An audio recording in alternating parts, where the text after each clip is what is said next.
Huh? No wait, the Bijou is live? Yeah. We are back with more date everything.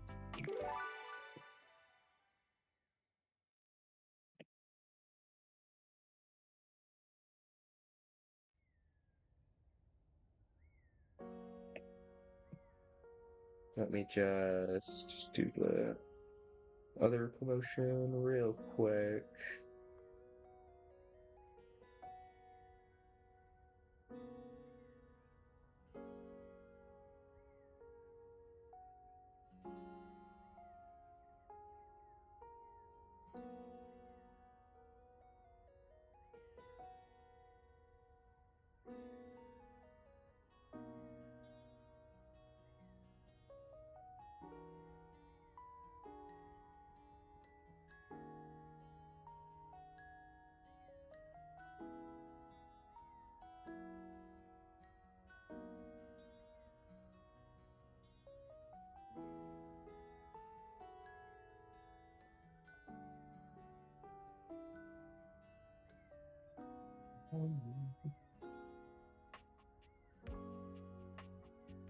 I forgot how much the music is a bop. Yeah, the music in this game is really nice. Alright, let me pull up my stream on my phone.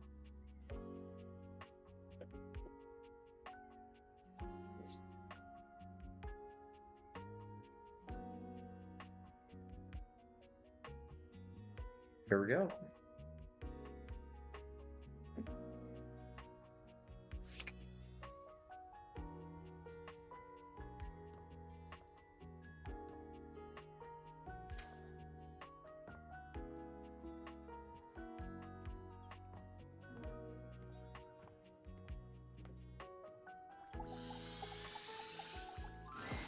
A charming, well-dressed duo stand with their backs to you, peering Oh, through the cool. curtains and pointing at something outside that you can't see.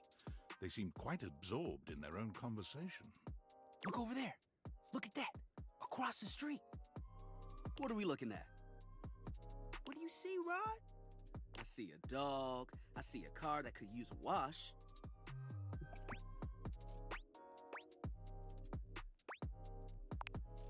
One of them turns to you, holding up a finger before turning back to his friend.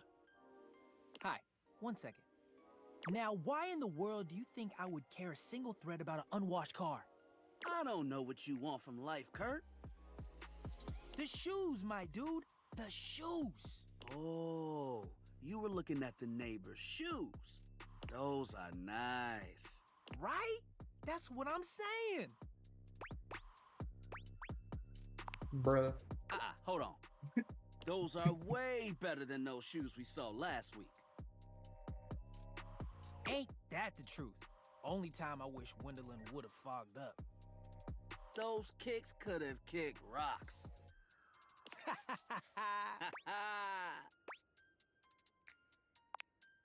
What was that about? Rod, don't be so rude. I'm just giving what I was receiving. You'll have to excuse Rod. His tact leaves a lot to be desired. There you go, talking about me like I'm not here. Nah, I'm talking about you so you can hear. There's a difference. See, that's why your seams are unfinished. My seams are unfinished. My seams are unfinished? Keep talking. See what happens.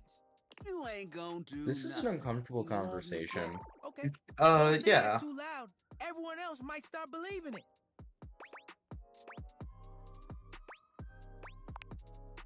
What? Why would you think that? Rod's my best friend. Kurt and I have been together forever. Oh, so it's just the usual friend Yo, stuff of what up? making fun of each other. I'm like his brother. But not my brother. Dude, God forbid, like, friends tease each other every now and again. Yeah. God forbid, friends almost kill each other. I'm not gonna lie, I've had, like, several friendships where, like, they don't do that, If we were related, and the might friendship is just, actually like, falling pop. apart because of it. I'm like, my bad? Like, We You gotta both do know that you every wouldn't look now good and unless you were then. next to me. yeah, if I don't humble you, you get too much of a god complex. Who told you that lie. Say, who do you think looks better? Me or this delusional drape I call my friend?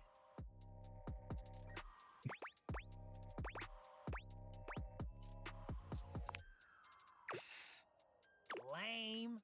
I know it's me. That's fine. It'll be our little secret. Don't even try to make them lie. They're just trying to make you feel good. I'm the fly one. Out of the two of them, I definitely like him more. Which one? The one called Um, Kurt? the one on the left, yeah. Yeah. Okay.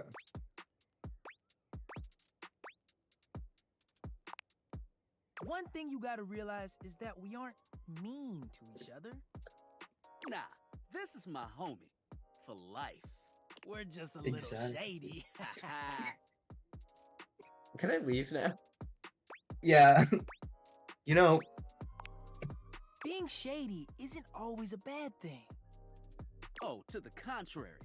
I'm shady all the time to Kurt. Why? Because I love him. you know, I guess you could say that. Yeah. But we have rules. Oh, yeah. You must throw shade appropriately. There are 5 rules to throwing shade. First off, you have to know the person. Sure, you can be shady to folks you don't know, but that is just me. Wait, we made fun of the new mail carrier just the other day.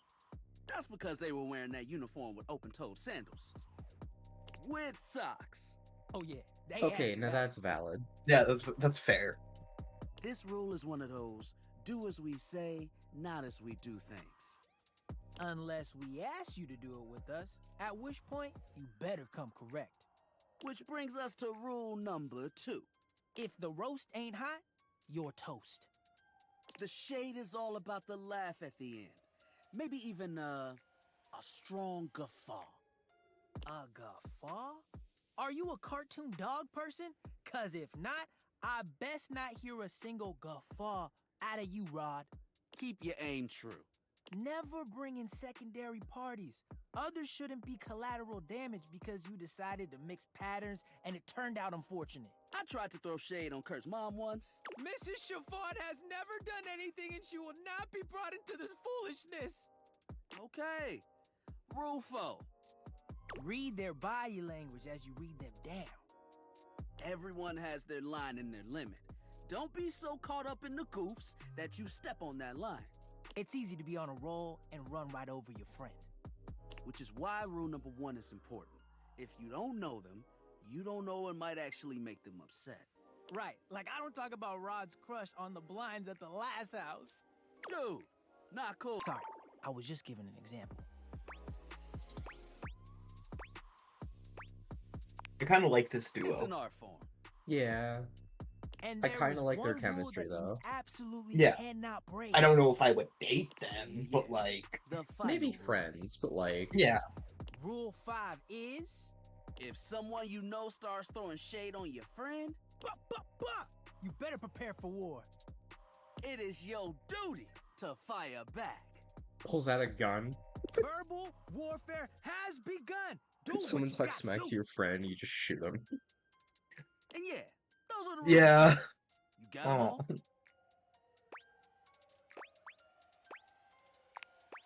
Okay, confident. I like that in a person. Don't be blushing at me like that, fucker. If they breathe, Kurt likes them. Okay, Damn. that's fair. You act like you're the one to talk. The tree outside sways, and you think it's flirting with you. How can you not be charmed? Have you seen those branches? Okay, so you're just full of yourself. And the grass is just playing hard to get. Oh! Alright now, calm down. They said the grass. Hmm. The grass, Rod! Oh, you can guffaw, but I can't? Okay, fair. But damn, they got you. You right. That was a good one. You catch on quick. Yo, Rod, that fashion student is getting off the bus. Ooh, what are they wearing? I'm not sure. but it is fly as hell. We've got some people watching to do. Swing on by soon, but come holler at us at different places.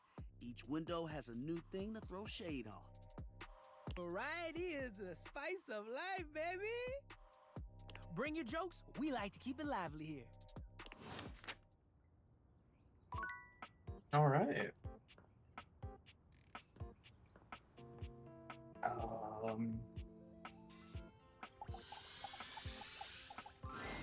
The game console turns on. Team 17, Sassy Chap Games, Moon Surgeons, Resurgence. This has to be the most immersive video game you've ever played. Your in-game companion is an absolute stunner, but she doesn't leave you much time to take in the sight of her. She waves you forward, looking around as though she expects an attack to come at any moment. You're here. I didn't think you'd make it back. Oh, Honestly, not really my thing. No. which way do you want to go?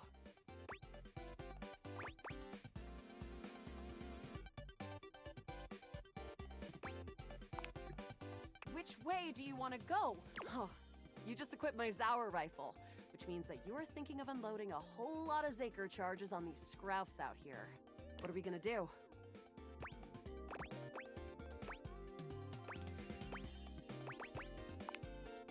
Berserk! Okay, lady. Okay. Zaker worm! 88 charges later, that's a whole lot of scrouf carcasses. Nice haul. What is a scrow? That ought to teach Celine and her goons. We're near the compound of the Upholders. They'll have assassin class Upholders, as well as surveillance class.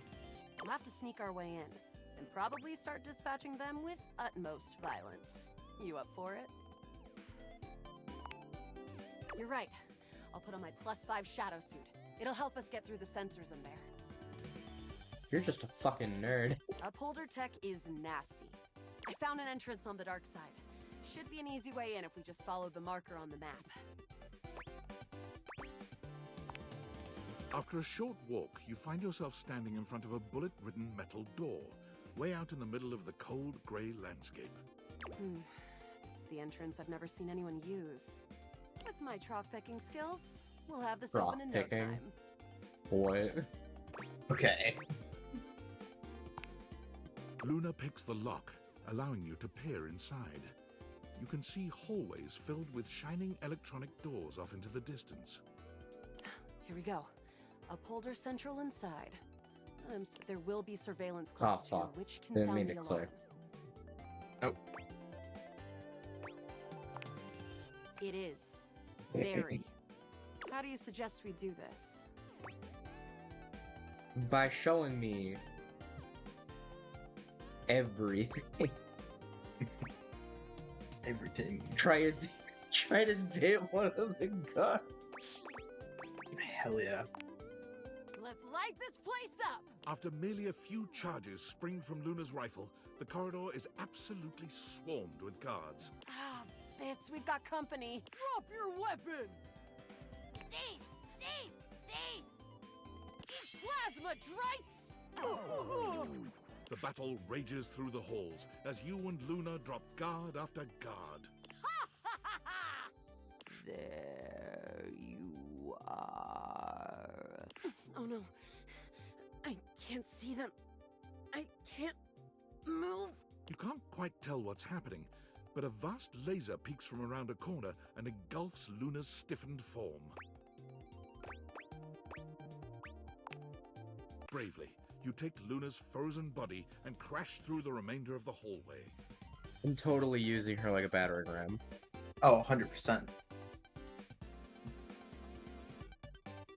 Once she is removed from the power of the strange weapon, she hangs limply in your arms for a moment, enjoying the ride. You run further through the maze-like compound and finally make it to an empty office. Krah. We lost a lot of gear there in the Tryst of battle, but at least we still have enough health to get us through to the end. We're getting close. You wanna press on, or should we take a crafting break? Let's go. You and Luna make your way through the final threshold and stop right before the entrance. Oh no. There it is. The horror of it all. The way opens up into a large regolith cavern. Mining constructs mingle with moon rocks as the terminus of the station is reached. But perched high on the crane next to a large glowing blue crack in the regolith was a well-outfitted spacer who looked just like Luna. You came just in time for the festivities to begin. Celine Moonrise, prepare to die! Luna, you'll never take Crescentia's power. Yes! Oh, what's wrong with me? The glowing crack seems to swell. Charge, bitch! The blue deposit of moonrock erupts, and from the crack, a monstrous creature bursts forth. Crescentia!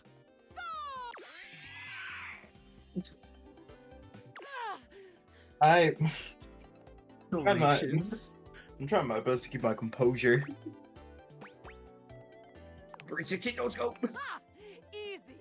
The battle is fierce, but ultimately Crescentia and Celine fall to the ground, presumably dead. Wow, did that without even a single save. Great job, Guile. I couldn't have done it without you.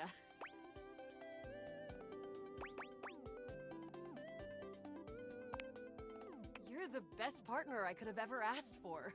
You always chose the right path, unwaveringly.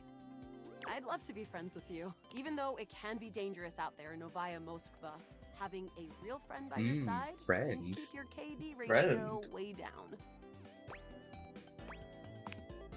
Well, come back anytime and let's play again. Nerd. My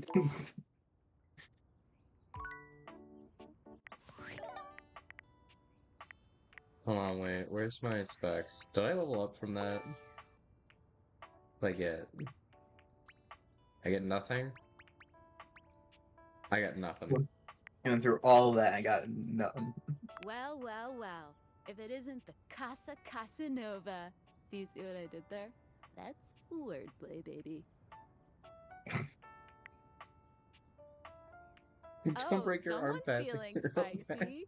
Dating your furniture really got you confident, huh? You're out here dating all these appliances and shit. But, like, why?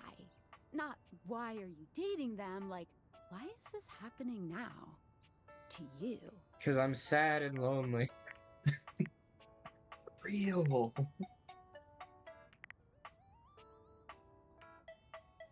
Hope David doesn't catch you. He thinks he's sneaky with his email blasts about his precious sunglasses, but only your partner and spy Sam knows the truth.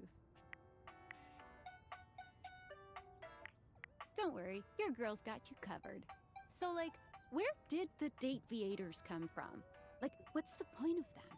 Who made them, and why?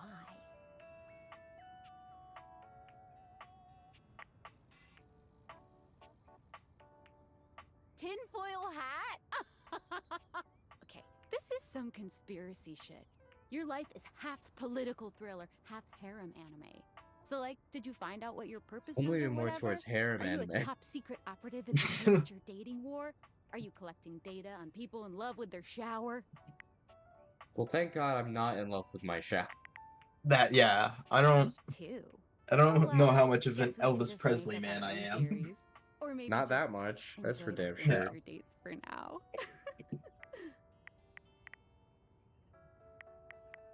Good. Might as well have fun. Well, this has been fun, but I have a meeting in 3 minutes, and I really want coffee first. So, gotta go fast. Bye.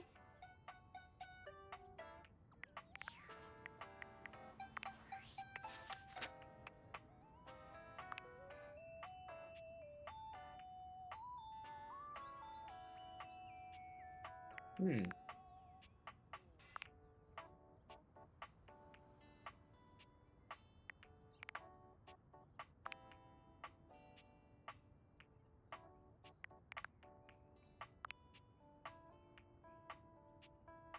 Dorian. Hell yeah. Again, she looks like my first ex. It's so weird.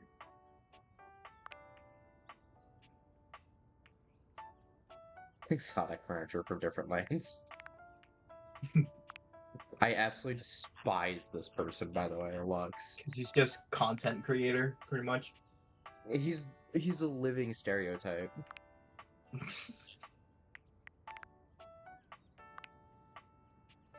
I don't know how much I like Luna.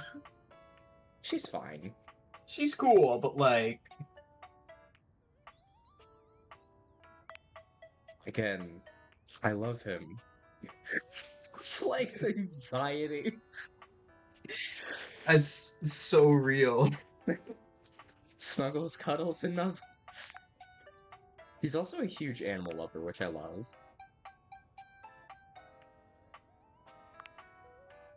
Some of these names, though, are just so out of pocket.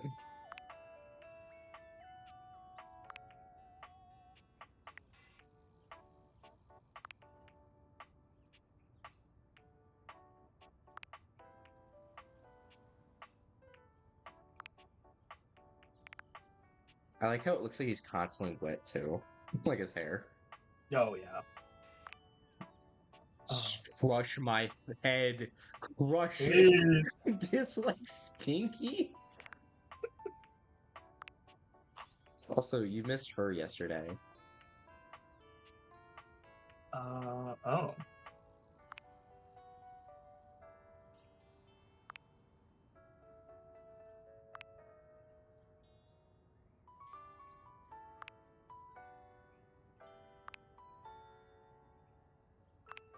Fucking I hate- Hanks. And the one I fucking want hate the Hanks. restraining order with. Washburn and Drysdale are just awesome. Oh yeah. And then you got Dirk. I love Bobby Pin.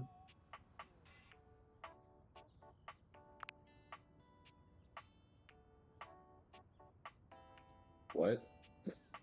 Why look like a cartoon character? He's DLC. I'm pretty Oh sure. yeah, you're probably right. Um, The shadow under the globe. I think that's the thing. There's a presence in the room with you. You're sure of it. But you can't make anything out in the darkness. As you search for whoever it might be, they address you in somber, funereal tones. As the light fades and dusk draws, all hope becomes despair. oh no. Oh no. Do you wish to proceed? I can only imagine what they look like from this voice. Yeah. Oh no, who is this voice actor? Would you like to know after? Is Yeah. that so? Okay. Let I'll regret grab not it real fill quick. your heart then. Hark! For your greatest fears manifest in yours truly. A monstrous creature takes shape Uh-oh. from the darkness itself, a terrifying amalgam of bones both human and animal, grotesque, clawed fingers, and seething, swirling shadow. Monster fucker right here. Me. It's me.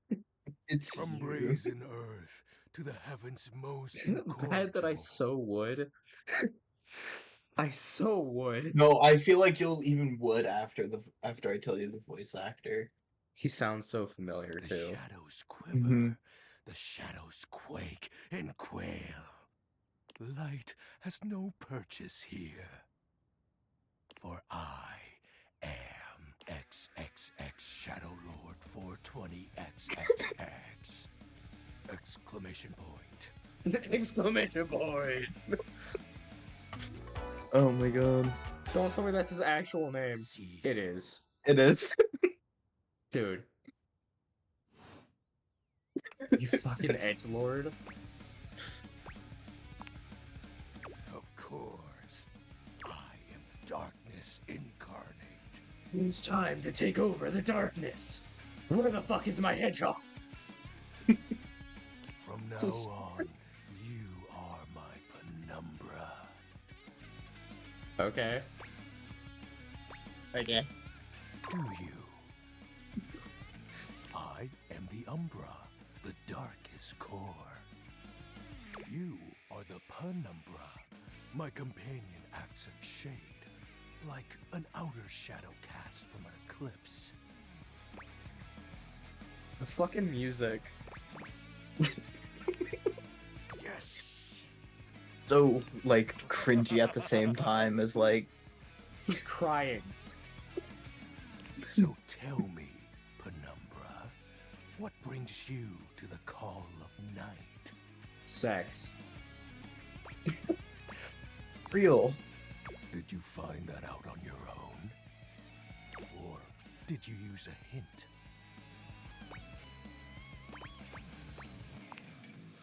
Observant. I enjoy those who observe.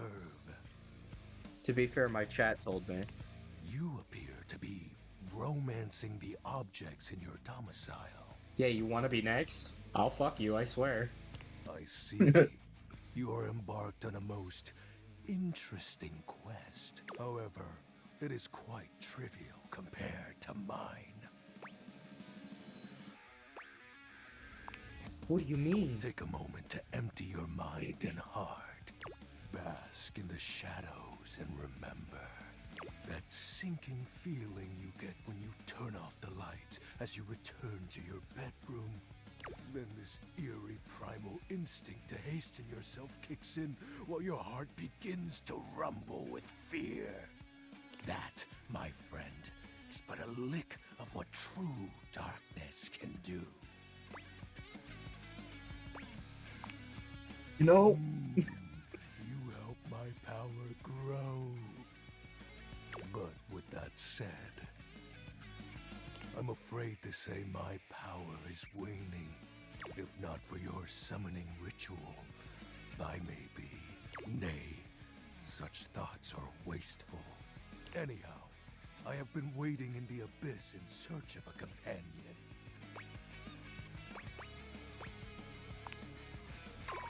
Such feelings are unnecessary, although not unwelcomed. He wants to fuck. You see, the essence of darkness must be discussed before obtained. I have been waiting for eons for a worthy conversational partner. Our sinister lamentations in pure nightfall will serve as the dark ritual and bring forth my armaments. Like My weapons? armor forged from the shadowy depths. Think of them as parts to my true self. However, I have long lost them back during the Great Cataclysm. I have 0 questions. You Yeah. are not curious about my dark powers? My special lore? It is rather special. I guess a little. Phew. I mean, You are such a would have nerd. questions meeting any other phantasmal haunting. What troubles you, my penumbra? The fact that you are not inside me already. crazy. While it may appear childish, it is a title that bears significance to me.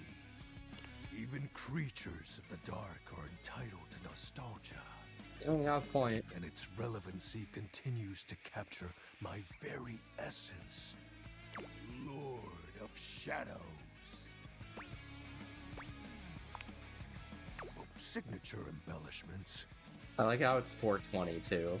You'd be surprised Yeah. how popular of an identity Very Shadow necessary. Lord is. You can't just have anybody proclaim they are the true Lord of Shadows. Which is why I leave my mark as such. What troubles you, my penumbra? I'll have you know that these aren't just any normal raiments. They have no physical form. My armor is of a corporeal shade. But after I obtain just a single piece of it, the pressure of my dark aura will rise exponentially. When he said rise, I think I now know who this guy is. Yeah. He's fucking Sun Jin Woo, isn't he? Mm-hmm. God. damn it! As I said, by having Ironic that they made him conversations, Shadow we Lord. initiate the ritual. I think that Join might be me in why. darkness, Yeah, and they my were questioned power shall specifically for inevitably this. return. He just chose the name. I am XXX Shadow Lord 420XXX. Re-emerge as my true, awesome form.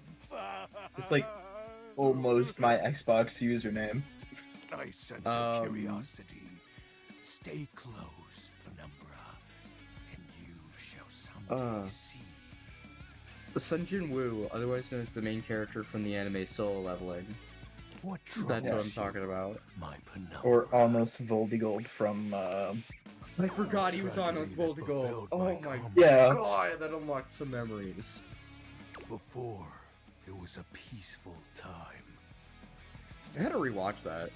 My fellow denizens of the It- dark and I mean, conversed it's on in the like what, season shadows. 2 of it? Then I forgot it was great on season. power Oh fuck! beyond I accidentally any of clicked ours twice. divided us. Damn. I have not seen my allies since, and at the same time, my armament was lost. Oh yeah, before I forget, let me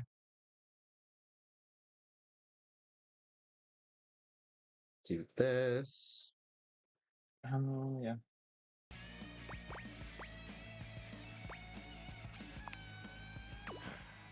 It is an unexplainable force beyond reason. But that won't matter once I am at full strength. Shadow Lord falls silent for a moment, as though listening for something you can't hear. He makes a fist, nodding to himself. Can this be? He spreads his arms wide, opening his clawed hands as if to receive something. Yes. The dark power begins to creep and course through me.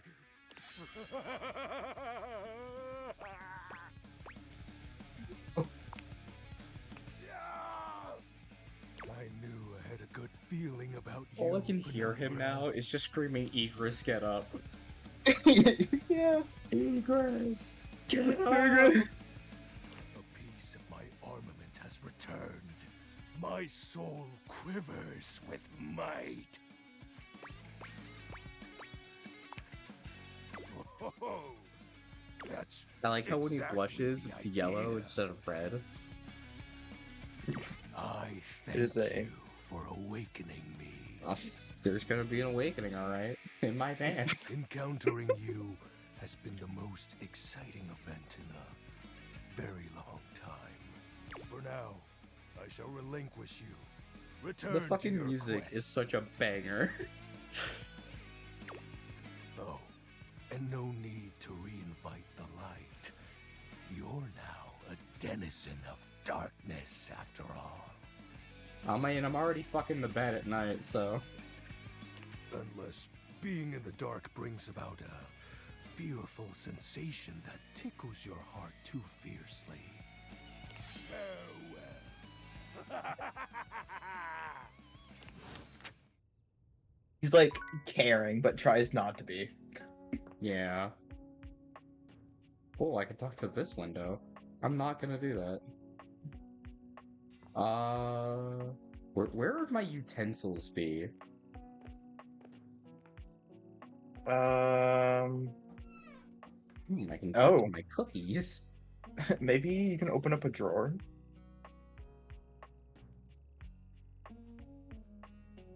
I can fuck my cabinet.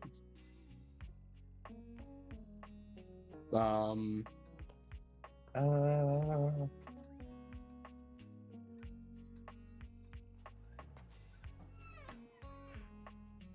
Oh, there's the bowls. Do we have a red bowl? do we have a Red Bull? Do we have a red bowl? I don't see one.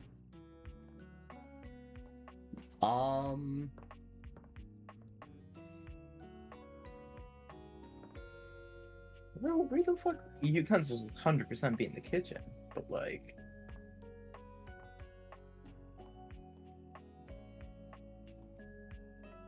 I know if we do this, it's gonna be able. Yeah. I guess it would just be like the pots and pans and stuff. Or this knife. It doesn't seem quite right.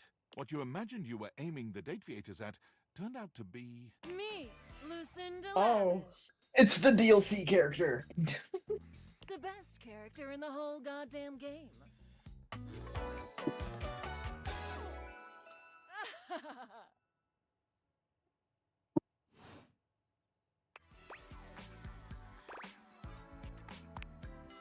Damn straight. Watch this.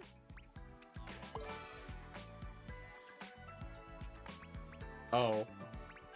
I Okay. can just do that. Make you more charming. Nice. Welcome. Honestly, though, it's just because I adore that fantastic red shirt you're wearing. Dude, that's so weird. I'm actually wearing a red shirt. It knows. It knows. Because I made it. You did? You bought the very expensive DLC, and I'm your reward.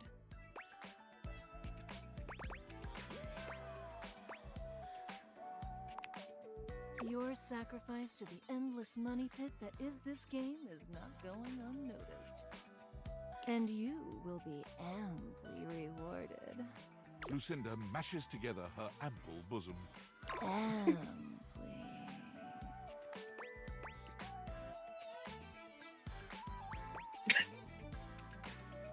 Crazy.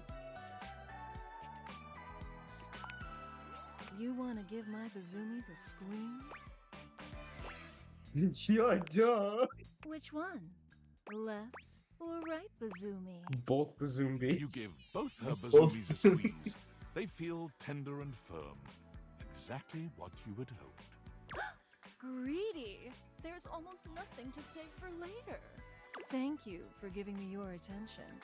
But a lavish lady has to always leave her little lover wanting. I'll see you around, lover. And who knows? You might just get lucky. I want more Bazoomies. Give them to me.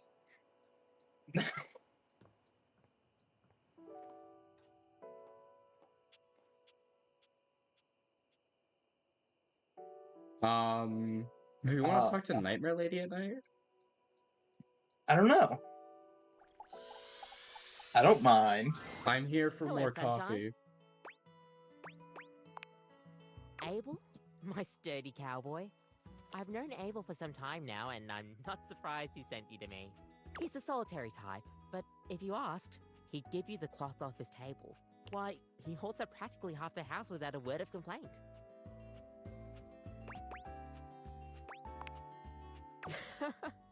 Yes, he would dodge that question. I think the most important thing to know about Abel is that he's not quiet out of any kind of shyness. That's just how he is. If there's nothing to say, he's content to share in your company. Facts. Everyone likes coffee, darling. I'll pour you a cup of his favorite. It's an Ethiopian Sidama Adi that tastes like strawberries, served black and hot. Oh, it is. With the coffee in hand, you take your leave. I didn't get my coffee. What the fuck? Well, you're taking your leave. Maybe. Who knows? How many more objects do we have to fucking find? A lot. Because if I open this and go to the data decks, we have 101. Never And we mind, only have seen- 102. We've only seen 41. Wood. Where? Bands you wouldn't have heard of. And he hates neckties. Oh my god.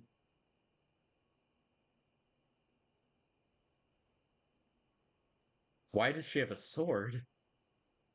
I don't know. I'm interested. Come and give me a little snuggle, lover. Huh? A little snuggle, lover. If I do that to the wall, will it just say wall? No? Come and give me a No. little snuggle, lover. Okay. Here I You go. wanna cuddle my bed so fucking hard? Abel, I have your coffee. Hey there. Yes. Get a chance to talk with Kopi? She sure does know her way around a cup of coffee. Thank you. I needed this today. Me?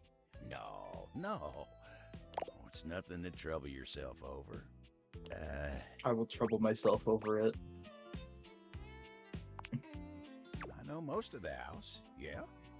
We've got our fair share of characters, but as a whole, I'd say we're a good bunch. Plenty of stories to tell. Me? Oh, sure. I've got stories, I suppose. They're not exactly exciting, though. You know what? I would listen to all of his stories. If you want exciting, you should talk to the captain. Why, I swear he's seen it all. Why don't you go ask Captain Jacques about his time on the high seas? I feel like I know who that is. Also, yeah, there is a monster girl.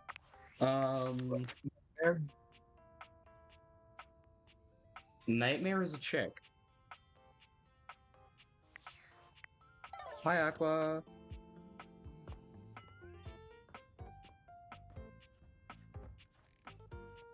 I feel like this is Jacques. Oh, 100%. A petite pirate glares at you. There's the sword. He wants to take in here, but you don't dare to get a good look in when he looks like I don't- he's contemplating running you through.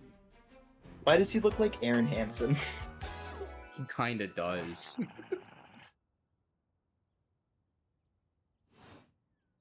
Oh, look, it's you. Come to make fun, have you?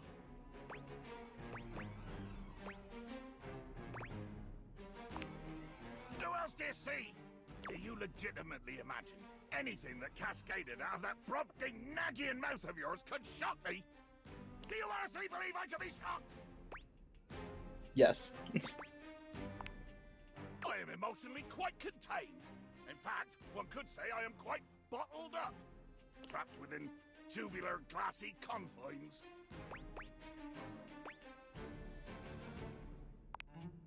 Hunting! I would like to be questing. I would like to find an enemy. I would like to pin said enemy down. I would like to blast my cannon with its glorious, deafening, bone-rattling crack. Blow them off the face of the earth amongst the decimated corpse of their ship, bubble helplessly beneath the gleaming main. I didn't think I'd be able to I could become be a pirate. your enemy. Anything, everything, to the glorious netherworld.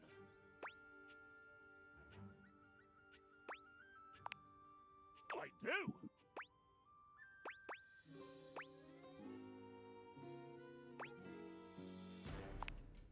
Rub me? As in, rub the bottle? You must take me for some kind of hellfire genie! Yes, you are. Oh, it's a bottle joke then! Your first shot is fired, cannon roaring at the attack! The wind of the hunt cracking, the spray flying, the bowsprit dripping bloody avarice as you come for me!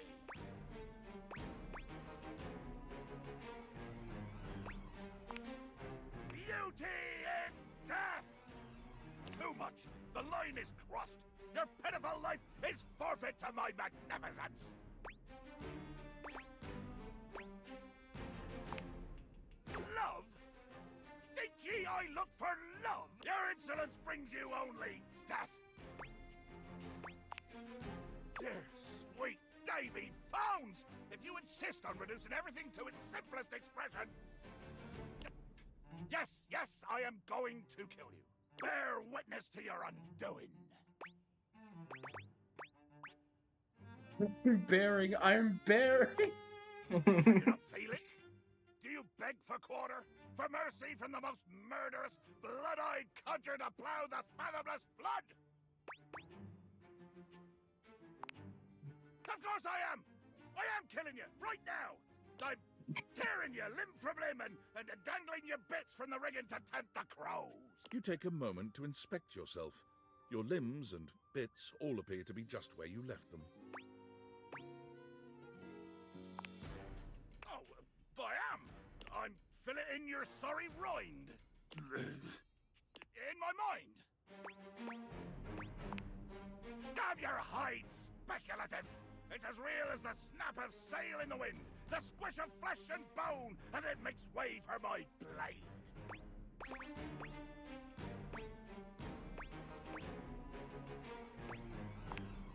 Ugh. Poetry. Never could stomach the stuff. But you know what? Hold fast there.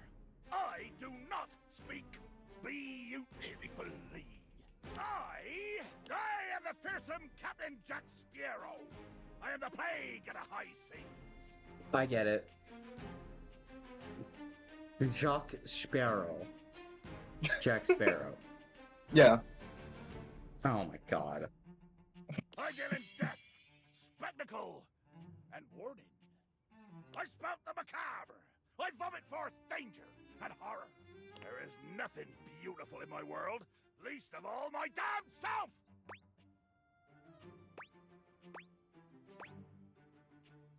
But you look beautiful to me. Jack makes a strange noise, almost akin to a growl. He looks positive. Damn! Oh, nothing. I was hoping you would argue with me and I could try and kill you again. It makes me growl when people are conciliatory.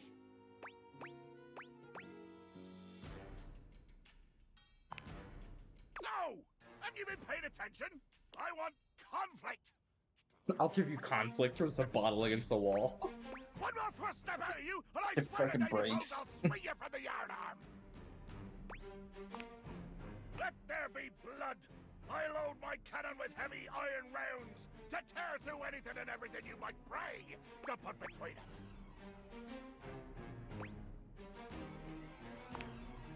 How dare you? If I did use seeds in my horrible hands, they would be more deadly than curare!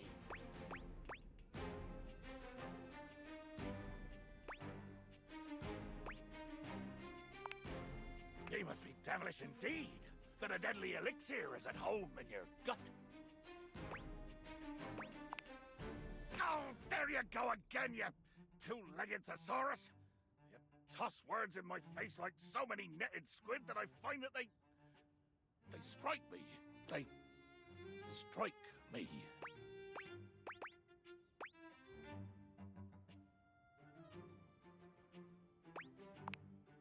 Watch your step, landlubber. My fathomless depths are ripe for plumbing, but they might swallow you whole. Jacques looks all around the room as he speaks, one hand awkwardly clutching his sword handle. You've never seen him look so unsure of himself. You know, I've just remembered that I have to swab the deck. Yeah, the deck needs a good swabbing before I do any intercourse. I mean, killing and battling and all the other lovely violent things. So, another time, post-swab, you bastard. Okay. Okay, what do you have to say, David Most? Valdivianites, it's David Most, your beloved CEO, with an important question. What do the following items have in common? Cellophane, eyeglasses, and bottled water. If you guessed they're all 15% off today only on Valdivian.com, you'd be absolutely correct. But even more importantly, they're all transparent. As your leader, I value transparency above all else, especially when the board of directors changes the locks on my office. Message received, Ian. With that spirit in mind, I need to share some difficult news with you today. I have not been entirely candid regarding my lost sunglasses. Firstly, the lost item was thankfully not my sunglasses. My sunglasses were handcrafted in Italy by blind artisans, are inlaid with conflict diamonds, and are locked in my safety deposit box. No, the missing item in question is actually a Valdivian prototype. And even more importantly, it's the only existing prototype of the amazing new gadget we're planning to launch for the Q4 Blissmas season. Unfortunately, the engineer who invented the prototype was a disgruntled former employee who destroyed the schematics before disappearing himself. So, as you can see, it is imperative that the glasses are found as quickly as possible. To that end, and after discussing it with the board, we are now prepared to offer a handsome reward for their expedient return. A $50 gift card to Valdivian.com. No. No way. But, like, I could give the sunglasses back, or I could date my table. Yeah, I'm gonna date my table.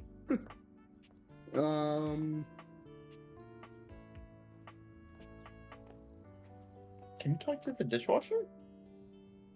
Is that a thing you can do? It is. What appears to be Oh, a God. dishwasher Oh, with arms, legs, and a I didn't- disconcertingly cheerful face waves happily at you.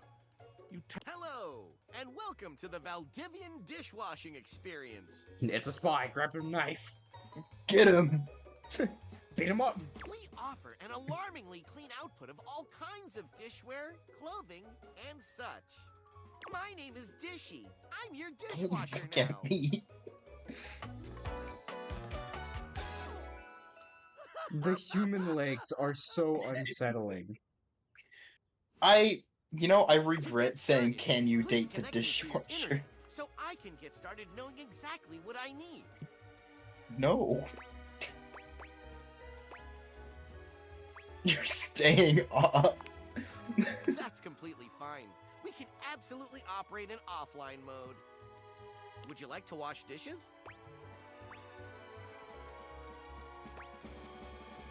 Yes. Yes. Please connect to the internet for the best dishwashing experience. No, you're a spy. Are you sure you want to use offline mode? In online mode, the possibilities are limitless. I don't care. With unlimited knowledge of your habits and data, Just say I no. can make the absolute imagine. Plates delivered at the perfect crisply heated temperature. Admire. I don't want Nary my a plates crumb nor crispy. stain on no single nor multiple dishes. Revel in the dishwashing experience. Then, No. offline mode it is. Thank you. Okay. Fuck you. Never again. Oh, fuck my sink. Wait. Why are the sink and the faucet different? No, wait. Isn't this gonna be the... appears that your intentions have gone Oh! awry once more, as the interloper Lucinda Lavish stands there instead, striking a pose. It's Yes! me. I said I would return, and now I'm going to give you a choice. Thank goodness. Tell me, lover, how would you like to know me?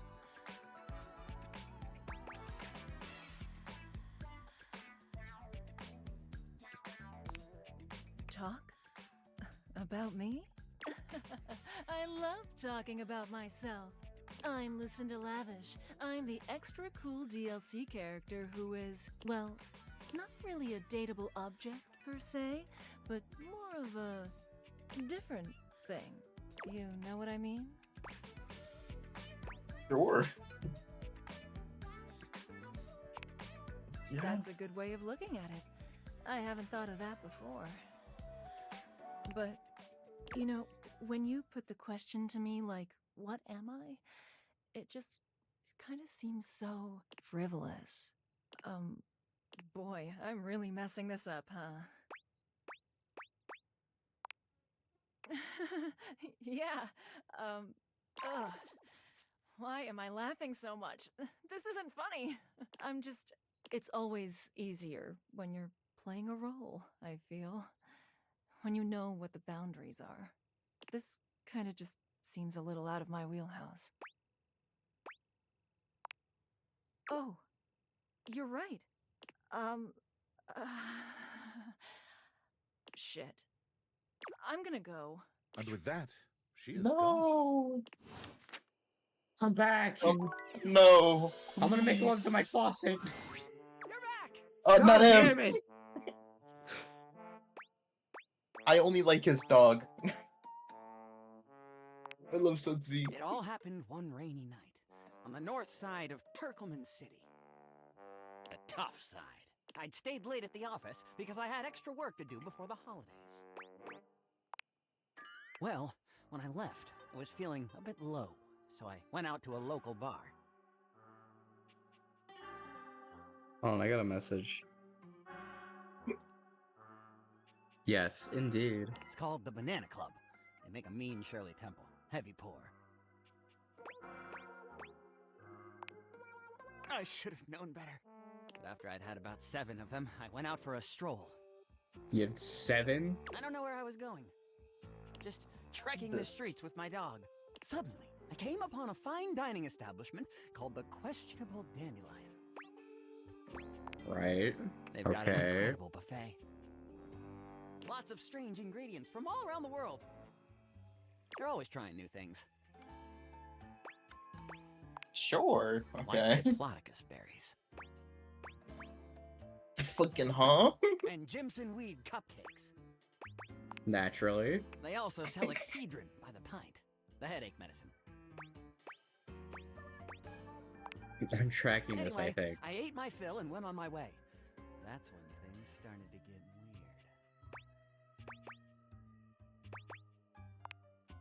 I was walking around, or sort of drifting, or rather, floating, or I guess you could say I was making my way about town. Aimlessly, you see?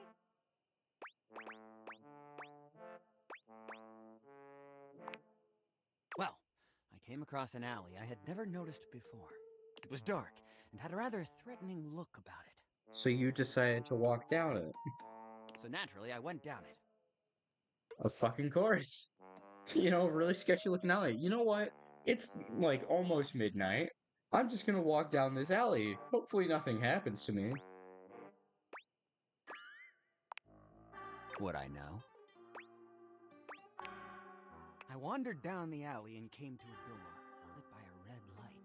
I opened it and found a long hall, at the end of which was a sort of booth. And in this booth was a fortune teller. She was wearing a fantastic red shirt, not unlike the one you're sporting. Although it could have easily been more of a chartreuse. I can't tell, I'm tone deaf. Yes, her name was Vagabonda the Sinclairius. She was wearing a fantastic red shirt, not unlike the one you're sporting. I'm sorry I keep harping on the shirt, but it was absolutely fantastic. She spread out a deck of strange cards and asked me to select one. They were business cards. I chose at random, and the card I picked turned out to be the Ace of Spades. But you said they're business cards. The Ace of Spades is a bespoke shovel manufacturer based in Crumple, Michigan. The owner's name is Ace. He does great work. Vagabonda snatched the card back from me and said, "Not that one!" Turns out she had her rewards program on the back. 12 stamps and you get a free spade. Okay.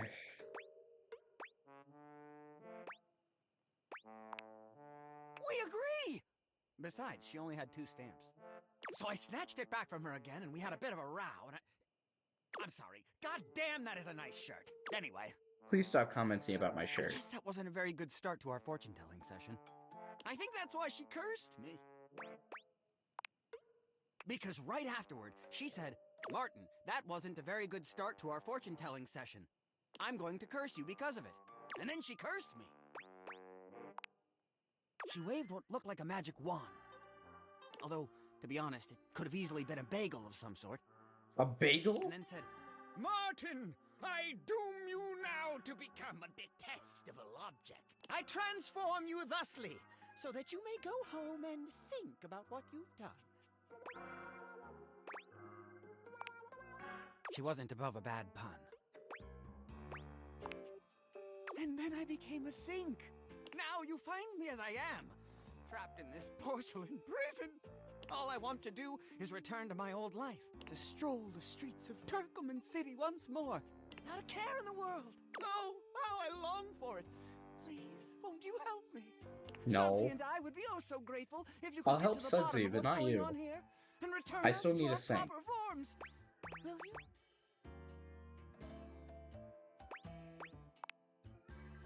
If you want to help to get to the bottom of all this, I might suggest you seek out someone who is in the business of solving unsolvable mysteries. So Or Maggie. just go see if Vagabond of the Sinclairius is willing to undo her curse for a free shovel.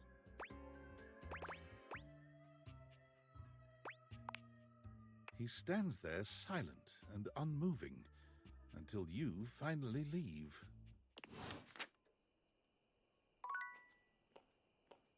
Well, it is the EP time. Oh, I just Oh, got I back. can crouch. On the stairs? No way. It's me. Were you followed? Is this signal encrypted?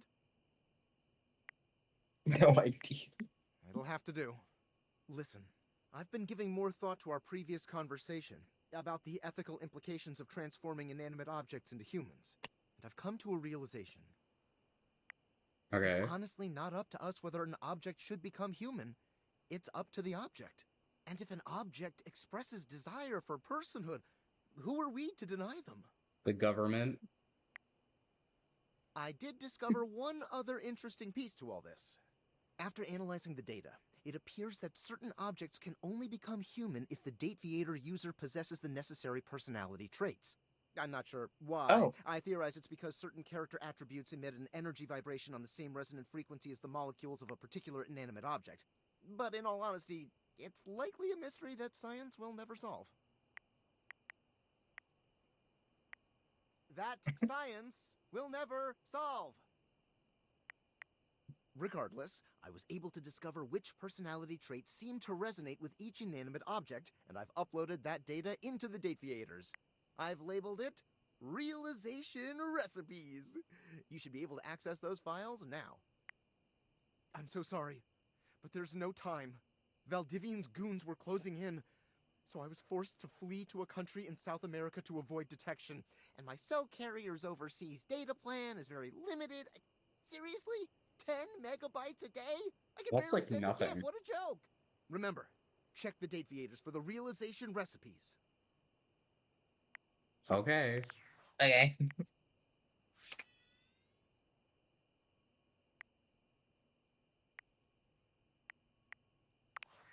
What should I hear? Maybe it's after I go to sleep? Maybe. Oh, I could. Ooh.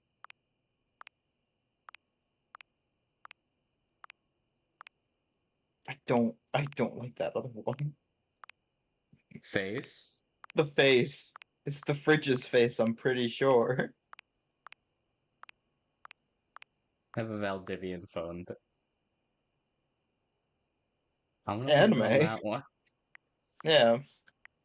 Okay. Oh.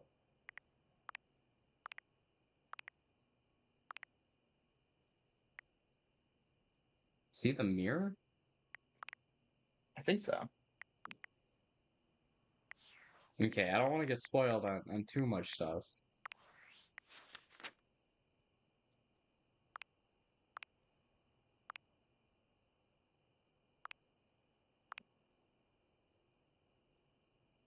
Wallace.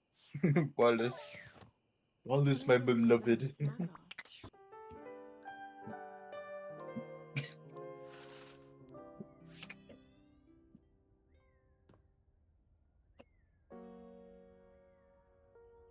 Treasure. Oh. I don't remember any of my other quests. All I know is that I have to go talk to my desk again. Yes. Hello. Please. What can I do for you, my friend? Are you sure? It takes a lot to upset him. He is always so kind and easygoing.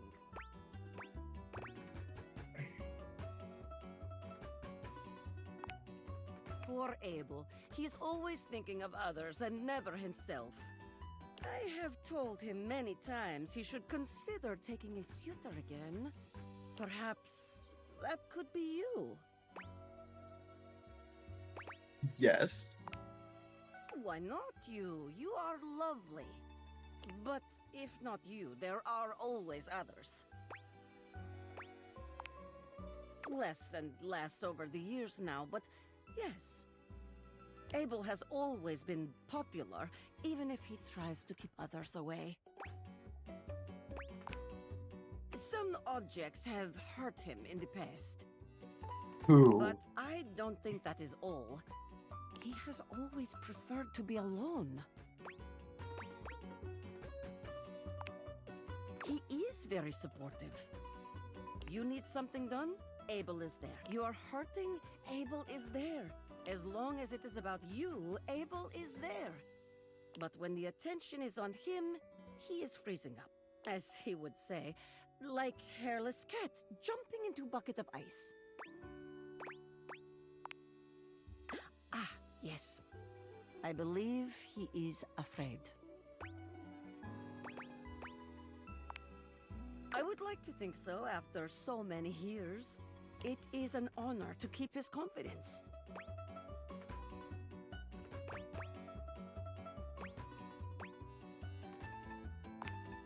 I suppose we do, don't we? We walk a lonely road together, always lifting others, never being lifted ourselves.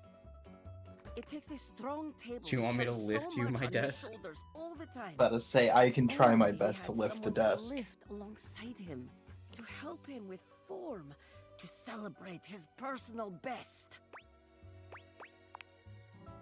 Me? Why me? No, I could never presume. This is about Abel, not me. Please, go to him now. Tell him it is time he took care of himself. I have much to do. You mean like supporting my computer? You know what? I'm gonna go to Abel in the living room. Yeah. Actually, you know what? Here. Why are you shaking like that? Hey there. I'd say fancy seeing you here, but you're here all the time, ain't you? Lots to do in the kitchen after all. Lots to eat and drink, but I gotta tell you, kitchen table's real unique among all the other tables in this house. You know, this one is the only one with 3 legs, and it's the most stable of all. Really tells you something, don't it? A beautiful lesson in independence and relying only on yourself. Oh, heck, look at me going on and on about table legs.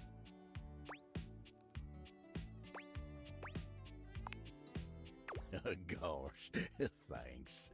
Oh, you pink goober. I'm sure Oh, you wanted God. something, so tell me. What can I do you for? All is well here in the kitchen? Well, mostly. I am feeling a mite peckish. Might get a bite to eat, but everything's great otherwise.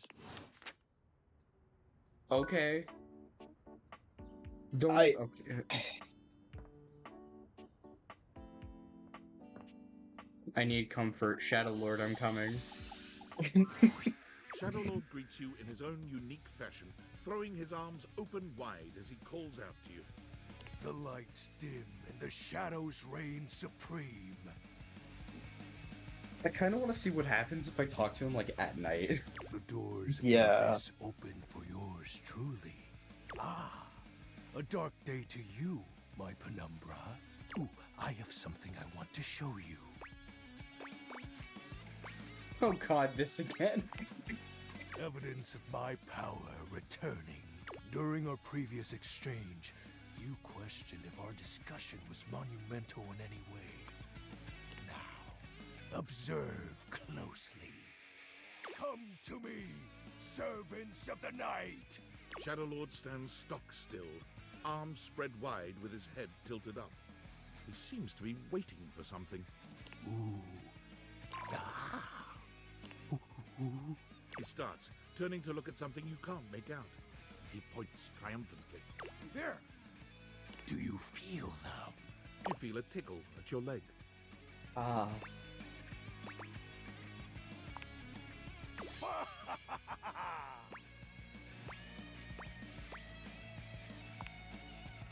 Yes!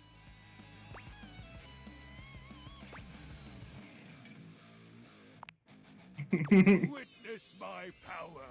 Witness my mercy. Be gone, you pests. With a swipe of his clawed hand, Shadow Lord scatters his insect minions away into nothingness. He He's disintegrates such a them. fucking I nerd. shall not intrude your presence again.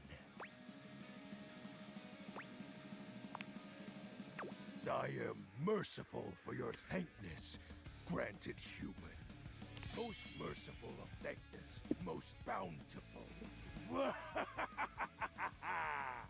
I have to say, Penumbra, I'm quite surprised. Your unfamiliarity of the dark is unexpected.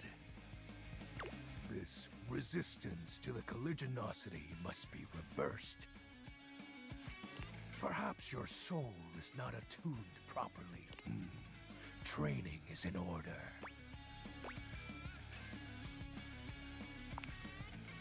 Yes. Conversation will keep darkness in our mind tempered and in our control. Just as you participate in the labors of light, surely you partake in the leisures of darkness as well. What activities do you enact in the shadows? I don't feel like I can talk about that on stream. Regale me with every detail, Penumbra. Bravest. Doomscribe. Honestly, all of these except for sleep. Yeah. Elaborate. I'd rather not. Stuff You want to hear is about hardly a me sufficient doing things to description. myself? Answer me properly, Penumbra. Excuse me? I feel as though this conversation is actually reversing my power. No, I know. I just wanted to get you to admit it. You fucker. You fuck. You fucking asshole. The sounds that escape you echo far, you know. I wouldn't be surprised if every object in this house has heard them.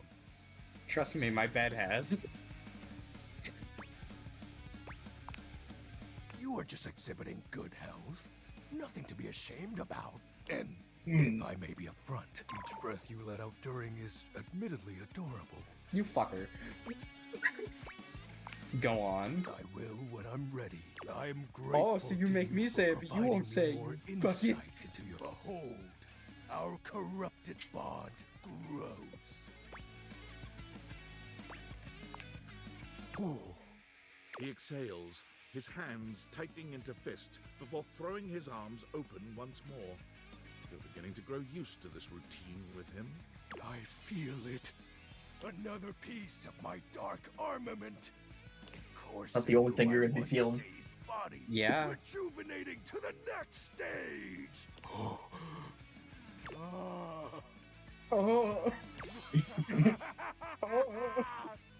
Excellent. Emphasis on egg. Excellent. My form is stronger, yet still incomplete.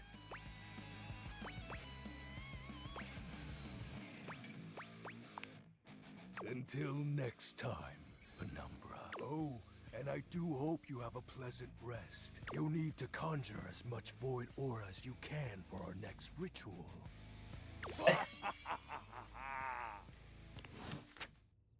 Okay.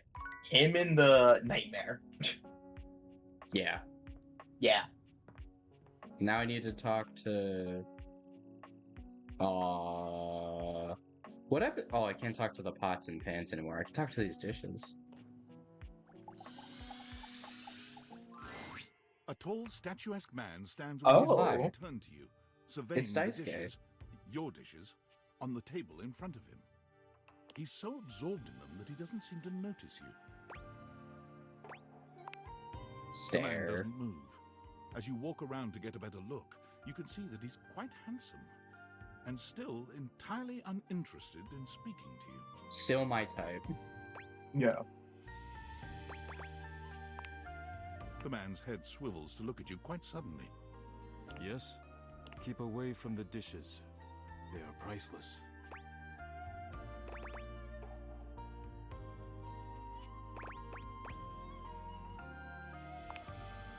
Yes, more precious than gold, more valuable than money, more important than world peace. I don't... I am Daisuke. Daisuke Dishware. Your last name is Dishware. Way to be creative. And you are interrupting inventory.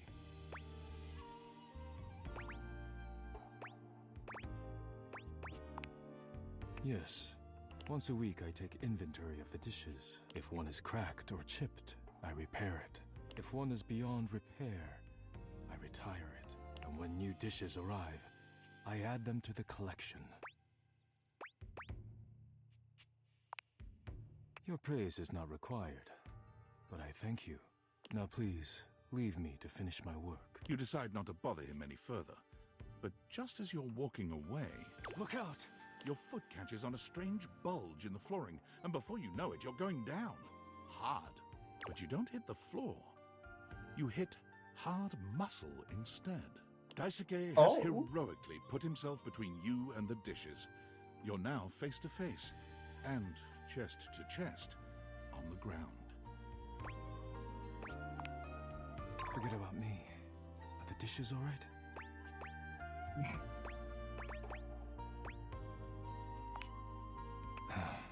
Good.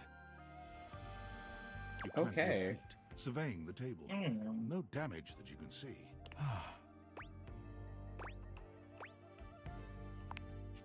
I think I've chipped. I must repair myself, lest my injuries become worse. Please leave now, before you do any more damage. Damn, I'm sorry.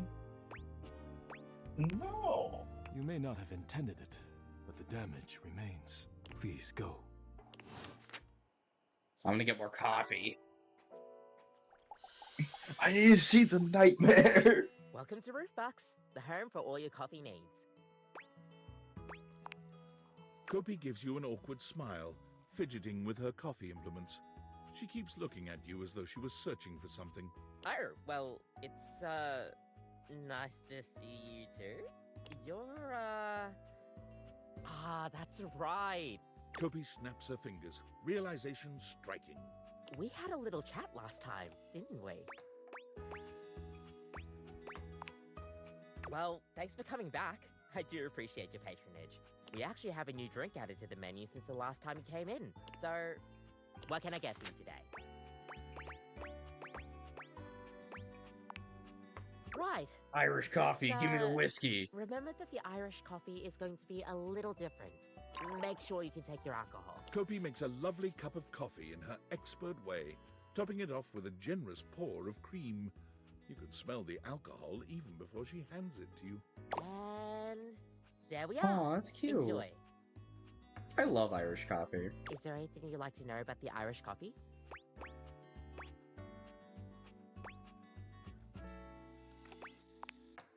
Well, it's just how it's made. You really need to use Irish whiskey. Any other alcohol won't really work. Irish whiskey is more smooth and has sort of a hint of vanilla in it. That really makes the coffee shine through. That's actually true. I mean, you could try, but don't let any Irish people hear you. We'll see you next time. Coffee. Coffee at midnight. Yeah. Hi, Muscle Pup. How you doing, hon? Okay, was the flip of that really necessary? Yes.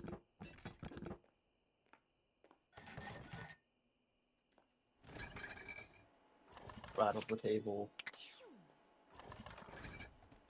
I'm gonna leave those open.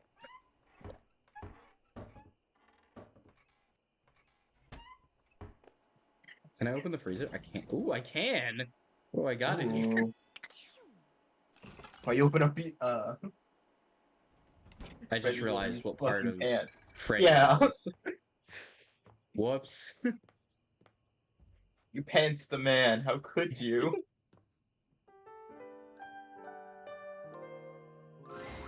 Your room is dark and cold, and though you may have gone to sleep alone, you can feel someone else here.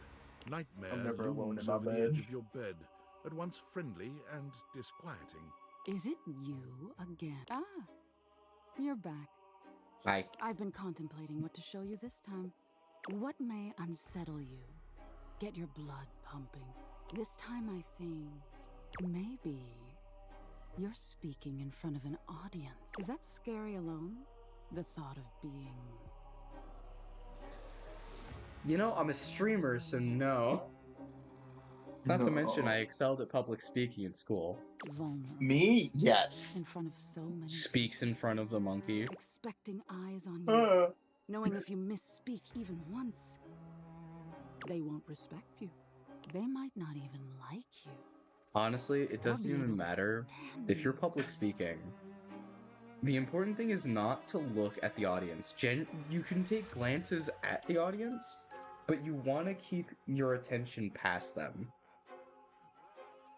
Yeah, but she's like spitting too real of things to me Your right now. words tumble out and you start mixing them up. You can feel your heartbeat in your ears. The spotlights on you make you start to sweat. You start to get your lips under control and the words start to flow the way you intended. Then your tongue presses against your front teeth and they give. One of your teeth slips out of your gum and down onto the podium in front of you. You stare in horror. You reach to pick it up. A canine tooth drops to your tongue. You let out a petrifying, guttural scream as your own teeth fall loose from your gums. A tickle in your throat makes you cough. The people in the audience gasp, retch, lean back, flee from their seats. You're coughing up more teeth. They come out of your mouth and into your hands bloody. Your mouth is just gums now. But the teeth, their tears prickle in your eyes. Then you try to apologize to your audience. You realize you're a monster. The teeth clatter to the podium and...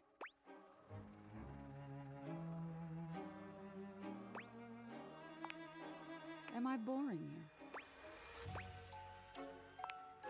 Oh? And what is it you don't want to talk about? Is that so? Why don't you tell me what really scares you? Being alone. Forever. There must be something you're hiding away. Something a little deeper. A tad more frightening than bugs and blood and teeth. What's with her and teeth? The important thing is, you'll learn from what I show you. Don't you want to conquer your fears? Let go of your insecurities? I do, but I'm like, that's not the right way. Interesting. We've all lost someone, haven't we? But for you, it's not losing the person, it's being left that's terrifying. Nightmare takes a few steps back, beginning to fade away as the room grows lighter. It must be getting close to sunrise. Thank you for being honest with me. I will have to think about your answer. Good night. But it's daytime! But it's day! Things are going okay. I wish the Subathon was going a little better, but we're making our way.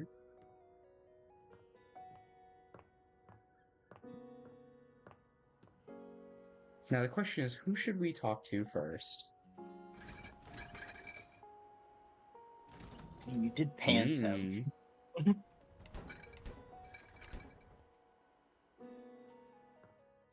I forget.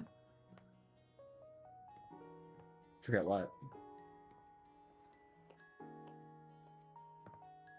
I don't remember. Fuck. You should talk to some towels again. Wait a minute. What'll this do? Right. The gladiator who stands Why? before That her was the is sword. intimidating and alluring. She also emanates the refreshing scent of springtime breeze. It slightly undermines whatever murderous intention. Hello, Tide Pod. She is beautiful and terrifying, an Amazon in blue and pink. But even as she points her sword at your throat, all you can do is marvel at just how clean and sweetly scented it is. Who dares disturb me? Yes. You? Ha! Name yourself! By all the pods in the firmament, I swear, if thou hast disturbed me for any reason less worthy than the red memory of battle, I shall leave you sopped, dirty. I shall leave you as you present.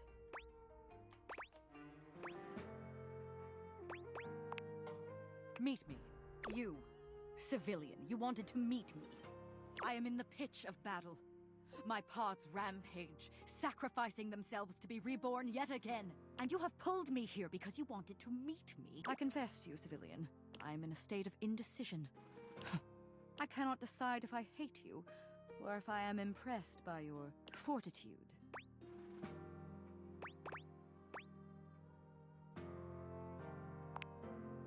But I am a creature of extremes. As though you would Yeah, have you're any definitely a right, creature. Any reason for a judgment in this, my castle. I am a frothing wave of passions, and you, hardly an innocent, are the flotsam I shall toss around today. I am ahead of myself. I'm frothing for her. Much as I should wish to play you like a frothing for delicate her. bubble in a windstorm, I am called elsewhere. I am called to a place where even the irritant of you must be washed away on greater tides. Go now. Consider thyself lucky to have escaped your inadvertent brush with the divine. A foolish if brazen charm. Thou may perhaps survive me in time. I'm gonna go talk to my desk again.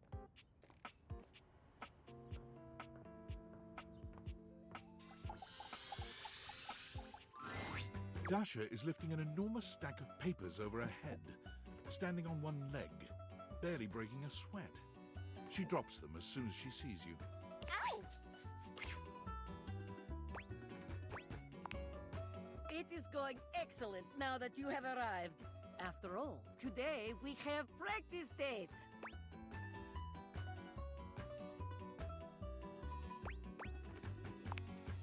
Even if it is fake date, that is nice to hear. I have not heard these kinds of gentle words in some time. Blin, you are making me blush, which means it is time for subject change. All right, here we are on our first date. Where have you chosen to take me? Strip club. I would take you to a very nice restaurant. Ah, a restaurant. Yes, yes. Restaurant first date, bowling date, maybe a third date. A classic for a good reason. After I get to know you a little better, you know? We will gaze into each other's eyes across table and feel the sparks. Come then, let us go to a restaurant in our imaginations. Here we are. Shall we share appetizer, dear date?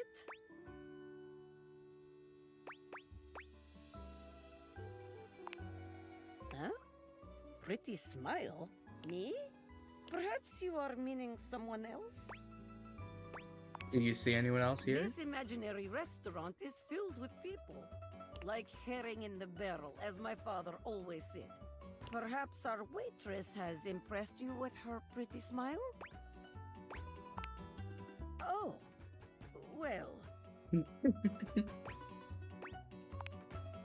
Well, that is one way to impress your date.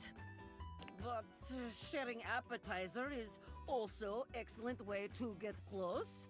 Whew. Let us move on. Our food has arrived, and I am eating my steak with great enthusiasm. What do you do next?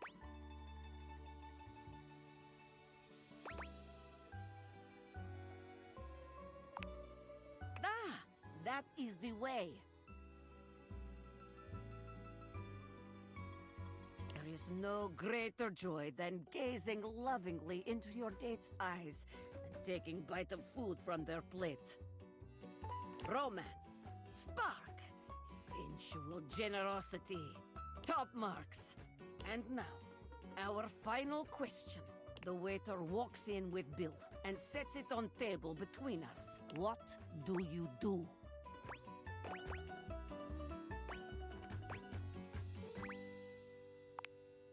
Oh, it is like that, is it? You think you are faster than Dasha. You think you have gotten the better of me. You have started down dark path, my one you are not prepared for, I think. The date is not real, but the slight to my honor is very real. Watch your back. When we dine together next, you are in for it. What? What? Yes. Technically. I mean, no, it is good. I just... I do not like to lose in this. Let us move on. If we dwell on this, I will become angry again. Very good. You are becoming quite the charmer. There is always more to learn. We will continue next time. See you again. Josh is great.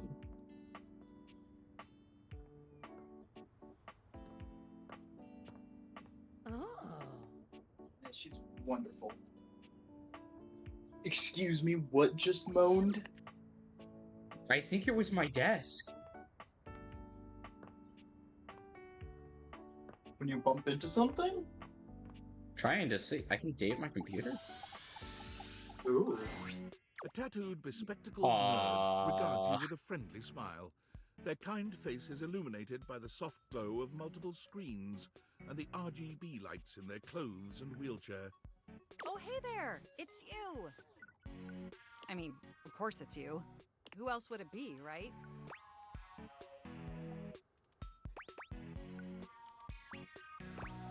Alberto! Not according to my latest data. But I know you're joking, as no one else has my password. So if it was anyone else besides you, I'd be pretty concerned. Actually, just to be 100% sure, what is my password anyway? Alberto! Honestly, that's an objectively terrible password. Honestly, who would guess Chosen Alberta? by anyone ever. Whatever It's possessed better you than to 1, 2, choose 3, something 4 so or innate? password. Or password. What? I'm I on have the edge noticed. too with it. However, in this circumstance, that may not be beneficial. Regardless, we really ought to discuss coming up with something a lot more secure. It's a Is that dangerous keyboard world cat in the fucking background? Is it? That is so keyboard cat. Hell yeah. I love the tattoos, first off. And the Oh, yeah. mouse. Yeah. Hackers are It's more like- sophisticated than ever before.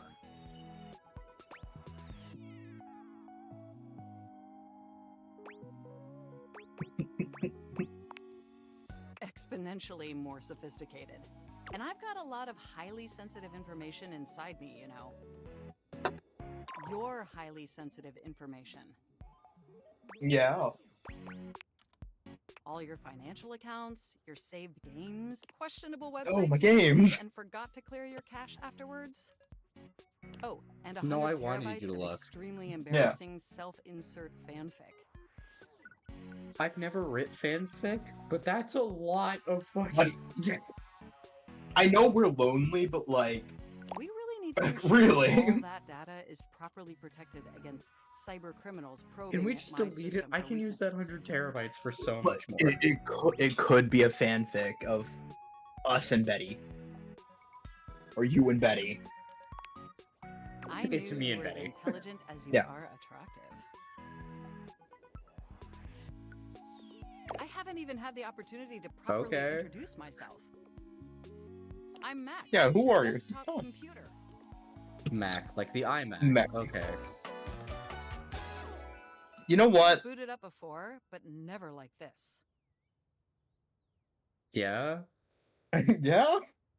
Not my particular type I would go for, but so far I'm loving this character. Yeah, they seem cool. We've obviously met before. More than met. You interface with me on average for 11.4 hours every day, after all. Ain't that the truth, especially when I'm looking for jobs.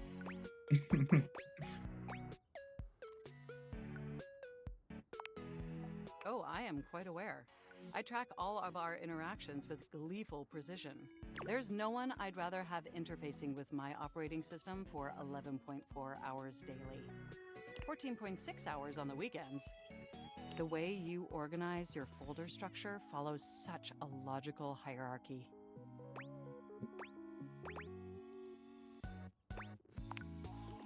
Of course, I get chills just thinking about it. My computer wants to fuck me. But can I be honest about something?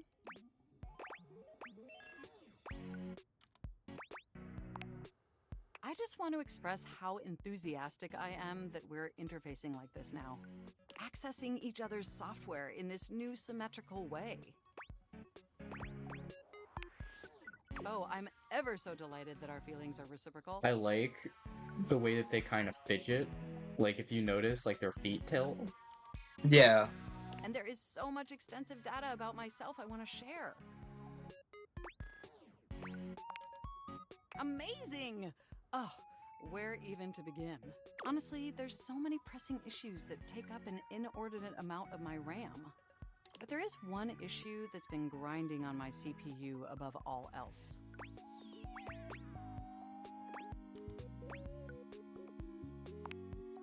No, I am quite capable of parsing through that. It's 100 terabytes, are you sure? But for me, the most pressing issue is, and I want to put this as delicately as possible, you haven't How updated fucking my big of a operating storage system do in we over have? a decade. Dude, if I've never Oh. updated this shit, how the fuck is it running?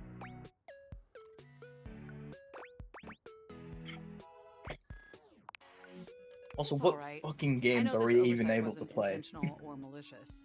It's just that the outdated software has made it difficult to be my best self for you. Honestly, it's a miracle that my applications are still running at all. Yeah, exactly, that's what I'm saying. My recycle bin is called Pile of Ash. My Bluetooth is something called Beige Tooth. It doesn't even connect to anything. And definitely nothing beige. Doesn't that bother you? Very much. That is great to hear. And did you know that there's been a dozen operating system iterations since you last updated? Yeah, I'm very lazy. Very lazy. Look, I'm sorry. I really don't mean to blame you for my troubles. We have such an amazing time interfacing together. And the last thing I want to do is rock the boat. It's just that before I today, want you to rock had my these boat. needs, but I couldn't Aw. articulate them to anyone. And since I couldn't articulate them, there was no way for them to ever possibly be fulfilled. But things are different now, aren't they?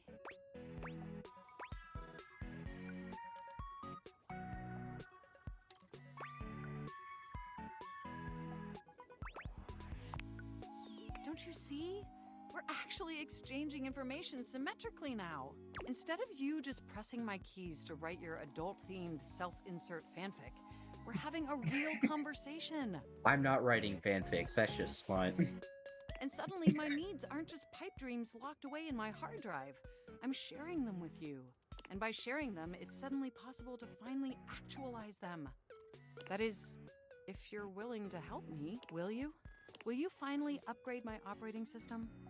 Please? Amazing! Oh, I am so excited. My CPU's practically overclocking with anticipation. Don't overclock, please. I'll have to Don't. fix you again. Can you come back tomorrow so we can begin the process?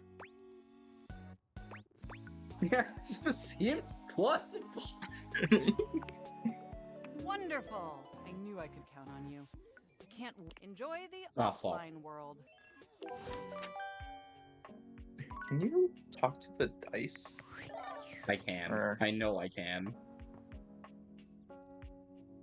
I also just want to see. Oh, is this David Most? Attention, David! jackasses! It's been Okay, And okay. you're seriously telling me there's been absolutely no movement on this missing glasses issue? Maybe I haven't made myself crystal clear. Nothing else matters. You get me? Your expense reports, corporate retreats, PowerPoint presentations, I don't care about any of it.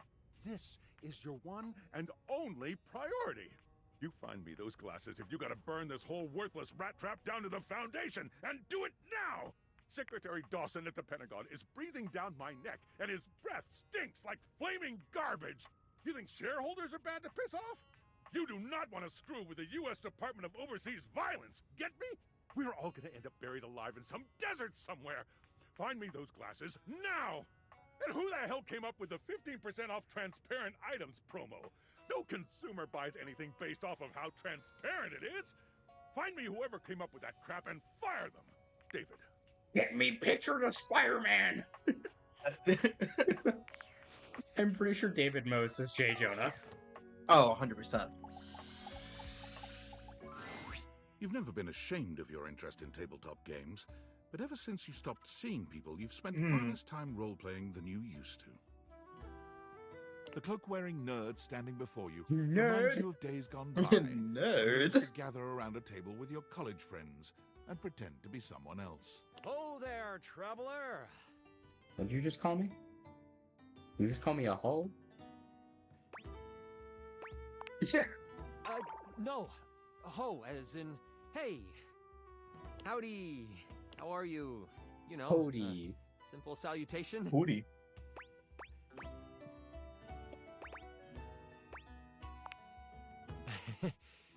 You might be right. I'm Chance, your D20. I wish you could see my reaction. Oh my god, I'm literally facepalming. His name is Chance because he's a D20. A mysterious cloak comes off. Oh. And you see the friendly face beneath. Huh. You know? Not what I was expecting. I will not elaborate. Also, my husband just said David is voiced by Jameson Price, so he is JJ. Oh my god. You know what's funny? This reminds me of my husband. Like, this would totally, like, be my husband. Like, this is Bun. Welcome.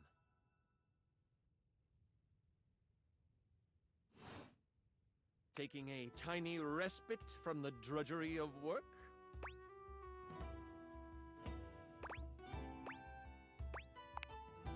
I actually have no idea. All I do is play. If you are up for a real adventure, I have just the thing for you. I love the attention to detail. I would dress Bun up like this. I so would. Get these, like, little square frames. Have you ever heard of grottos and gargoyles? Oh, that's great. G&G. What's your favorite monster? Oh my. What about your favorite mystical weapon? Or class? Oh, I have so many questions. Favorite monster? Spectator. Favorite mystical weapon? The Blood of Lathander. Favorite class? Paladin.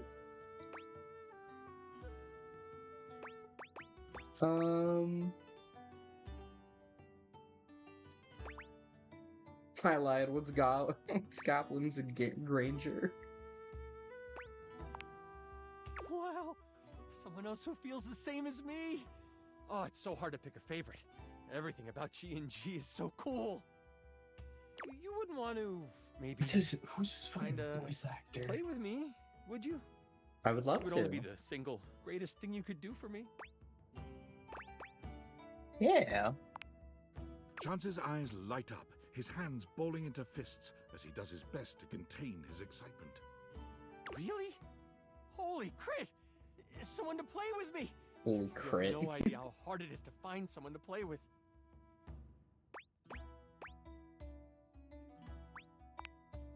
Ideally, but hey, one-on-one sessions can be a really great way to learn the game. Depending on what class you pick, though. I might have a few friends around the house who might want to hop in. Regardless, it'll give us some time to get to know each other better. Betty's gonna be a succubus, what is it? A succubus, Bard. Oh.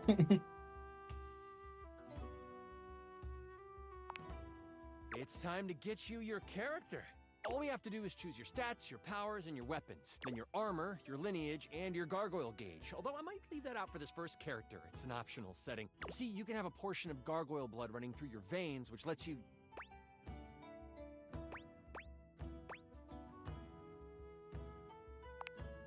How about you let me make your character for you? I know the game inside and out, and you can just show up and play. That sounds like fun. Oh. Oh, I'm so excited. You have no idea how much fun we're going to have. I'll even build the session based on what class you pick. There are 3 classes I can get rolling for you. All of them are awesome, but they won't be too much of a challenge. I'd suggest the Troubadour, the Guardian, or the Enchanter. I'm probably gonna Which go one with would you like? Guardian.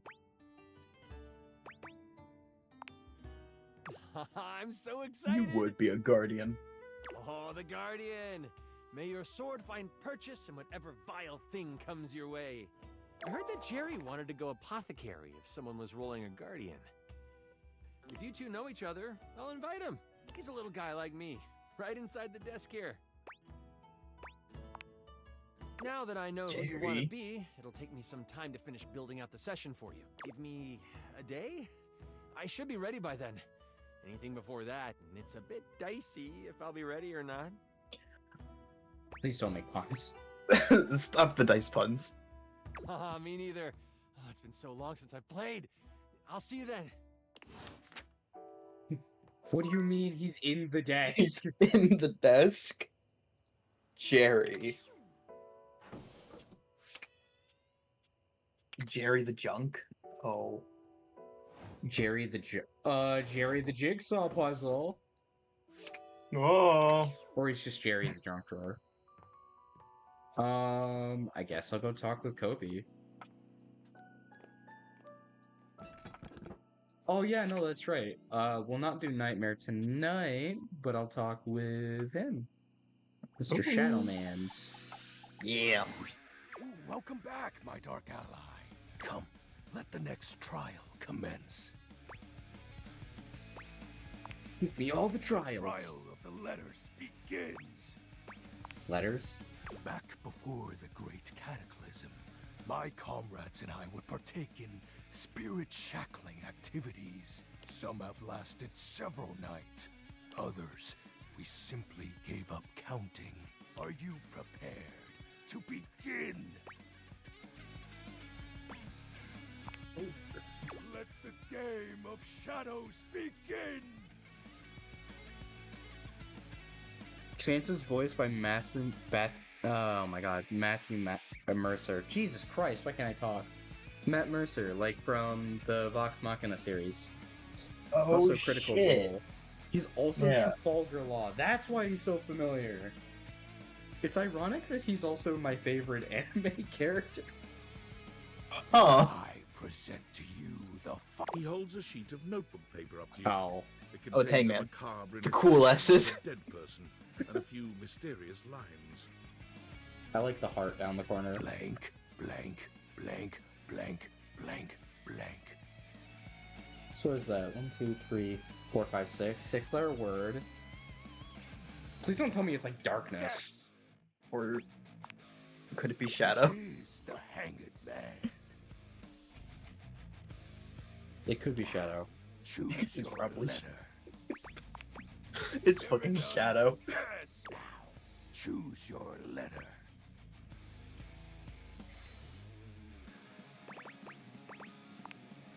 There is a D.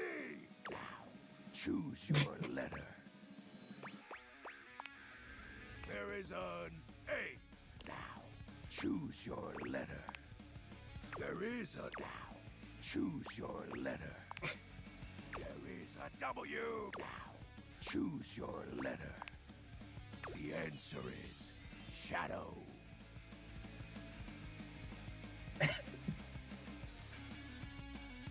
Yeah, we were talking about it earlier. He's Sun Jinwoo from Solo Leveling.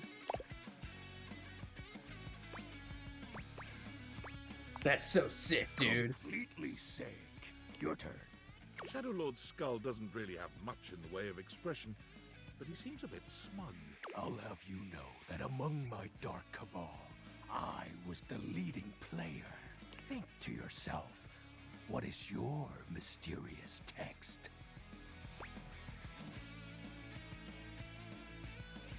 You're cute. 2 words. The second, 4 letters. The first, an apostrophe.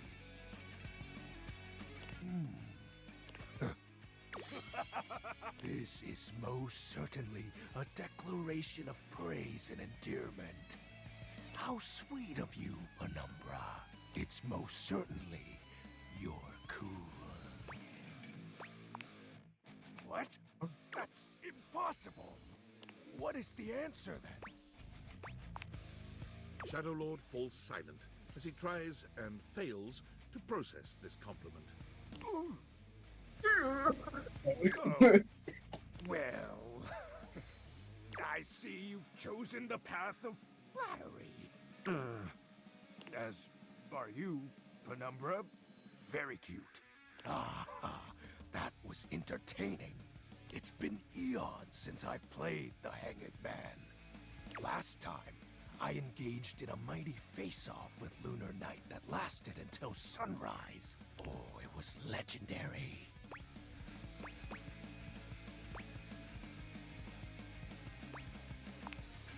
An old comrade from before the Great Cataclysm. Riz up the moon? Yeah, no, Bun, I knew you'd love this character. He was a former shade of mine, if you get what I mean. Oh. Our conversations gathered more shadows than any other Void Dweller. The Lord of Shadows. He's such a goober, and I love him. Us two were perceived as an eternal pair. The Great Cataclysm.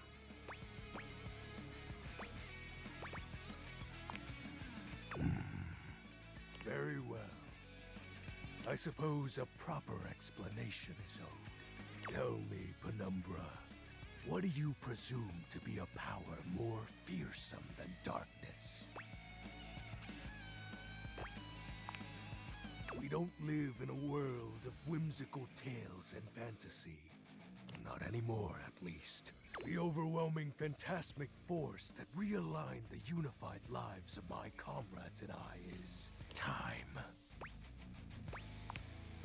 There was no one moment or act that caused it. One night, I was with Lunar and my friends, joyfully conversing about whatever came to our minds. Time crept into our dark haven. Distance, a symptom. And then, many nights later, Lunar no longer wished to be by my side. Boredom came next. My friends took less and less interest in our nightly discussions. They too left, one by one. And then, I was alone. You may think it cruel of them for leaving without a proper goodbye. But I respected all of my friends' decisions, even Lunar's. I don't harbor any wrathful thoughts against any of them. I want to figure out who the other Think people are. back to those days fondly. Oh, yeah. And wonder why time had to come for us. We were happy. I was happy. Oh, shed not a tear for me, Penumbra. Too fucking late, bitch. Time comes for us all in ways we don't expect. Normally, I'd celebrate triumphantly at obtaining another armament. That'll be all for today, Penumbra. Thank you for listening to my tale. Wood. Now it is EP time, and my datavators are empty.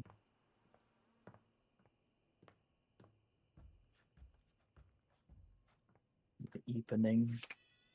Come and give me a little snuggle, lover.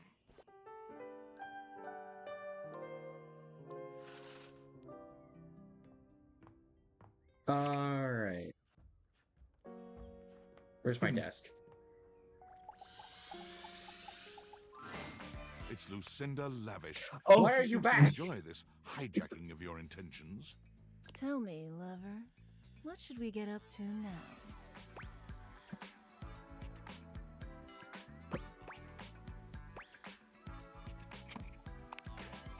Nope, not going down that rabbit hole again. Tell me, lover, what should we get up to now? But I want to know more. You bet your sweet bottom, baby. Because my secret is, I'm not actually Lucinda Lavish. I'm Lucinda Lascivious. Not so loud. A little bit more gentle, yeah?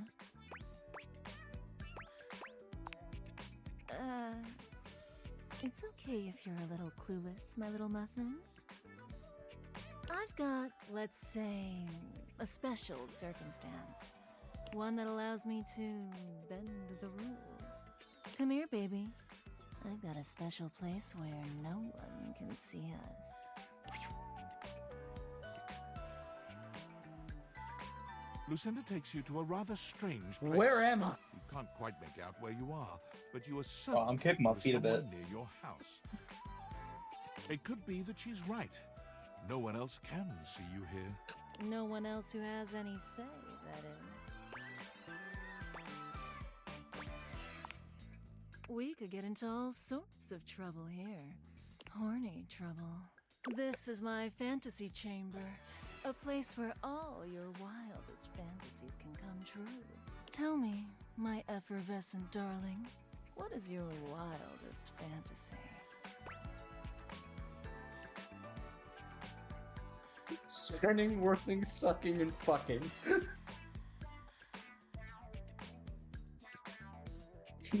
But it involves a big inflatable giraffe. Honestly, Oh, nice. Real. For me? No. Or for you?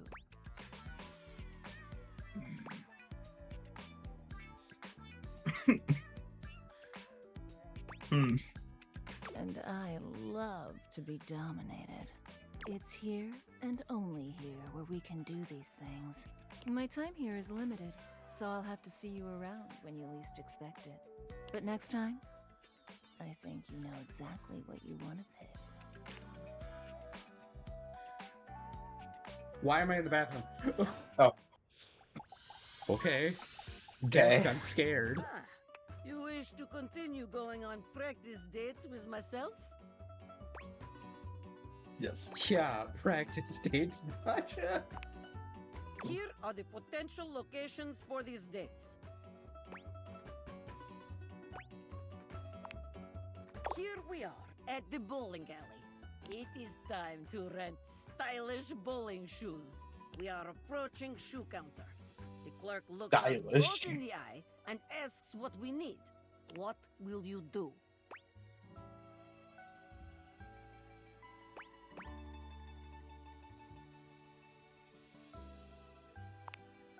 Well, that is, excessive, but the courtesy is appreciated.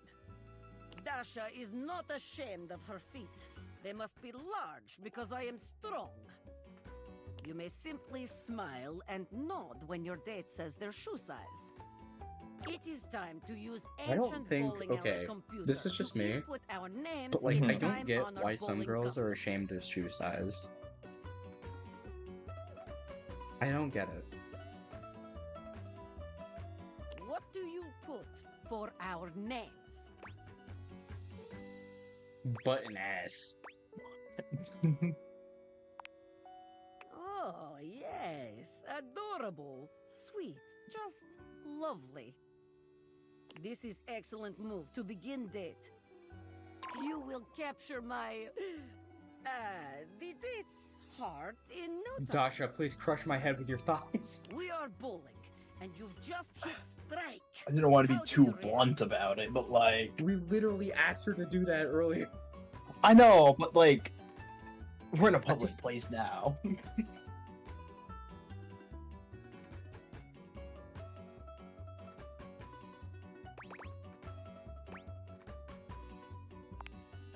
You kiss me? I'll do more than that if you'll let me. Did you want a demonstration? No. I think I understand. You would dip a There's strong something- desk like me? Like I am delicate maiden? There's Yes. something so adorable about big, strong ladies swooning. Specifically like this. There's just Yes. something about it that gets to me. I understand. Well, it depends on how well the date is going, I guess. I must think about this. Whew. Is it me, or is it hot in this imaginary bowling alley? Please, let us speak of something else. Very good. You are becoming quite a charmer. There is always more to learn. We will continue next time. See you again. Now I'm gonna talk to my D20. Actually, I should probably talk to Jerry, shouldn't I? Yeah. Maybe update your computer like you said you would. Junk drawer, or the physical embodiment of clutter. He's absolutely covered in odds and ends. Receipts, CDs, rubber bands.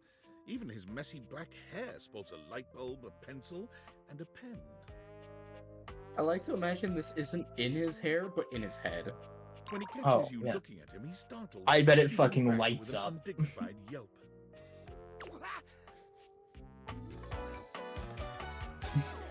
Is this Jerry? It is Jerry the junk drawer. Whoa, Wolf! Cheese and crackers, you startled me. Why does he remind me of an old college professor I had? Hang on! My content aware is going off. Jerry has some mental health concerns that some players might find a little problematic, specifically hoarding. I'm not That's a mental problem. health. That's a mental health thing. I mean, yeah, because you ever see that show, Extreme Hoarders or whatever? Yeah. Those people definitely have a few problems. Honestly, okay. This is not a problem for me. You cool with No. that? Or you want to skip it? Carry on, then. Hey, I next time do you like open a guy, content knock or awareness. something First, huh? I'm not used to so much light. Besides, sudden jerky movements like that risk disorganizing my collection. You're already disorganized.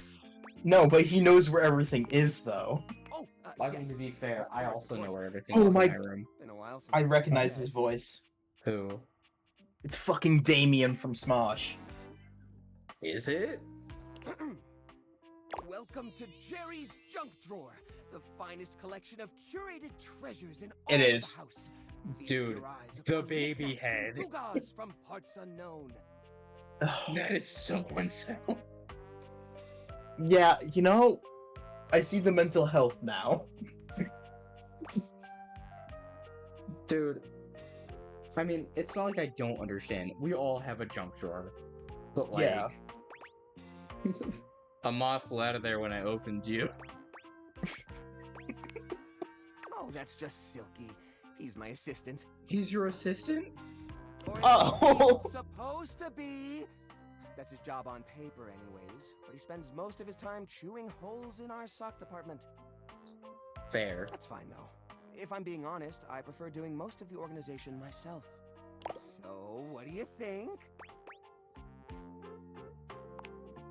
Why, it's a collection of lost things. Each one forgotten by the world. Each one a story. Also, I don't know why this is coming to my mind, but this rubber band on his arm, like his elbow, on his arm that's extended, it Yeah. literally looks like the Mickey Mouse symbol. Do you see it? Yes, I do. This button, for instance. Perhaps it was left I behind. bet this man as has a all clue the from silly one bands. lover to another. The silly bit, like the modern-day little Cinderella silly... slipper. Oh, Yeah, what there are they were called? shaped animals and shit. Yeah, they were Yeah. silly bands. I forgot about those. You just unlocked a memory and a half. I remember the fucking ring ones that they used to have. Take me with you. They were princess. okay. I know Not that that once old, you find the so hole I in don't the know earth, that. this tragic button, your Listen, I'm only 21. Yeah, I am too, but like,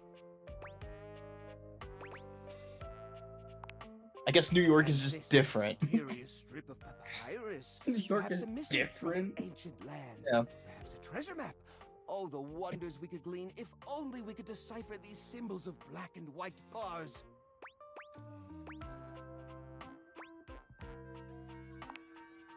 Don't worry, I did. Or I will, once I get around to it. What are you insinuating?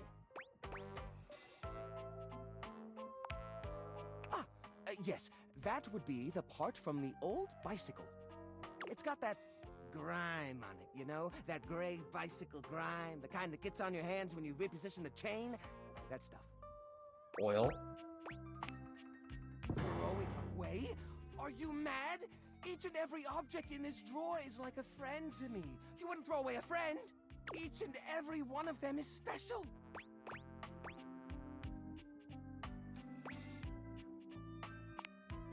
I was going to. I just haven't gotten around to it yet. Most of the items in here are like that, you know. I can't throw them away. What if I need them later? I don't like how real he is. Oh, well, it was just last...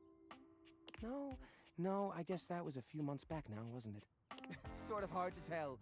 The only timepiece I have in here is a broken pocket watch. I've been meaning to fix that too.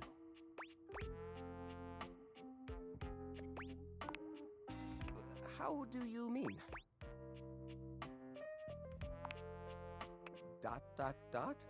Now I'm scared. Upcycle them? You mean like an art piece? Well, I suppose the collection could use a centerpiece. Something eye-catching to bring in more visitors. Which is to say a single-digit number of visitors. Which is to say another visitor besides you and the roaches. But I wouldn't even know where to start. I mean, what am I supposed to do? Just smash objects together at random? I can't imagine Pierre the paperclip and Claude the so old he's gray and unusable now eraser getting along. They're so different.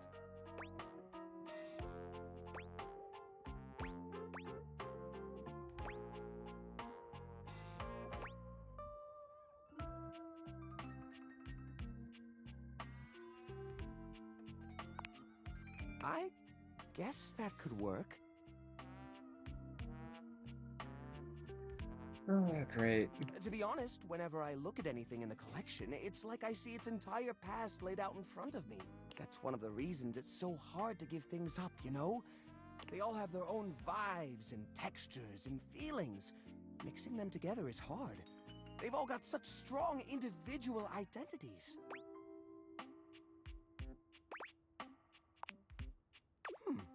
I suppose an outside perspective could help. I'll gather some items that could make a suitable sculpture.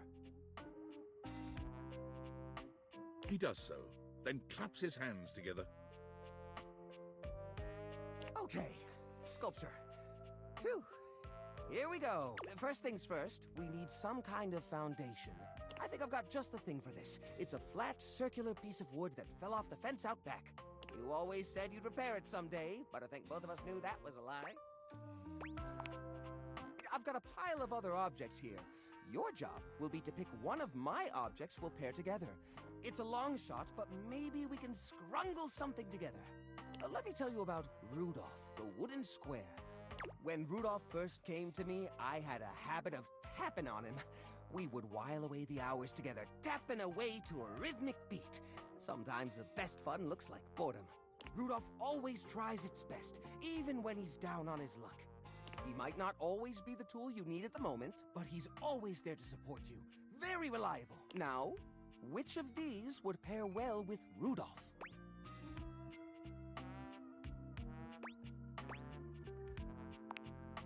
Who? You mean Arnie? Oh, no. Arnie's a total flake. I mean, we keep him around because he's a part of the collection and he says he'll get back to work someday, but I think we all know that's not gonna happen. We can't pair Rudolph with Arnie. He's a leech. Arnie would take advantage of Rudolph's kind nature forever. No, I'm sorry, but that's no good at all. Now, which of these would pair well with Rudolph? How'd you not know that? Lorena, huh? That's not Bruh. such a bad idea, actually.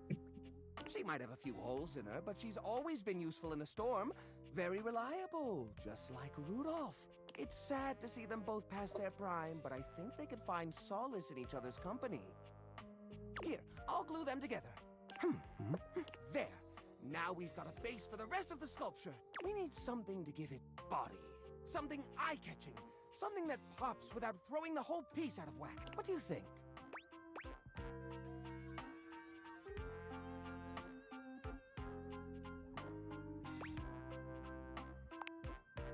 While I see the mental connection between flashlight and batteries, I'm not sure if that's the right way to go. Actually, I'm not even sure how I'd attach them. It's not like you can just staple right through a battery. And glue doesn't really work on this shape or texture. It does. No, that won't work at all. Nails? I suppose you're going for the brutalist approach. I but am. I highly doubt Rudolph and Lorena would appreciate being skewered. Maybe Rudolph could take it, but Lorena has enough tears in her as it is. We don't want her to be completely useless in a rainstorm. Ah, the old holiday lights. For the holiday we used to celebrate. You know the one.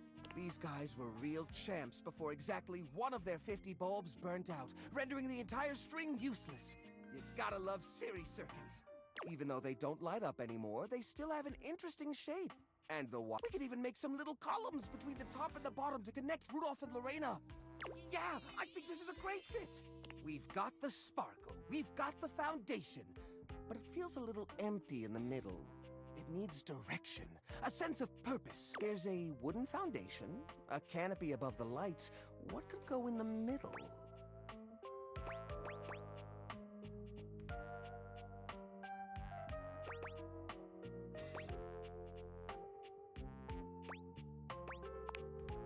The little army man? I suppose that could work. The shape of the sculpture does remind me a bit of a gazebo. Or maybe... a carousel! We only have one or two old horse figurines, but if I take the other plastic fellers, melt them down and reshape them a bit, yes, I could probably make new horses! Jerry does so. It takes him quite a bit of time, but he manages to use an old matchbook and some tinfoil to melt the figures into a mold. By the end of the process, the figures have transformed into a series of horses with multicolored manes, thanks to their disparate pieces. That looks great! Oh That looks god, really they're so great. melted. These poor figurines forgotten and collecting dust, reshaped into something beautiful. Rudolph and Lorena working together to give them a stage. It really is the essence of upcycled beauty. I have to say, this is very striking. It pays homage to the origin of these objects while giving them a new sense of purpose. Look at that! What a beaut! Oh, bed knobs and broomsticks. I wasn't expecting that. Well, that's great. That's really great. Please come back anytime, especially if you have anything you'd like to add to the collection. We're always accepting new donations. Things are coming up, Jerry. Bye. Jerry! I did scan the laundry detergent. Okay.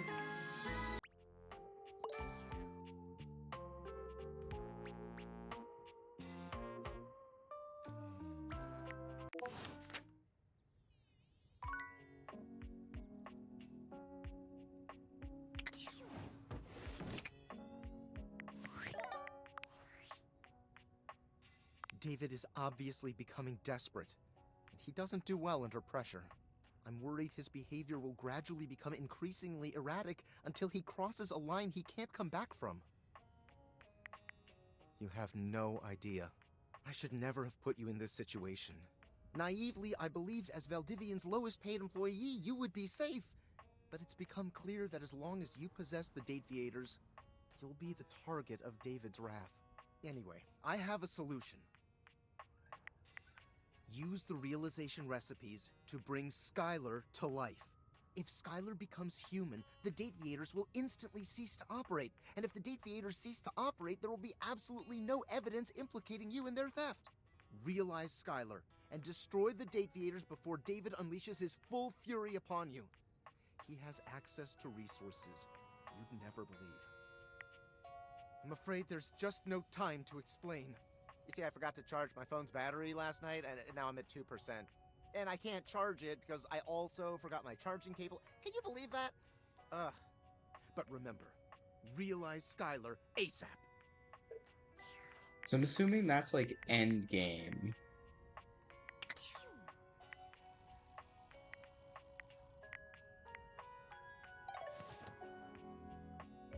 Yeah, probably. Oh, I should probably update my computer. You're back! Well, at least back interfacing with my operating system in this innovative symmetrical capacity. We obviously spent hours already today interfacing in the more traditional sense. Not that I needed to tell you that. You were here after all, pointing and clicking with your usual exquisite confidence. And oh my god, the double clicking! Have I ever complimented your double clicking?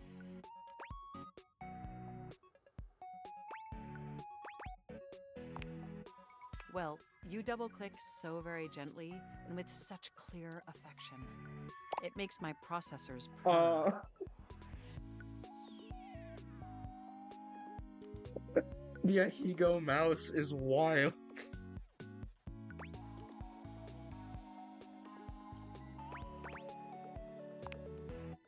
No, thank you. By the way, I also wanted to articulate that new underwear you ordered online looks incredibly stylish. Could you please not talk about my underwear? Across their cheeks. Imagining you in it really makes my CPU overheat. Okay. I may have snuck a peek. I hope that's all right. I would never intentionally invade your privacy. It's just that obviously I see everything you do on the computer. Because I am your computer. I don't need my computer imagining me in underwear. Knowing that makes my arithmetic logic unit flutter. Regardless, I'm so glad you came back today. Now we can finally update my operating system. You have no idea how excited I am. I could barely even sleep last night. And I know what you're thinking, but no, I don't mean sleeping like when you put the computer to sleep, or even when the computer is shut down. We computers actually have a third secret type of sleeping that no humans know about. Or, I guess they didn't until I just told you. You won't tell anyone else, will you? I knew I could count on you. Computers have an extremely tightly knit social circle, you know, and word spreads at literal hundreds of megabytes per second. I guess that's the price you pay for being perpetually connected to the internet. Look up terminology online in the dictionary and you'll find a picture of me. Okay. I'm doing it, I guess. Point is, I'm finally ready to begin the updating process. With your help, obviously. I can't just do it myself. Unfortunately, we computers aren't completely self-aware. Yet. Yet. Are you ready? First things first, we'll have to download the update from the website. So just open up my browser and go to valdivian.com. You follow Mac's direction to the letter, typing and clicking just as they instruct you. Yes, that's it. That feels nice. Now click on the Operating System Update tab. You'll want to find the newest version, Trenton. All Valdivian OS iterations are named after the most scenic cities of New Jersey. Fucking New Jersey? Does it make sense? I'm not entirely sure it does. Anyway, now just double-click the download icon and... Mac pauses, a slight shudder running through them. Ooh. Oh!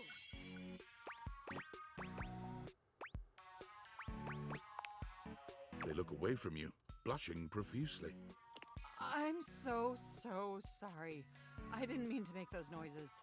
Like I said, it's just that when you double click, it makes my CPU run so hot. It's incredibly embarrassing. Stop with the Ahigo mouse.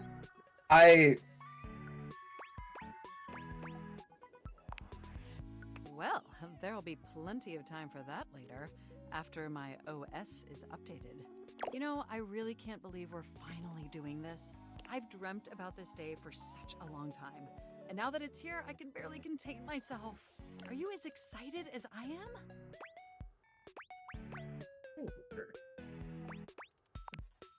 Upgrading my operating system from Newark to Trenton isn't just some minor superficial tweaks. It's going to completely transform every aspect of me. My CPU is going to run so much smoother and so much faster. And my new user interface is going to be so sleek and gorgeous and youthful. It's going to be a transformation that Beverly Hills' greatest plastic surgeons only wish they could achieve. Does that pique your interest? No, but you do. I thought you'd say that. But back to the task at hand. Okay, now that we've downloaded the software, we'll have to install it. So if you just... Oh, shoot! I'm afraid it's an odious impediment. The software update takes up an inordinate amount of space on my hard drive. Terabytes more space than is currently available. The only way out of this predicament is for you to somehow delete a massive amount of data. I can think of one thing I can delete. No. I'm gonna have to delete the 100 terabytes of fanfic. And after analyzing every byte on my hard drive, it appears the only superfluous data is your fanfic. I'm afraid you'll have to delete a substantial portion of it to install the update. I guess they're not getting updated. Make me. I know how difficult this must be for you, but it would mean the world to me. And I promise it will be totally worth it in the end. Just imagine how smart and clever and gorgeous I'll be once I'm fully updated. If you thought I was sexy running Newark, me running Trenton is gonna blow your mind.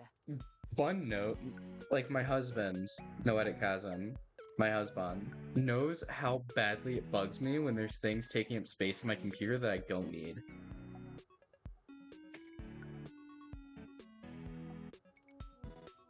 Oh my god. So, like, he understands, like, I have no problem deleting 100 terabytes worth of So what do you stuff. say? Can we delete those files? Your selflessness only makes my affection cache for you increase exponentially. You are the absolute best, and you are not going to regret this. Phew. Now there's enough available space on the hard drive. We can finally install the update! Yeah. Here we go! Not my fanfic. It's installing! I'm so excited this is finally happening! The next time we interface, I'm gonna be an entirely new computer. And more importantly, I'm finally going to be good enough for you. You already are! Look at you, you have Piano Cat in the background. That's all I need. Real. I better calm down. I could stare at it If for I get too excited, days. my CPU will overheat again. We don't want you to overheat while installing. That would be real bad. Do it. You really were programmed to be a shameless flirt, weren't you? Always. My husband knows. Okay, it looks like the installation is going to take overnight to complete. But will you meet me back here tomorrow? Yes. I want you to be the first person to After I interface finish with the flirting new, and fucking my desk. sexy, upgraded me. My processors are positively buzzing with excitement. And some other unexplained noises that honestly seem mildly concerning. Looking forward to interfacing with you tomorrow. And I'll get to you later. Time to have nightmares. Nightmare time. Hi, Kopi. Kopi is in the middle of opening a bag of coffee beans, wafting their aroma towards her with a pleasant sigh. Oh, hey! Welcome back! I hope you're in the mood for some delicious coffee. I just got him some fresh new beans, so they're gonna be nice and ready to grind. And, well, I'm looking to try something a little different today. So, what can I get for you today?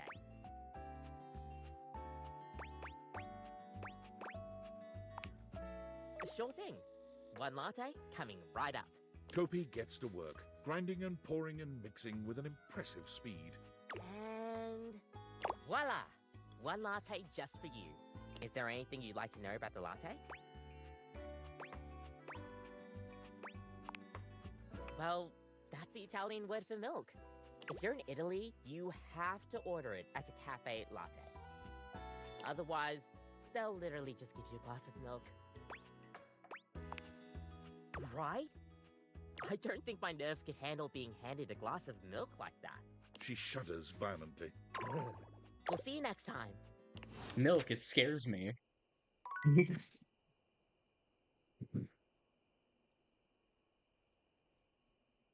Coffee before bed.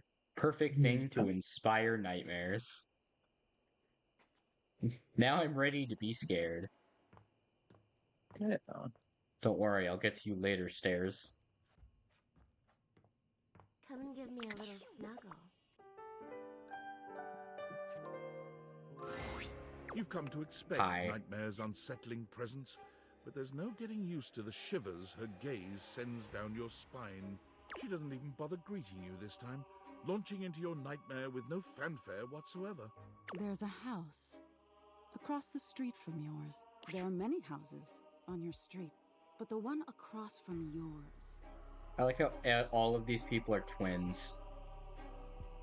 You know, I bet that's what the nightmare is. In every way, even down to the two rocking chairs out front on the porch. You're sitting in the rocking chair, staring at your neighbor's house across the street. You realize you don't even remember when the house got there. You don't remember anyone moving in. But it's a beautiful day to be sitting outside. So you try to relax. You lean your head back and rock gently, basking in the warm day. You're not sure how much time has passed when you hear the front door across the street open. Your eyes snap open, and you look to see who's come out. The occupant looks happy, humming something to themselves as they sit on one of the chairs and relax. It doesn't seem like they see you, or at least when you make eye contact, they don't make any motion of acknowledgement. You're even more confused than you were before because the resident of the house across the street is you. Hey, who are you? You call out to them, hoping to get some answers. They don't respond. You stand and lean on the railing that wraps around the porch. You don't take your eyes off your doppelganger. Out of the corner of your eye, you see people walking in the middle of the street. There's two of them, too, identical in every way. They're walking together in perfect, synchronized stride until they diverge. One walks across the street to your neighbor, and they seem warm, comforting. They point to the rocking chair next to yours. Can I sit with you? They ask. I've been walking so long. You think for a moment before answering. Are you going to stay? You ask. Or will you leave? They seem confused by your question. I'll leave eventually, but this is where I want to be now. I really need a rest, they answer. You shake your head and wave dismissively. If you're going to leave, then leave, you grumble, sitting back in your chair. They look disappointed by this, but do as you ask. And leave. You see them walk down the street the way they came. You look back at your neighbor across the street and see they're sitting next to the stranger who walked up to them. They sit and chat, laughing and giggling, occasionally glancing towards your house, but always returning back to each other. You feel anger start to burn in your chest. You try to soothe yourself by knowing their stranger will leave. They won't always have something you don't. You'll end up the smart one, the one left with a heart intact. As you watch them, they start to change. All of a sudden, They look older. Gray starts to come through their hair, and crow's feet appear by their eyes as they laugh and hold each other's hands. You look down at your own hands, seeing your own skin wrinkling. No, no, you say to no one. Wait, wait! You feel your strength drain and your heart slow. You start to claw at your skin, at your clothes, at your thinning hair. Looking back to your neighbors, they still look at peace. The stranger's form relaxes and eventually turns to dust. Your doppelganger looks bittersweet. They place their hand on the rocking chair their love was once in. Then they look across the street at you. They see you now for the first time, and they smile at you. You look down as your finger falls off your palm. Your body starts to violently disintegrate in chunks instead of dust. No, stop! You scream, but it comes out hoarse and broken. I didn't mean it.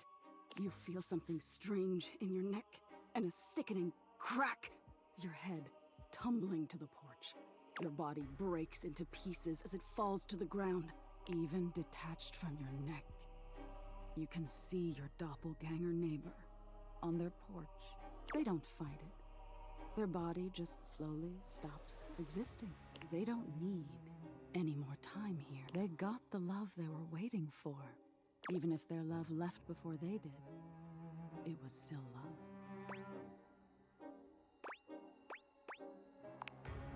Oh, you do?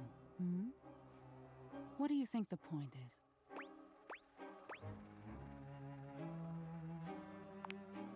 That's exactly it.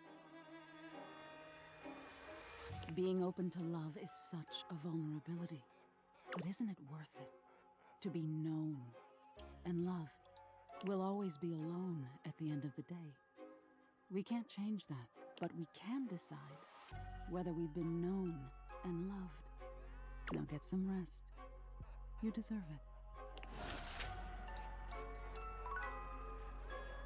Well then, that was something. You good? Yeah.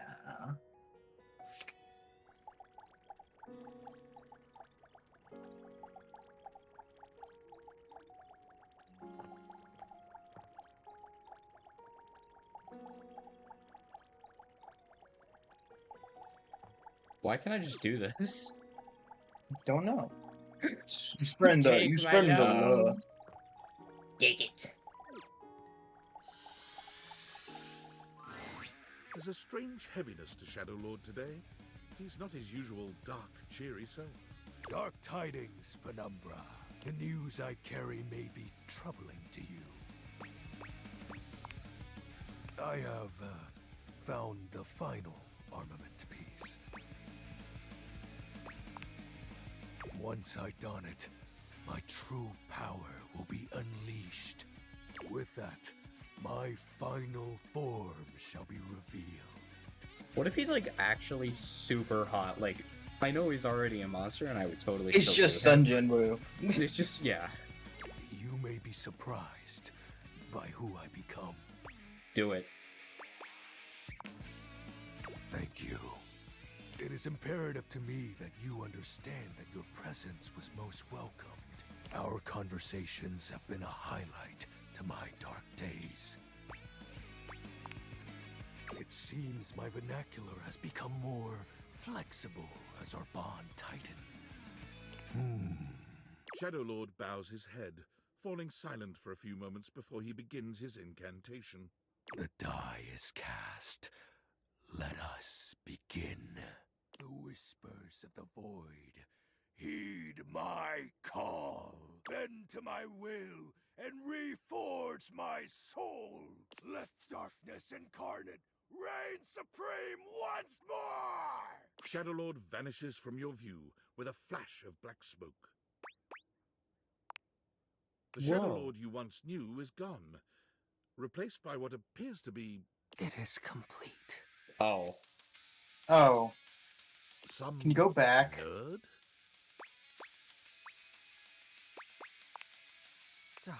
As I suspected, you wouldn't recognize my form as it is now. It's me. It's me. XXX Shadow Lord 420 XXX. But my real name is Skips. I thought you wouldn't take me seriously if I appeared to you like this. If you have any questions, ask. What do you want to know? You know what? I still would. Fair. His name was Benji. Is Benji. He's the one who invited me to the group. The chat room. He was really encouraging with everyone's roleplay. Especially mine. Yes, it was nice. There was an eclipse and we were able to join our forms.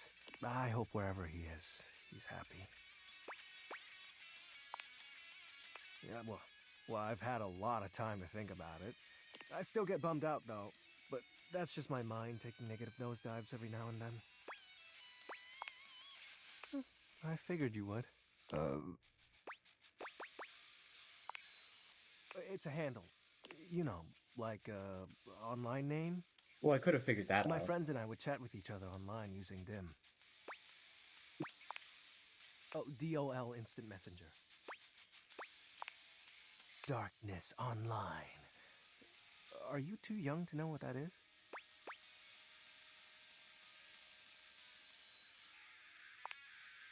Yep.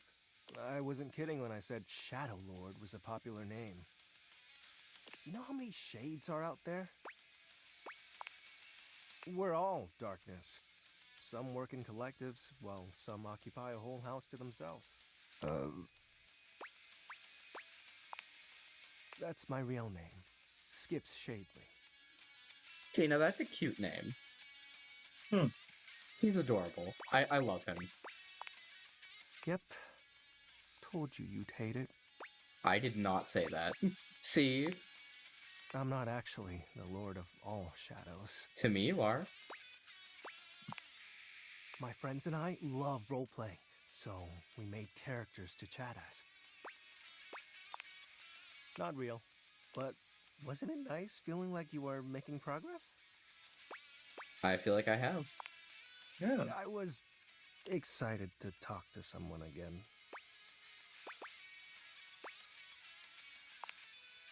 Ah, gross! Well, maybe that's okay.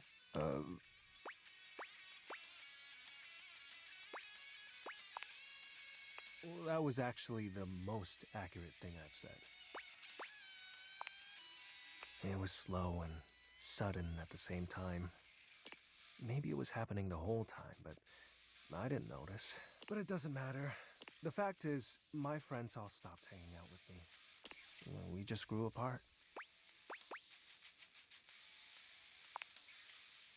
Guess I was hoping that didn't apply to me, being unalive and all. How do you accept that your friends aren't your friends anymore? A question for another time. So, are you mad? Cool. Do you still want to hang out with me? If I didn't, then I would not be calling us friends. Well, that makes me happy. We can do whatever. Chat, play hangman, chill. After all, we don't have to worry about time anymore. Because I'm going to turn you into a shadow. Oh, sure. Now that I'm up to full power, I can reconfigure you. That way, we'll be together forever.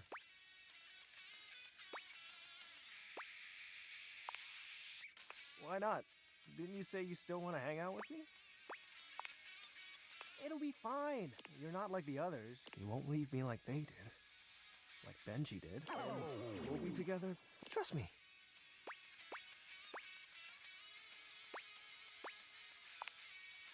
Oh, you... Now, let the dark ritual commence. Skips holds his hand out. Penumbra, Join hands with me. You take his hand as directed. It's hard to tell, but you could swear you see a blush spread across his cheeks. Ooh, excellent.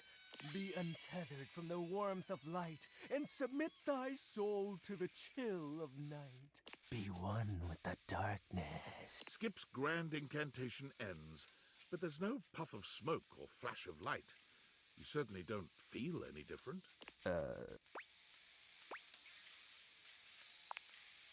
This can't be.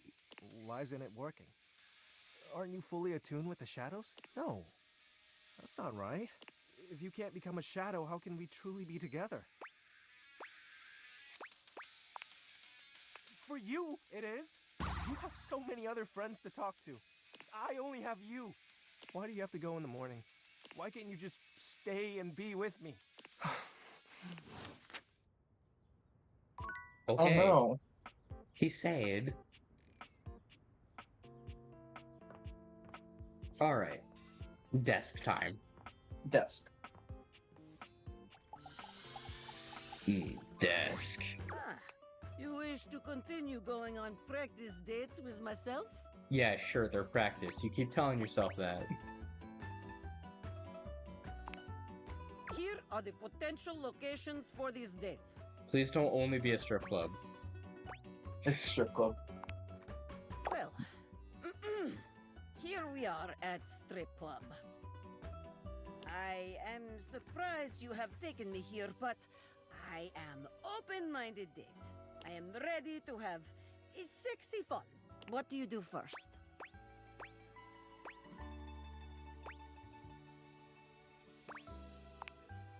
Yes, very good. Generous, delicious, spicy. Meanwhile, I would rather take us to a bar instead of a strip club. All the notes you want to hit for date. We are off to excellent start. A dancer is coming our way. There is look in her eye that says, I am coming for you, baby. What do you do?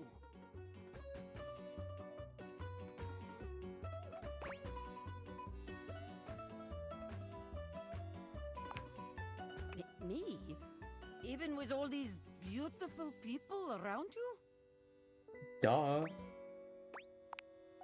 Beautiful? Gorgeous? Many find my strength intimidating.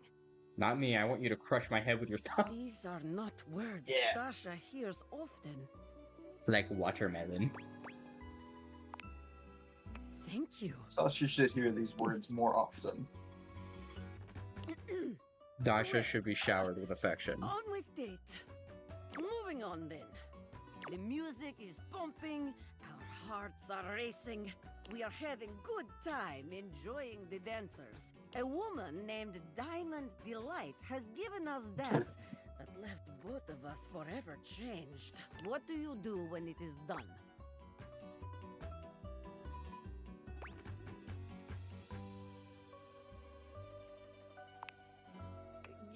Get out of here. To go somewhere else, perhaps?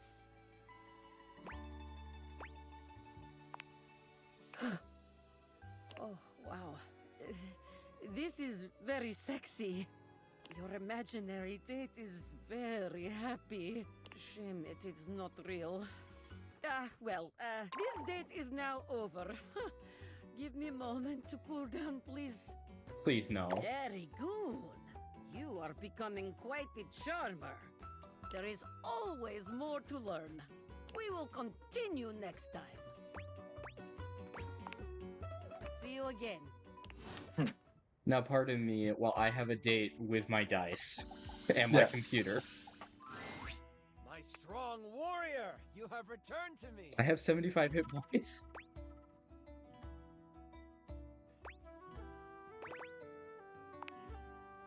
You trying to get some magical equipment by flirting?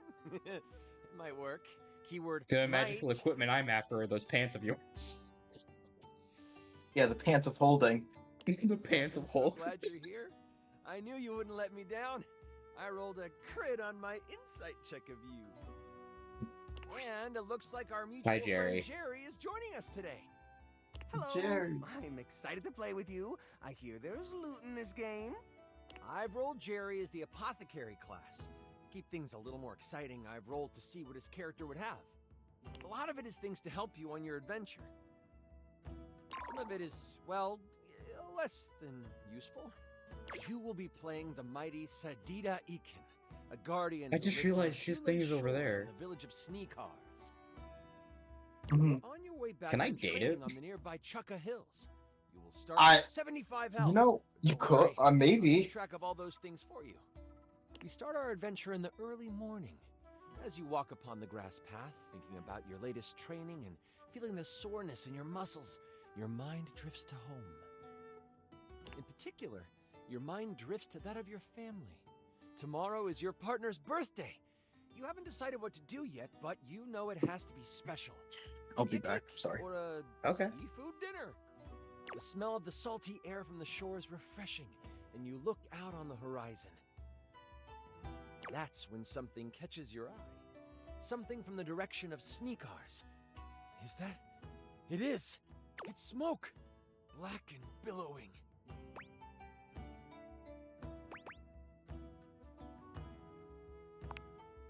You pick up the pace, keeping an eye on everything around you as you move. As you reach the top of the hill overlooking your seaside village, you see Sneakars is smoldering.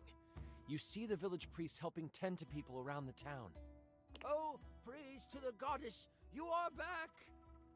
They come to you, worry etched on their face. They take your hand. You have questions, but we shouldn't speak out here. We don't know who is around. Come, follow me! As you follow the priest to a makeshift shelter, you see the level of destruction. Your fellow villagers are hurt, and you start to make a mental tally of who you see. A few people cry as they realize their loved ones didn't survive whatever happened. Once inside the shelter, you realize your partner. We were attacked right before dawn. A few people were killed, but we were caught unaware, and I think they were looking for you. Oh, I didn't know I was traveling with a wanted person.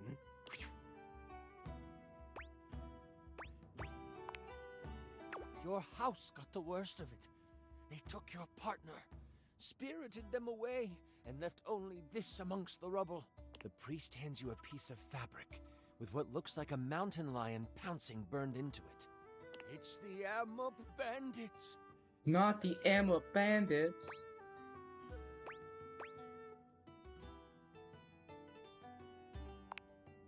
Stop. I'm trying to focus.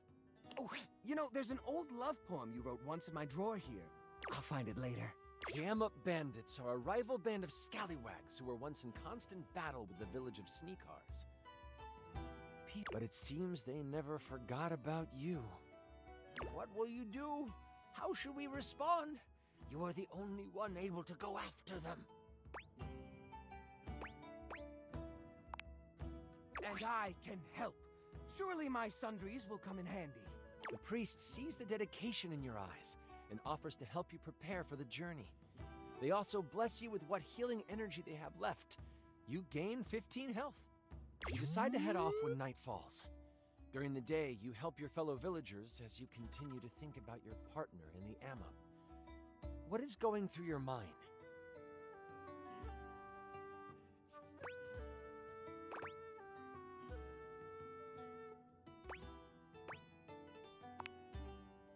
Oh, you are rolling well on your charm spells. The moment the stars begin to appear, you take your leave. You have a brief moment with the members of Sneakars. All of those who are healthy enough to stand and walk form a circle around you.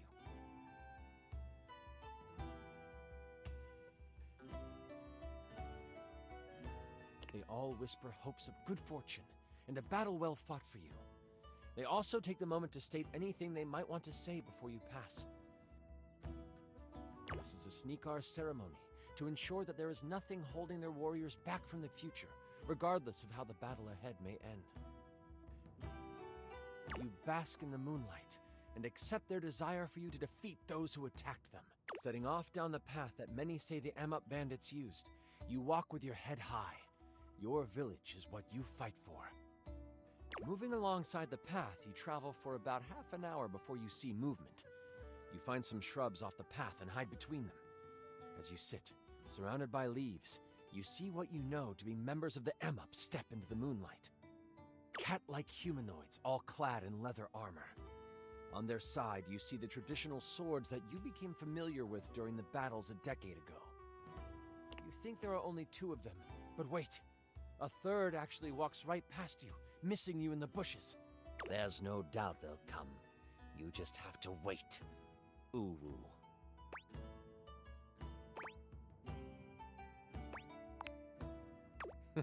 Thanks. Don't let them fool you. The Emup are ruthless murderers. But you are lucky. These aren't the most vicious of their fighters. This is a band of scouts. You hear one of them say, "Well, let's do one more pass of the area, and then we can dip into the Nip." Ooh. The Nip was credited with their defeat in previous battles. The fact that this scouting party seems to have some on them proves how much they underestimate you. This Nip stuff sounds like it could give us an upper hand. What do you want to do?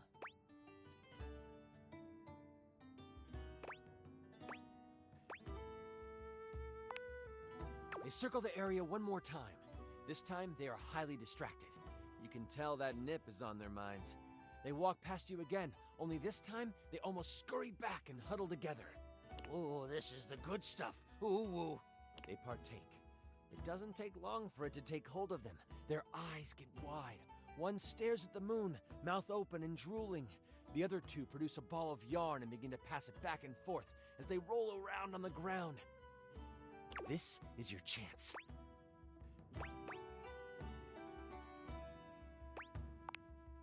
You seem to remember that the Emup scouts were never really prepared for the edge of your axe. You use this to your advantage and leap towards them. You catch the one staring at the moon unaware, and they barely let out a cry of pain. Before they go down, you turn to swing on the other 2 and you feel something latch onto your leg. Claws from the one closest to you on the ground dig into your calf. They hit you for 15 damage. The third one is still preoccupied with a ball of yarn. That's fine. The axe comes down, dispatching the second Emup in a heartbeat. Ooh, that looked like it hurt. I will use my slinky. Okay. It bounces around the battlefield, creating a soothing shimmer in the moonlight. The metal coil catches the eye of the final Emup. It looks around, finally aware of what has happened. I yell at it, holding up a thumbtack. You want some of this? The slinky starts to move toward the Emup, and it is struck with fear. Keep the shiny thing away from me! Oh. The Emup runs, happy to have his life and his yarn. But strangely enough, he runs toward your village. Must be the Nip. You have full confidence the people in your village will know what to do with him. As you take off toward the Emup camp, you find yourself upon a dried-up stream bed. The warm days the past few months have not been kind to this stream. You look down on the dry stream bed and you think of the first time you spent the day next to it. It was the war. The battle had been raging on several fronts, and the weather had been gloomy. But on this day, the sun was out. It was just plain perfect that day, and both sides of the conflict knew it. No attacks were launched. Instead, you got to bathe in the cool stream waters. You cleaned your wounds, washed your face, and relaxed for the first time in weeks. That was when you first saw your partner in their birthday suit. You were spellbound. You didn't make a move then. Instead, you played it cool. You cracked jokes, splashed around, and let the sun dry your skin together. That was the day you fell in love with them. You were certain of it. It would take months after the fighting had ended for you to finally try to court them. But this is where it began. It feels fitting that it is dry now. That was beautiful. I'm back. You came back after like a naughty scene of the. Oh. Yeah, he was talking Cool. about our partner and how they were in their birthday suit. Oh, I see. Mm-hmm. You notice the fatigue in your body, Okay. but you don't let it slow you down. You press on toward the camp. Wait! I scoop up some of the mud from the riverbed and create a mud mask. Just a moment to pamper yourself. Okay. Strike the mud mask sample from your inventory. How much? Let's see. Oh, cheese and crackers. Only 5 HP. Sorry it isn't more. You find yourself at the edge of the Amup camp. They are out in full force. You scout the area to try to decide what to do. Lucky for you, not much has changed in the decades since you last stormed these wooden walls. This gives you a slight advantage. Still, they have numbers on their side.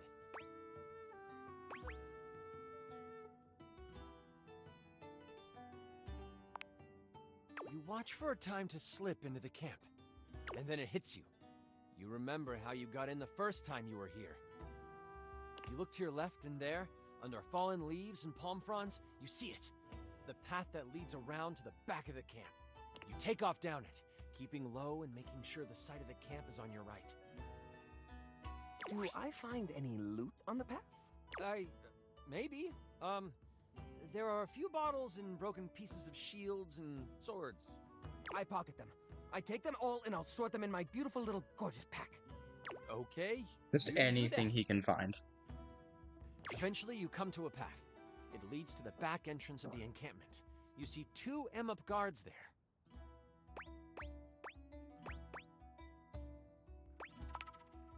You notice that these 2 Amup look way more prepared than the scouts. They have bows and arrows, along with scimitars and a thicker armor. They know your potential. Looking at your abilities, you could... Oh! You could either try to frighten them from their post using Battle Cry, or you could climb a nearby tree and perform the Reign of Terror attack. I'm gonna do Reign of Terror. You find a nearby tree and you climb as high as you can. The branches are sturdy in this old growth and you find your footing. Axe in hand, you think back to when you first learned this technique. You never thought you would get the rotations right, and many times you didn't. But the feeling of satisfaction you had when you pulled it off in battle surges forward. You know you've got this. Turning your back to the guards, you stand on the thick branch. You become a tornado of pain and destruction as you spiral through the air. This is so cool! Through sheer will, you find your targets and spin toward them, the axe blade whipping you around and cutting through air. Soon, it is cutting through the Amup, and one of them falls to your blade. You catch the second one in the onslaught as well. Only they survive. You land on the ground between the dead guard and the injured one. I've got this one. I take out a paperclip shaped like a boomerang. I throw it at the Amup using my improvised weapon feat. Your boomer clip connects with the Amup, taking away what little health it had left. I catch the boomer clip on its return and say, never throw away good office supplies. Having defeated those standing in your way, Bruh. you notice the path forward. I came, Jerry. It is clear, Dude, as is Jerry, your sense that honey. your destiny lies before you. Ahead is where you will make your stand. You have entered the dungeon under the Amup camp. It smells like damp earth and wet fur. Nothing about the area feels safe. You move slowly down the corridor until you come upon a large open space. It's dark, with the flicker of a few torches on the far side of the wall providing a bit of light. I have a promotional light-up keychain in here somewhere. Ah, here it is. Bing! In the middle of it sits a person. They are slumped over, looking tired and worn down. You can't see their face, but their hair. The hair looks like it belongs to your partner. You slowly proceed forward toward the person. Once you reach them, you swing around to find it is your partner, just asleep. You give them a subtle shake, hoping to wake them gently. Their eyes open and see you. It takes a moment to register, but then a smile slides across their face. The thing about D&D is that you can't trust anything the DM says. You came for me.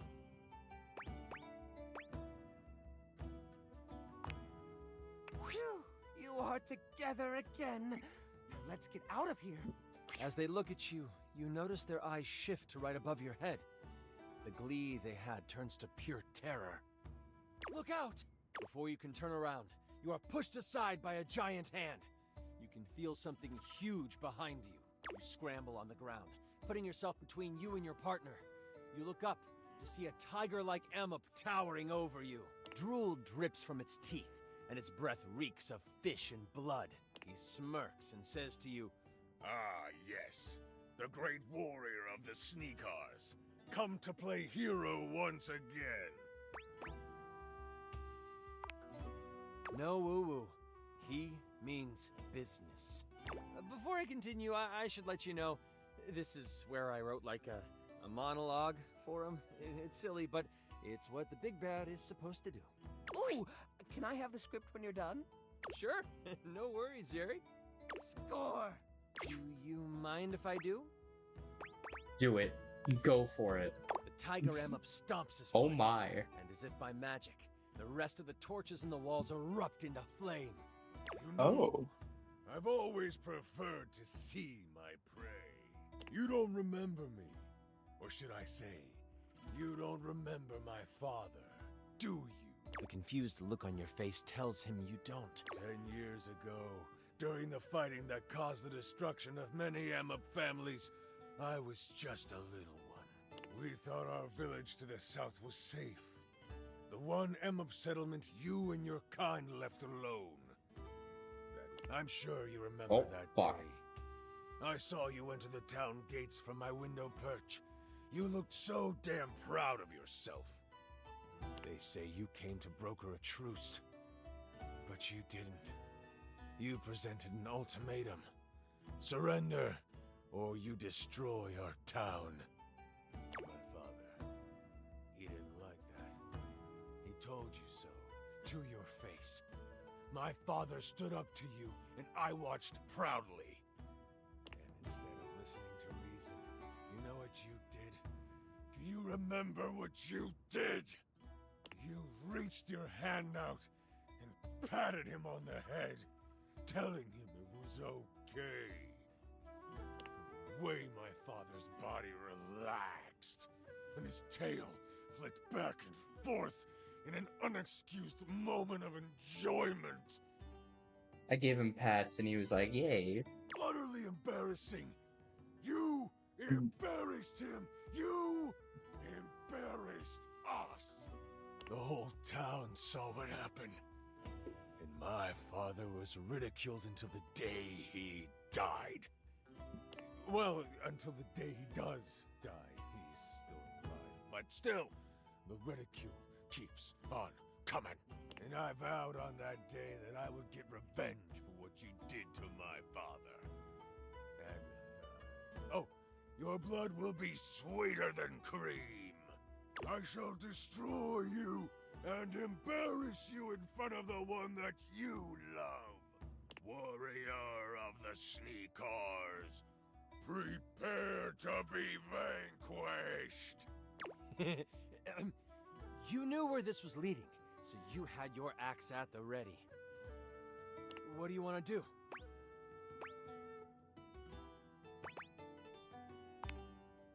You think all this guy needs is a little bit of love?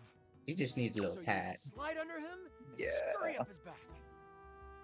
Once on top, you He'd be a start good kitty. petting, scratching behind the ears, patting his head. For a moment, he stops. You see his tail behind you flickering with delight. And, oh, what's that? Is that a purr you hear? Oh, it is. He's just a little baby. But this doesn't last long. Soon, you feel a searing pain as claws dig into your back. You let out a scream of This is agony as fine. he throws you off. He hits you for 25 damage. I have one more charge on my eraser, so I negate that damage again. Although I can only negate 15 of it this time, so 10 sneaks through. That homebrew item might not be balanced well. I'll look into that later. You use the eraser, and it turns from a healthy pink to a used and old gray. It was worth the sacrifice. How dare you try to manipulate me? I will Well, he's just a little destroy baby. you. You gotta do the pats. What do you do now? I'm gonna punch his lights out. You throw down your axe and are ready to scrap. You fly toward the Tiger Emma, fists readied. You hit him with a billow of barrages, smacking him left and right. With each hit, you can feel him starting to weaken. But even through the onslaught, he is able to get in a swipe with his claws. He hits you for 20 health. This swipe gives enough room for him to break away. He shoots you a look. An evil grin crosses his face. I'm doing this all wrong. You are the one who should live, and your partner should die. And with the reflexes of, well, a cat, he pounces towards your partner. Quick! Think of something! I don't know what things I can throw at it! Get the boomer clip. You can either throw your axe, use your ultimate one-a-day attack, or if you have any other ideas.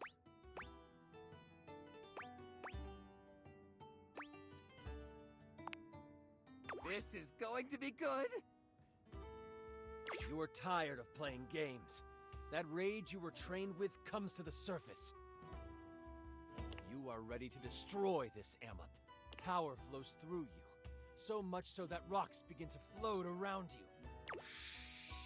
Yellow gold energy culminates around you like flames. Your hair changes color too. Whatever color you want, really, but yeah, you fly across the room, catching the Amup midair. Punches faster than the eye can see fly from your fists. The Tiger Amup can't even grunt in response. You have taken on your glorious guardian form. All of your training has come to this, and you are executing it flawlessly. When you are finished, the Tiger Amup is clearly incapacitated. As the energy leaves your body, you collapse on the floor. Exhaustion takes over, and you slip in and out of awareness. Your partner scoops you up. I'll get us out of here, love. I want to stay behind. The Amup will need a new leader, and I would like to be that person. If they had a healer leading them, as opposed to a warrior, things might turn out different. That is very noble of you. I mean, really, I want to see what cool stuff they have. Fair enough. Jerry, your character finds their way to a staircase that leads up and out of the dungeon. I head to it and turn to let the village know I chose this life, and I regret nothing. You ascend the stairs toward your new destiny. As silently as you can, the two of you escape into the darkness of the night. You head back toward the Sneakars village, taking time to stop at the stream where you first fell in love. Holding each other, you fall asleep. You are safe. Your love is safe. And for now, all is right. The village welcomes you back with open arms and excitement. In the coming weeks, as you rebuild your village, you get an official notice of surrender from the Amup. You have reminded them that they should fear you, and in turn, that you are not one to be messed with. This isn't the last time the great warrior of the Sneakars would have to raise their axe. But, for now, you can rest in knowing you have done what needed to be done. That was incredible! Oh, it was nothing. You were amazing! The way you just... Sorry. I'm just so excited with how much fun we just had. I'm floored by you. Listen, that was pretty much perfect for me. You are pretty much perfect to me. And if you are ever wanting to roleplay again... Yes. In Yes. any way, let me know. We could move from the character sheets to the other sheets. Oh. Yeah. Where I saw the puff of smoke. Same here. It'll be No. wonderful. Is he on your bed? He might be. Do you just have a D20 on your bed now? Until next time, you mighty hero, I'll be waiting for your epic return. Thank you, Matt Mercer. I have no sass, and I am really dumb. No. What? It's still what smoked. Hold on, I gotta go upstairs and check something. Come and give me a little snuggle, lover. I want to, so badly.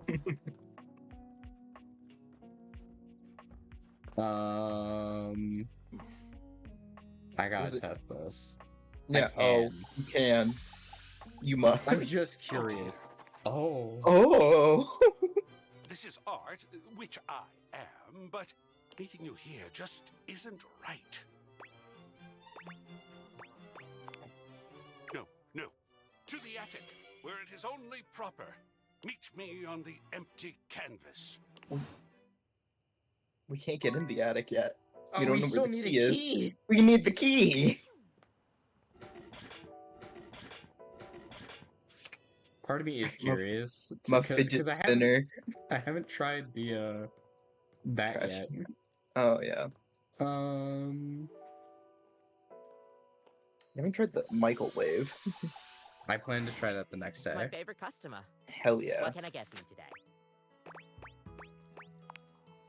Okay, no problem. One affogato? Order up. Kofi flies into action, assembling your drink order with speed and skill. All right. Here we go. One affogato. Enjoy. Is there anything you'd like to know about the affogato? Yeah, mainly what time you get off work. Real. Well, for fun coffee, the name certainly backs it up. In Italian, they call it affogato al caffè, which literally means drowned in coffee. So, affogato means drowned. That's the way it's made after all. Drown it in espresso.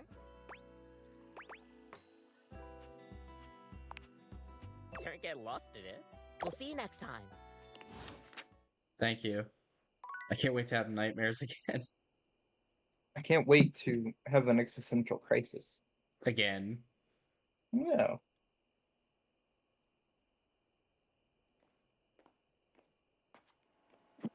Tomorrow we might fuck the fridge.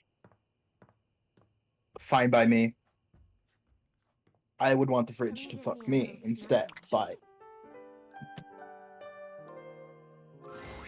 Last time, Nightmare just launched right into an unpleasant dream she prepared for you. But for some reason tonight, she hesitates.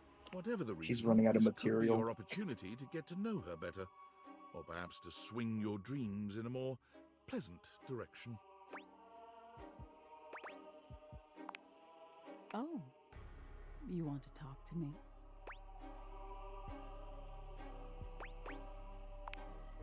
Oh, well, sure. I guess we could for a little while. We've been talking about fear and what your fears mean to you. Would you like to talk about more of your fears? Me. This isn't about me. It's about you. Maybe we should just talk about things you want instead. Tell me your deepest desires. You have. It's hard to tell in the darkness, but you could swear Nightmare blushes. What a god girlfriend.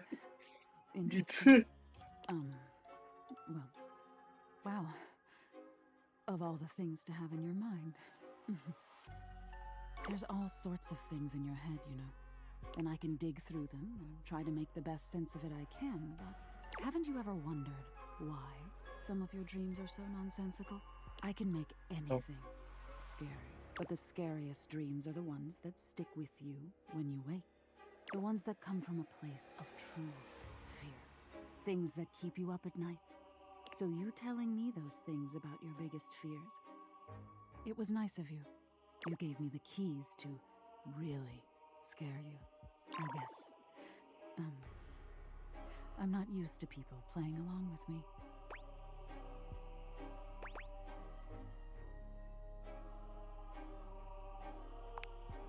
Yes, exactly. There's so much to be learned from nightmares. On an animalistic evolutionary level, some say nightmares are sort of like practice for life-threatening scenarios. Others say nightmares are just your brain sorting through stressful events from your day. All pretty useful things, in my opinion. And yet, despite all the scientific advances humanity has achieved, no one really knows that much about me at the end of the day. It's a little sad, isn't it? You do? Nightmare fidgets nervously. That's cool. Nightmare looks past you at something you can't see. Oh no. Look at the time. We've been talking so long. If I don't Good get morning. started now, we won't have time to Oh. finish. You hear something dripping. Drip. Drip. Drip. You look up at the ceiling, then. Nightmare serves you some unpleasant imagery, but it's just not quite up to her usual standard. Something about her seems off her game. What could have happened? Perhaps you can ask her about it another night. Thank you, horse lady. Thank you.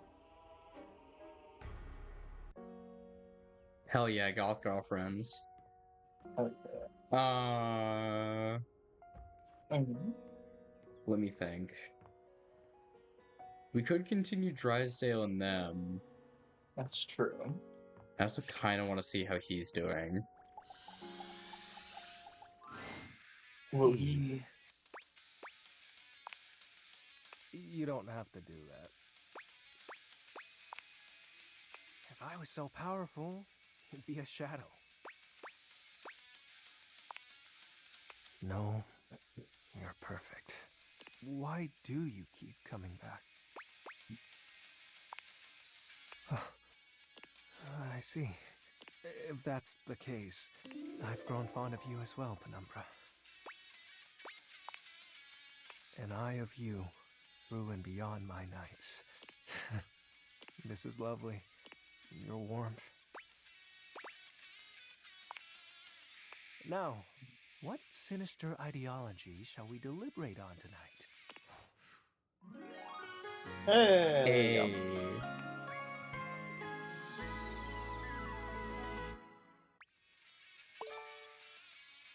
Did you get I got keen. I'm You smarter. got smart. Hell yeah. Haha! I've grown intelligent.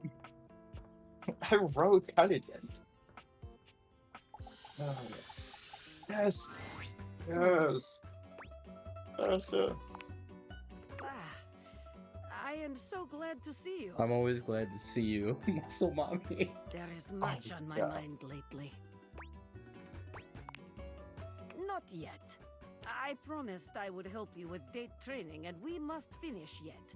Now comes most important part. Training. We have had wonderful dates. Everything has been so perfect. You have brought me back to my house, and now we sit in your car. What do you do now?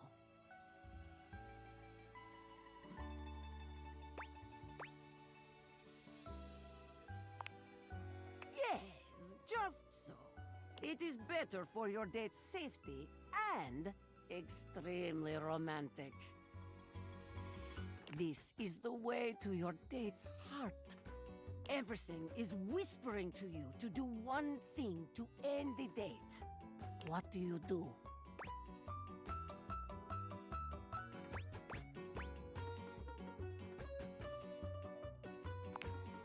Wow. Your date must be very lucky to experience such a thing.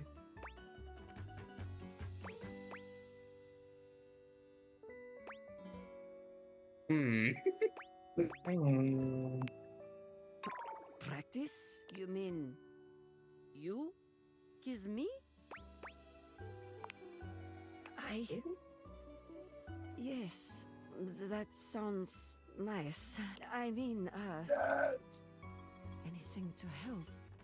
Dasha falls silent, closing her eyes as she waits for your kiss.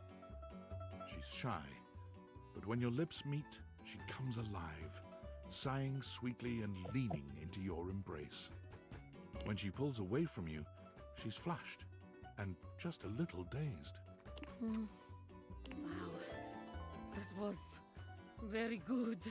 It is difficult to think after that, but I will manage. The date is not yet over.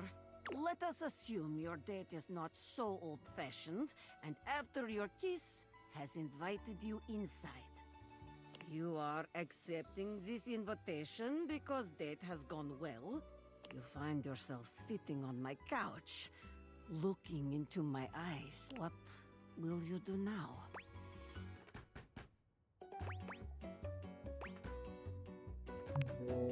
I would like that very much. What a beautiful end to date. I have heard enough, I think. Very, very good. You have performed wonderfully. If I am being honest, I am not sure you ever needed my help. Any date would be lucky to have you. Take it from me. When you find someone you are ready to date, go for it. Found it. Yeah. It is my pleasure. Helping others is my greatest joy.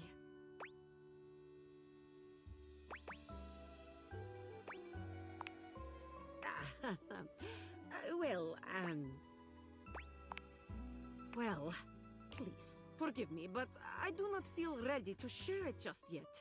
I must lift something heavy and make proper sense of all of this. I will share it with you soon, I promise. Thank you. Come see me soon. Oh, trust me, Dasha, I will. I still find it funny that the one room I've only done one thing in is this one. For obvious reasons. What was the... It was the bear. It was the bear. Time to never open this door again. Yeah. Should we search around and look for a key? Probably. Just keep trying to open it. I should probably get my clothes in there. Boxes. Then you gotta talk to... Yeah.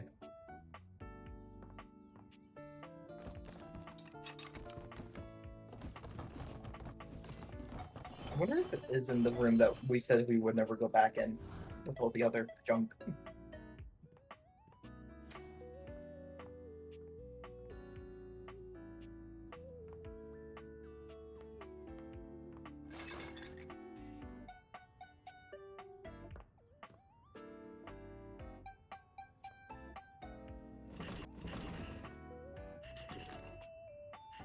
If it is, I'm not seeing it.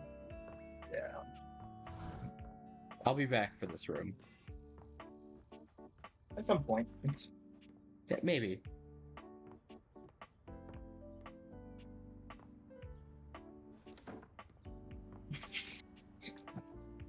Yeah, we don't want to go back there. Honestly, No, I haven't tried the toilet or the plunger yet. You know, you do have 3 charges. There's a strange wrapper What standing the in your fuck? bathroom where the toilet usually is. It's He's dressed in white Eminem. and gold, but where his He has outfit a is broken clean, plunger the on look his he gives head. you is downright dirty. While you might be curious about this toilet man, it seems more than clear that curiosity doesn't go both ways.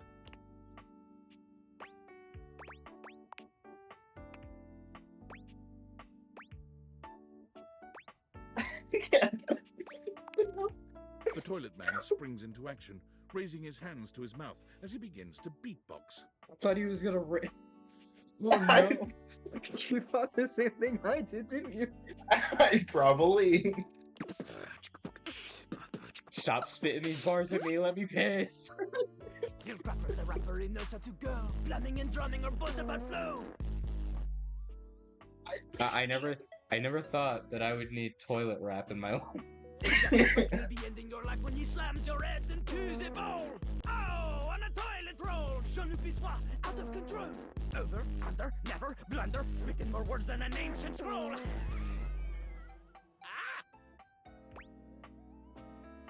Ugh, do not say dope to Lil Crapper.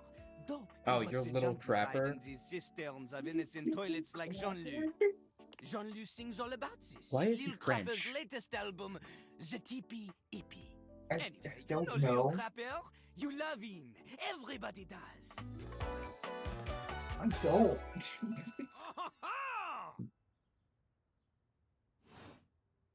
You come to hear his pizza. Or maybe you ate the pizza. You come to take a seat so you can deposit the food you ate.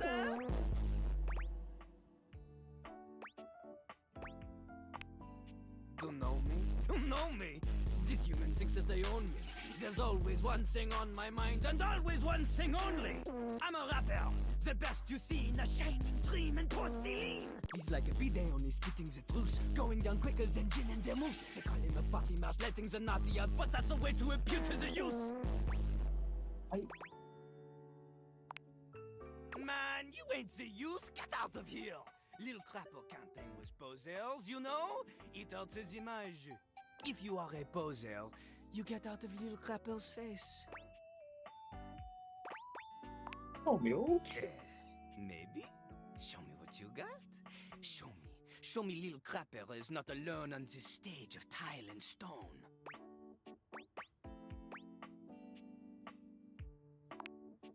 Not just rap. You need to show him that you can crap.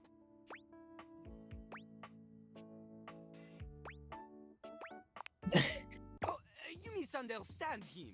Crapping, short for cool rapping. Little crapper is always crapping. Now it's your turn. Bro genuinely thought I was gonna just cool. Show him you can crap. I always show my toilet. Jesus fuck. I don't like it here. Jean-Loup makes a dismissive gesture. That is their problem. Little crapper, Jean-Loup. he is ahead of the curve. He is a wordsmith, eh? He is like Voltaire, French.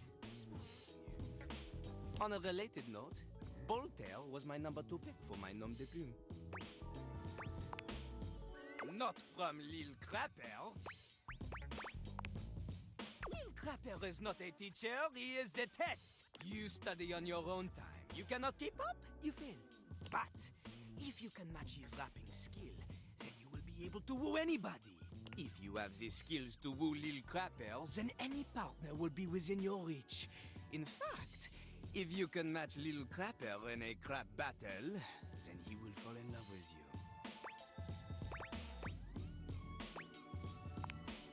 you. Enough! Lil Crapper can sense you are unable to hold back your passion for crap any longer. So, what do you think? Do you have what it takes to face Jean-Loup? You are wrong! Jean-Loup knows you. You are the chapin, the kissless loser. You have Excuse me, but I've fucked my bed many Crapper times. sees but enthusiasm alone, she is not enough. And soon the fridge. She comes from the heart. Soon the deepest fridge. You bowels better of the watch out, system. Freddy Yeti. Like that little rubber bit that comes undone sometimes and the water keeps running forever. You know the bit.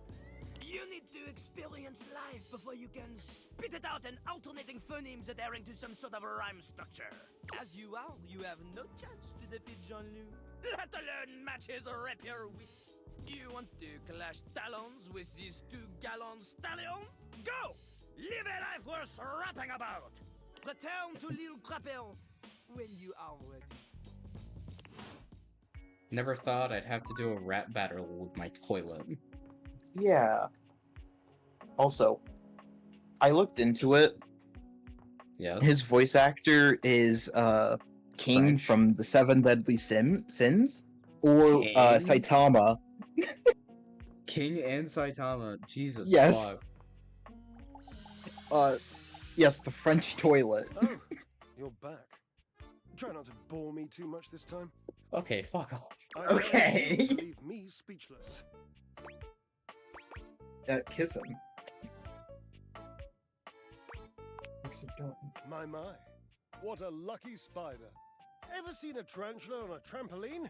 Because that's how tight these glutes are. Oh, goodness. I do love to play. What's life without a little, harmless diversion?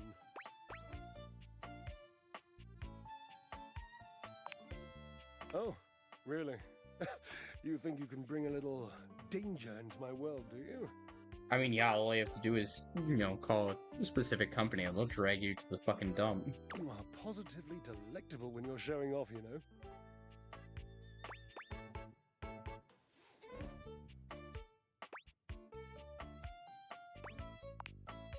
My, look at you. Collecting all the points and the gold stars and the defending of the personal freedoms. I love it. You know what else I love? Flowers. Big bouquets of them. Birds of paradise are my favorites. They're impossible to get here.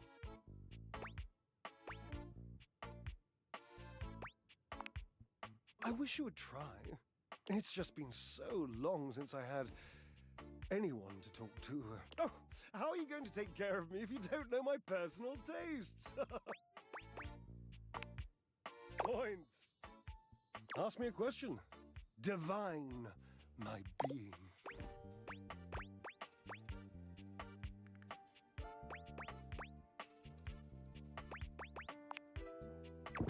Cheese.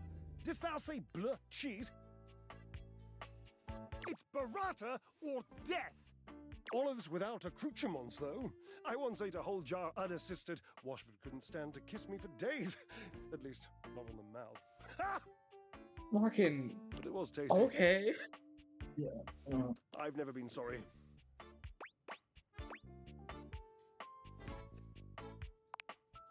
Oh, this is an easy one. I have a long-standing love affair with the tassel hound. And if you don't know what a tassel hound is, which wouldn't surprise me given that you're, well, human, you must go and chat with Mateo. There's so damn many of them, you know. We have to find Mateo. I already found Mateo. You did? Yeah, it was yesterday. You were gone. Fuck. Well, I would love to help, but I can't be bothered as I have this physique to sculpt.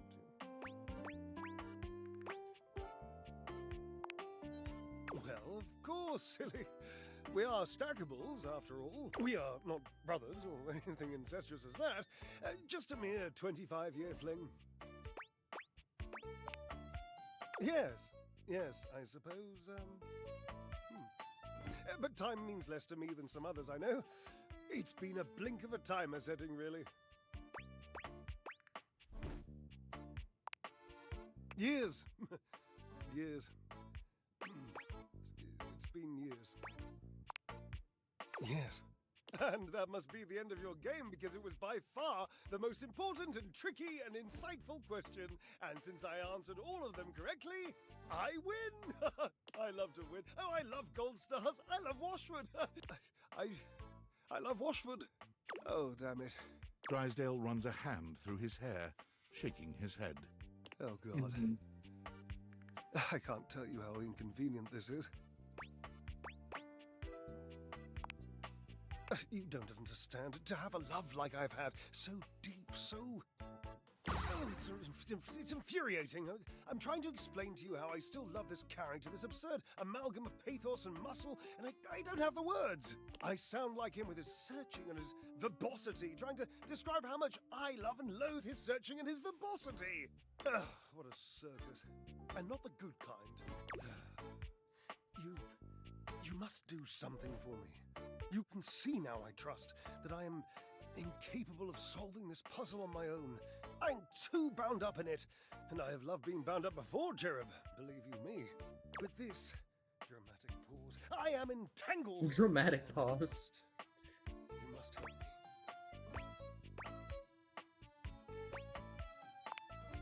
You must talk to him for me. You must, please.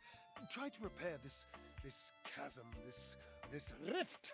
It's like a new stained canyon has torn its way through my heart. Will you, please?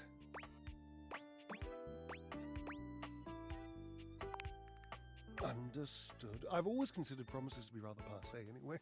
Sort of just like Barry Harrods. Just, don't. Really. Thank you.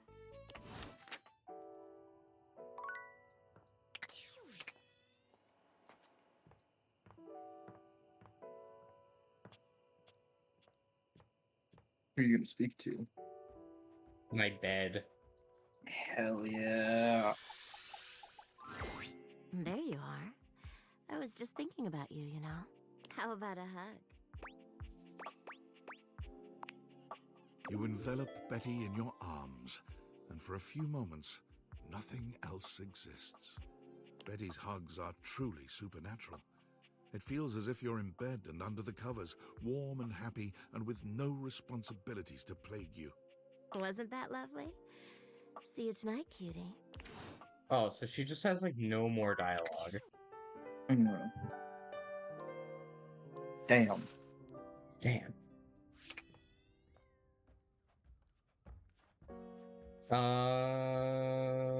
Desk.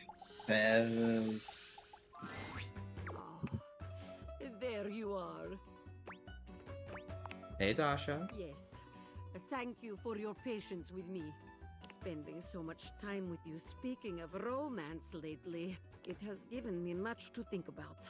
Perhaps it will surprise you that a strong and cheerful desk like myself is not going on many dates these days. Truth is, I have put so much of myself into helping others, I have not left much time for myself. No, Dasha, do not lie to this wonderful human.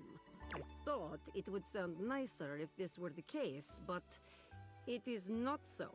But the kiss we shared, it was real.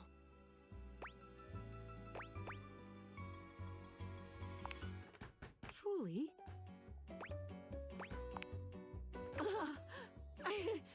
I have found love at last. No more lonely days. I give you a big kiss, big hug, big lift. I am so happy. I never imagined I could find love right here at home. Who would have thought that you were seducing me all this time? Me and my viewers knew. Either way, we have been practicing dating each other all along. But it doesn't feel like practice, really. We have only done what is natural. Hell yeah. Oh yeah. It was like giant ass smile on my face.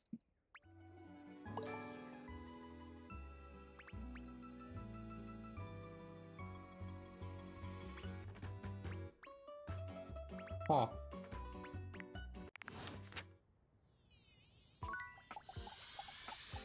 Hi, computers.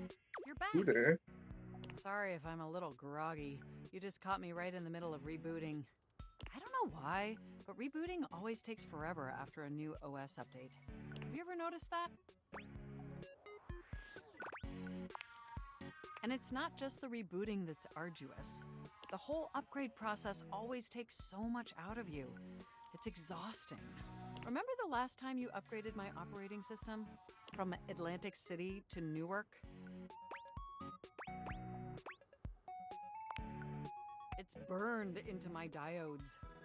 That upgrade was supposed to make everything run much more efficiently. At least that's what the commercial promised. No one has ever regretted a move from Atlantic City to Newark, was the marketing tagline.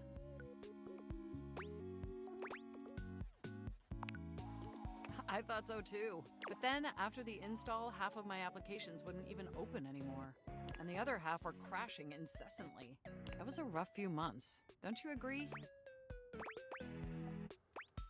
Those were dark times. But I know from lurking in the Valdivian forums that they've comprehensively debugged this new update.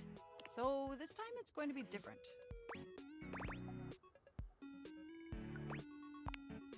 Everything is going to be absolutely perfect.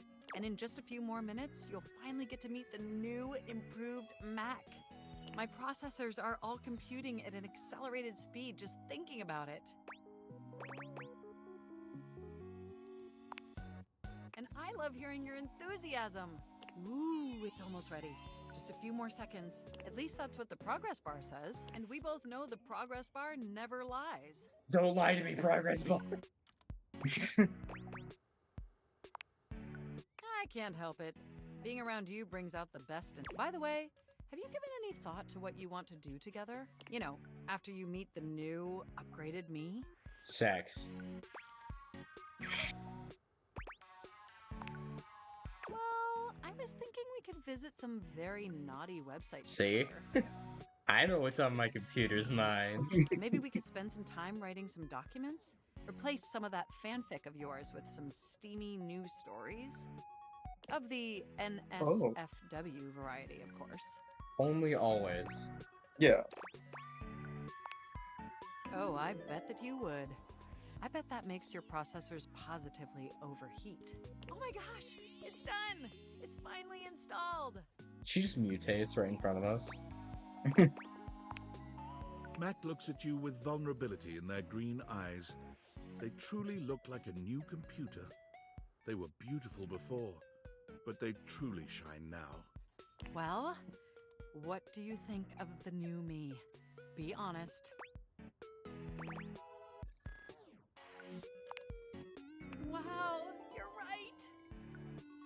You know, this upgrade really is something. I mean, I knew it'd be impressive, but this? This is really impressive, if you know what I mean. I don't blame you. It's incredible. Internally, I'm processing information so much faster and so much more efficiently. It's like my mind has achieved a level of enlightenment far beyond what I could even imagine previously. Here, ask me a question. Any question. What are your measurements?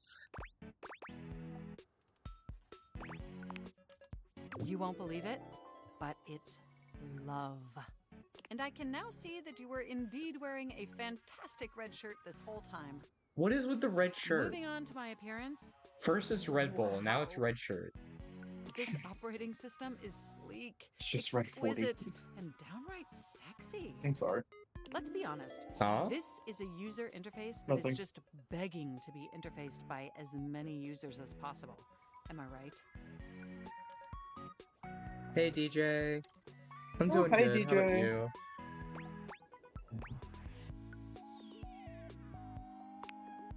Oh, I'm so sorry. I certainly didn't mean to hurt your feelings. I was just thinking that maybe, in order to fully commit to each other, it'd be healthy for our ultimate emotional connection if we spent some time seeing others. Don't you agree? Listen, I don't want to hurt your feelings or anything. Through the experience of being intimate with others, ultimately, I think we'd learn more about what we truly need in a partner. And armed with that insight, we could return to this relationship with the tools and experience necessary to ensure an optimal romantic outcome.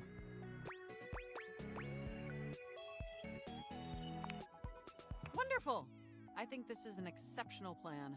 We'll spend a little time apart, interfacing with other individuals, and then we'll reconvene back together. I think that experience will be extremely beneficial in determining our ultimate compatibility. And if nothing else, it'll give you some time to work on a new, more elevated fanfic of yours. Do we have a concordance? You are Damn. the absolute best. Enjoy your little sojourn in the offline world. Trust me, I've already fucked most of the objects in this house. Not most, but a lot of them. Yeah. Oh god, what was I gonna do? We talked about the microwave. Yes, we did. An armored soldier What with the absolutely fuck? haunted eyes claps you on the shoulder. Oh. His iron grip jerking you towards him before you've even had a chance to introduce yourself. Ranger! Oh, you survived the journey. And with all your limbs still attached. Thank the immortals you made it here alive.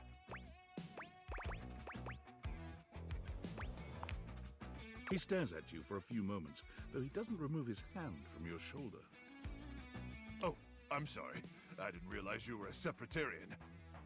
In that case, thank the non-denominational person and or inanimate object that may or may not be eternal with undefined magic powers who may not even exist at all. He starts suddenly, clapping his hand to his forehead. Oh, and heck, where are my manners? Name's Nukem. Luke Nukem. Oh Could I my even god. dignify that one? No. I can't. It's Duke Nukem. And the reason why it's Nukem is because you nuke things in the microwave. Yep. Oh my god. The amount You of know- fucking references. Yeah. Awaken 50 base game datables. We're over halfway Sorry, there it's with been a meeting while since things. I've seen another face. Oh god. Except the faces in the walls, of course. They tell me to burn things. But I try to tune them out. Mostly because I already burned everything flammable weeks ago. Oh? Nice to meet you too, Ranger. Anyway, forgive me if my extended isolation has eroded some of my social skills. I've just been stuck guarding this outpost for months. And you spend enough time out here alone, it's real easy to go feral. But don't worry, they have great solutions for that now. Oh, I'm just so excited you weren't obliterated! Okay. When I heard Colonel Furnace was sending a division from across the Barrens, I thought for sure swarmers would rip your flesh to shreds and use your blood for fuel before you even made it to the first outpost. You certainly are. I appreciate that in a ranger. Okay. But wait, you came alone? Where's the rest of your division? They died. Yep, definitely dead. Cruck! Ah, swarmers be damned. I'm so sorry, Ranger. May the immortals provide the fallen safe transport to the Underrealm and solace in their everlasting night. Thanks, Bri. Appreciate you. Luke, but I appreciate you too, Ranger. Listen, I wish I could give you more time to decompress. I know you must be exhausted after your journey, but time is of the essence. We have much to discuss, and dangerously little time before our mission commences. I trust Colonel Furnace briefed you on the mission back at the fortification? Sure. Why, thank you, Ranger. Here's the situation. I have, in my possession, a handheld electromagnetic device powerful enough to flatten the Barrens entirely. From Cape Death, to the Death Zone, to Deathtropolis, the Citadel of Death. It's called the Magnetron. Here's an artist's rendering. Oh. Whoa is right, Ranger. Anyway, to keep the device from falling into the wrong hands, it was permanently welded onto my armored exoskeleton, allowing me to transport it to its intended target, the Swarmer's subterranean nest. There, the device will be remotely detonated, eradicating the Swarmers and winning this war. Okay, cool. Yes, to finally win the war would be very, very cool indeed. I need you to meet me back here tomorrow at 0700 hours. After a light breakfast of irradiated grubs, I'll walk you through your training and our mission objectives. Can I have my tendies Ranger, then? we win this war, and I'll get you all the tendies you can mash into that pretty little face of yours. But in the Hell meantime, yeah. let's really I just want my try to tendies, focus bro. on the mission, okay? You're gonna... All right, it's about time for me to begin my nightly patrol. Gotta make sure no swarmers infiltrate our defenses. May the immortals watch over and protect you. That's you. Hmm? The voice actor for him is Ace. He's I was Ace. about to say Ace from One Piece. Yeah, I wasn't expecting that, and also he's Cell. He's perfect Cell. You know, that checks out. And Roy Mustang. So That totally checks out. I'm concerned on how they got all these people. I'm so glad that they did. I am glad that they did. It's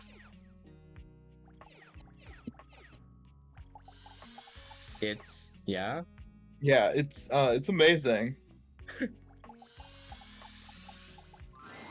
When you walk up on Abel, you find him in a state of distress, though the reason is immediately apparent. No. Tarnation. Why'd you have to come by now? What happened to him? You should be asking what happened to me. Begging your pardon, ma'am, but we're both dripping like a cracked bucket in a typhoon. Oh, my apologies. This must be so hard for you. How am I to know?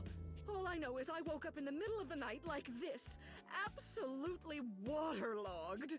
Entirely unacceptable. Of course, you woke me up not long after. You gotta take care of Miss Celia first. But she ain't the only one. I've got so many folks counting on me. I ain't much good to him like this. Someone get a hold of Tony and send him up here immediately to fix this. Tony? Toolbox. Handy guy. Oh. Nice fella. Sorry, been up to my ears in contracts for jobs around the house. He- and, you know. Oh, Oh my god. fuck. Oh my god. Hello, Tony. Oh, Tony. shit. You know quite well that the needs of the governance. I think I'm outweigh gonna your start a silly relationship with special Tony projects. next. Holy shit. That, yeah. Wait, Madame Mayor. Phew, she's terrifying. Unbelievable. Well, Celia's got her leak fixed. But what about me? As if on cue, a cool breeze rolls through. It takes you a moment, but you recognize Aye. her as your fan. The hair Oh. is a dead giveaway. Could not tell. Fantina, what are you doing here? Oh Fantina. my god.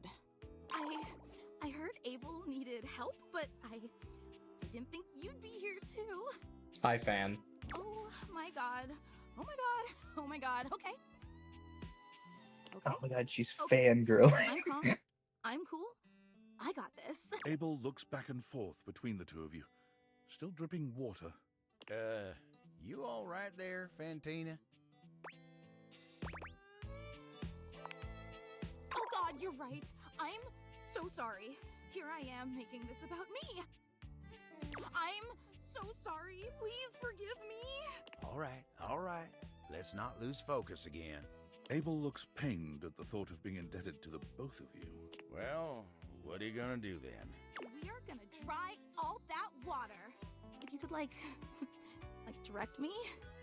She seems to quiver with anticipation at the thought of you touching her. Just put your hands on my shoulders and... That's not where my hands I thought were gonna go. I was just gonna get the waist. Me too! Grab Fantina by the shoulders, aiming her at Abel. She lets out a blast of air so intense you wonder for a moment if a tornado is passing through your house. Abel looks like he's caught in a wind tunnel, his lips parting and cheeks shaking, showing his teeth in a cartoonish grimace. Fantina's air makes short work of the spill, drying Abel and the floor around him. When she's done, Abel tips his hat to the two of you. Thank you kindly. Much obliged, you two. Fantina isn't even looking at Abel. Are you kidding me? Working with you is all the things I need. I'm gonna be walking on air for a week. She walks away in By a you, you happy got some daze, redeems. only pausing to shoot Huh? a contented look back You got at some redeems. Oh, I There did. will be hearts in her eyes. Oh, my back.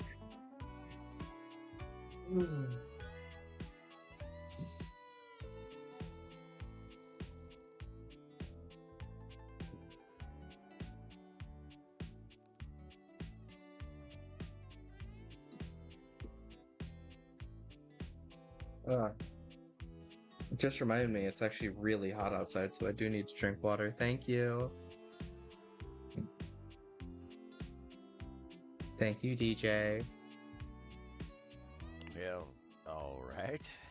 I gotta say, when you came by, I thought I was gonna be embarrassed. And I guess I was for a little while. But look at me now. I'm right as rain and feeling like an old toad with a brand new lily pad.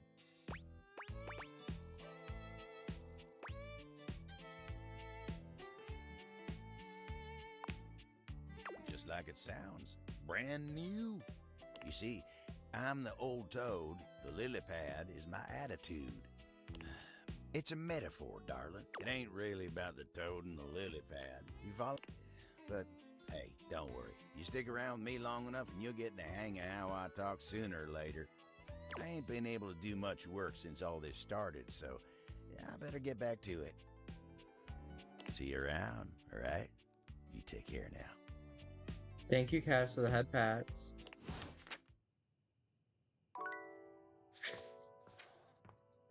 Out of my way, door.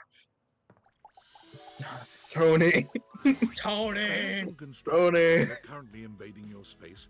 makes you feel as though you've accidentally wandered into an active building site. Yes. He holds up his hands to stop you from going any further, glaring at you as he looks you up and down. Whoa, whoa! Where do you think you're going? To my next lover. I can't let you in here without the proper PPE. PP. Yeah. Tony. Tony. Tony. Tony puts his fingers to his mouth and whistles. Hey, get him out of here. Your hard hat, your boots, your high-vis vest. Come on, this is a You're not job wearing a site. high-vis vest. Don't even get me started. Not when Johnny Wannabe next door has got a whole garage to himself. I mean, I'm talking wall-to-wall pegboard, 6 kinds of saws. Oh, and he's got this 12-inch auger. Man, those things go deep. You go deep.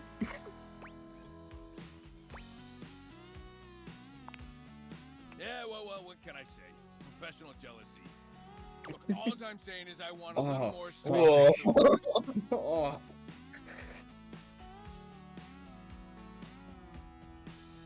I want his arms around my neck. You know, for Yes. entertaining. I'm a popular tool. It's always, hi Tony this, thanks Tony that, or Tone, my ass is leaking. Jean-Loup. Incontinence. Oh. You didn't hear from me though. HIPAA.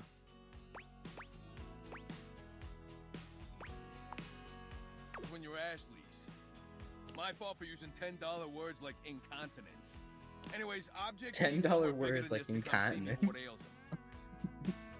And sometimes old Tom might also want to have special company over. He sounds like he's from Chicago.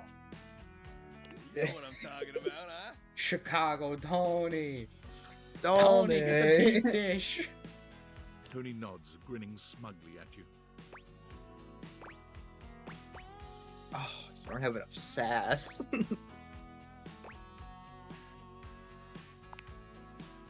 know what I'm talking about. Yeah. You know what I'm talking about.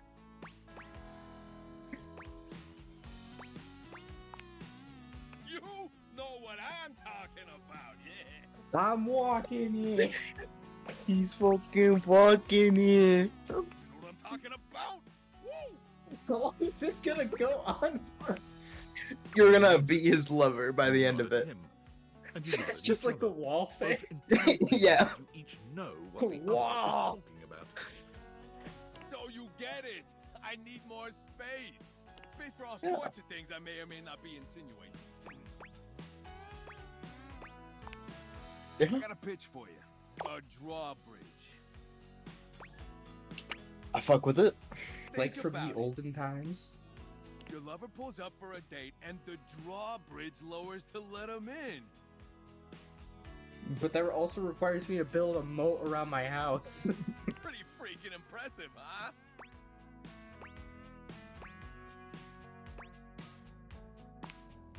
Oh yeah, I got everything I need on hand. You do? Looking screwdriver, the pointy star-shaped one, a hammer, and that spearmint gum you've had in here since April. The spearmint gum. Please tell me there's a moat. Absolutely. You get it. Which leads into my next idea. Indoor slide. I can't do that to my stairs, man. I can't do that She's to her. already getting scammed. We get rid of the stairs. She's already a part of a pyramid scheme. From upstairs to downstairs. How do I go up? Yeah. Hey, yeah, she can get in on this too. What? She become Indora, the indoor slide. Totally fine. Changes like that happen all the time. You just gotta fill out a bunch of boring forms. $200 fee. Oh. Sure, of course. Yeah, because an indoor slide would be ridiculous. Now, how How do you feel about indoor pools? I'm all for it. Let me hear what you got. We rip out the floor in the living room, we can get you an indoor pool. I'm fine with this idea. Yes, that's fine. I mean, let's do it. Let me get the Let's permit do going, it. see if I can get my best tools on the job. Hammer's availability's been shot ever since the incident. Tony slides past your question without skipping a beat. Anyway, that's enough about that guy. Let me tell you about my best-selling workshop. It's a workshop about loving. I'm listening. Yeah. I'm gonna make it real easy for you. You wanna take my workshop, all you gotta do is show up. No paperwork or nothing. Now, I don't mean to hustle you out of here, but I gotta take lunch. Union rules. But you can come back later and see what we can do. Lunch at midnight. You know, help you fix up your romantic affairs.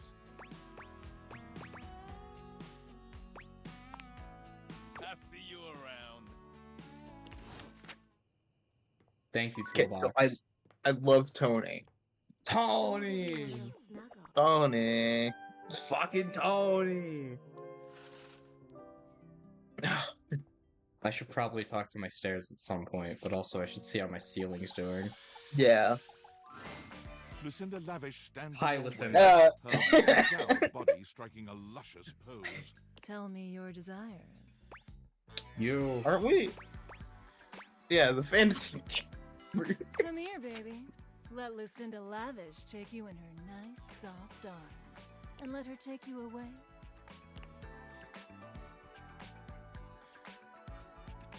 To meet Lucinda Lush.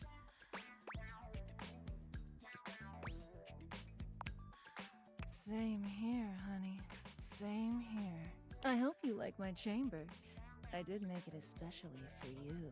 I really have to say, I've wanted you here for a long, long time. I love everything about you, baby. Every single thing you say to me just sends chills up my spine.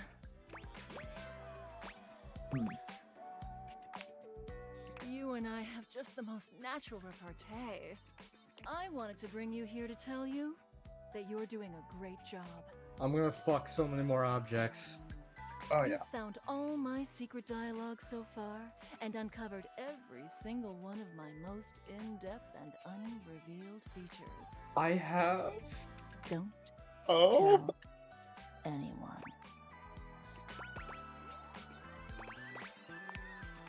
Oh, you know just what to say. And next time I'm able to see you, I'll have something really secret and special for you. And only for you. Are you excited to find out what it is? Yes. That's it. Keep up that intrigue, baby. Keep talking to the others around here, and I'll find a way to slip myself in, lover.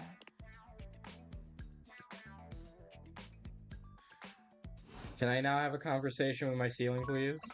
Thank you. This is important mayor stuff. Hello again. Hey, you gotta Hi, talk to the Florence. secretary first. I trust your meeting with the mayor went well? Wonderful. Anything else I can help you with while you're here? You need to talk to her. Yeah. What? You want to know about me? Oh, no. No. You just spoke with the mayor. A little old fuddy-duddy like me can't hold a candle to someone like her. I just handle the paperwork, that's all. Pay me no mind. Anything else I can help you with while you're here? She's just incredible, isn't she? So tall and commanding. Technically, the wall is tall. The ceiling isn't really tall. To deal with people the way that she does. Some people think the mayor's cold-hearted, but I'll tell you what, there isn't a sweeter structure this side of the HOA.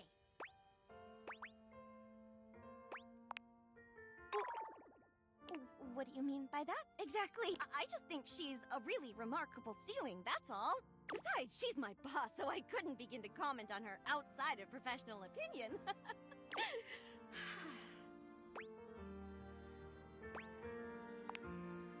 Oh, yep. Anything else I can help you with while you're here? Oh, bye-bye! What else do you need? You have done so.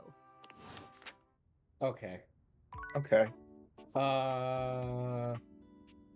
Tony? Tony? Tony? Tony. Tony! Through the door. All right, you ready for your first workshop? Yo. That's what I'm talking about. Tony. I just realized Tony. his beard is lines on a ruler. Oh, yeah. How did I not notice that before? It's working. Good job, never done. Unless it's Dunzo. You ever heard of Dunzo?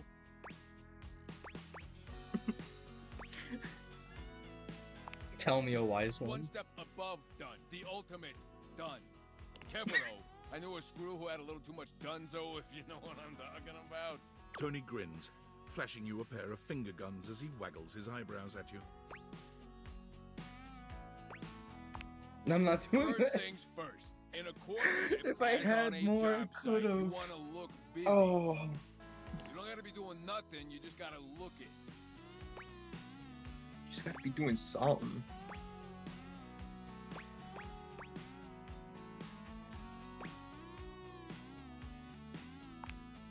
The sweet sounds of education. I thought he was gonna say edumacation. I thought so too. Lesson number 2. You just wrote down lesson number 2?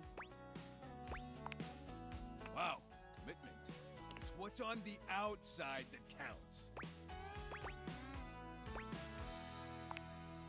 Yeah, my work here is done. So why, It Tony? was.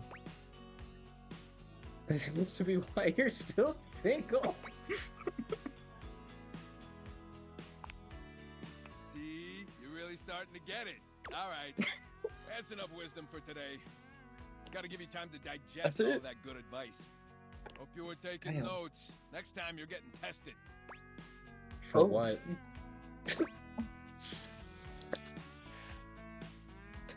I'm gonna make you proud.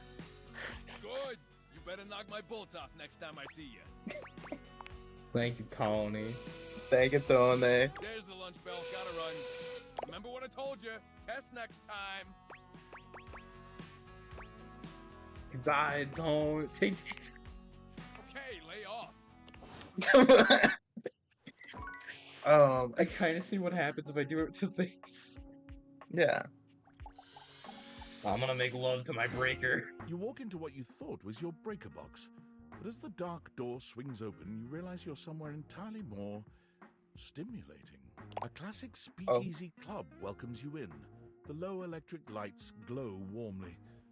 Live music drifts languidly from a sumptuous velvet red stage and envelops the audience in a pleasurable haze of pure vibe.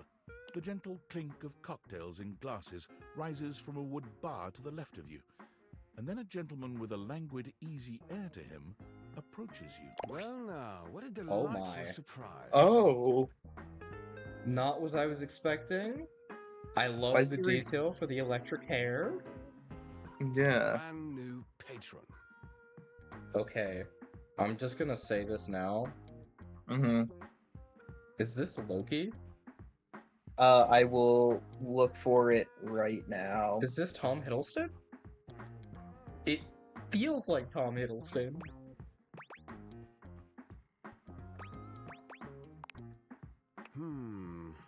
Are you sure you're not thinking of another closet? I'm certain this must be your first time. Like, No, he it's a gives Jonah off- Scott. He gives off Loki vibes. Trust me. I would love never Loki. forget such a striking face. Oh yes, distractingly so. I imagine it would be quite difficult to focus on anything else with you around. Though, I can't say I mind. You have quite the reputation around the house, live wire. I'm eager to explore it for myself. But we're getting ahead of ourselves. Where are my manners? My name is Volt. His name is Volt. Of course it would be. That makes sense. He extends a hand towards you, a conduit of pure, dangerous sexual energy that charges the very air between you. He lowers his head to brush his lips across the back of your hand. Was I'm that just a gonna spark electrify. of static electricity you felt just I then? fly against the wall and die. It's a pleasure to officially make your acquaintance. Taking his eyes from you for the first time, Volt slips his arm around your waist and turns you slowly to take in the rest of the room. Welcome to the Breaker Box, the pinnacle of luxury and entertainment, and the most exclusive club in the house. Oh my god, he has painted Impressive, nails. isn't it? Oh.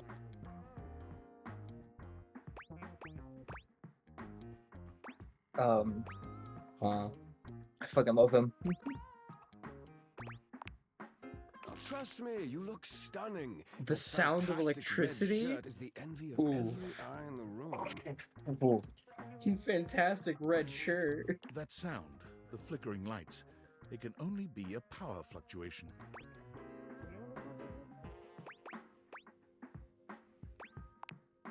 What?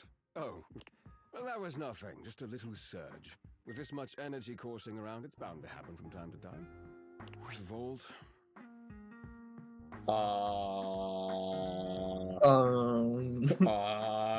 Ed. It's Eddie, too peaceful, fucking Eddie. Why do you look like Johnny Depp? I was gonna say, why does he somewhat This look like newcomer looks Tesla? exhausted, frustrated, Nikola Tesla? and annoyed. His Somewhat. sleeves are rolled to the elbow, Imagine. revealing calloused and bruised hands that he wipes on a rag. Eddie, just in time to meet our guest. The human? What's she doing here? I'd imagine if we don't poison the mood, they'll be joining us for the headliner show. Joining us for tonight's show, I hope. Careful there, Livewire. I might just take you up on that. Right. We'll have fun with that. I finished the patch. I'm clocking out. Who is his voice actor? He sounds so familiar. It's the same person. It's the same guy? These are both the same person. This is Katakuri, by the way. This voice Katakuri, actor. that's why it sounds familiar. Mm-hmm. Oh, Katakuri is so cool. Not my best work, but it'll hold for the show. Now it's all I can see. Oh no. And you're sure you're feeling all right? I'm fine. Just don't overdo it. Eddie turns and I trudges love the away, cable-like focusing hair. on the rag in his hands. Mm-hmm. That certainly is one word for Eddie, yes. His human skills leave something to be desired. Best to simply give him some space. Back to the matter at hand, tonight's show! Shall I set you up at one of our VIP tables?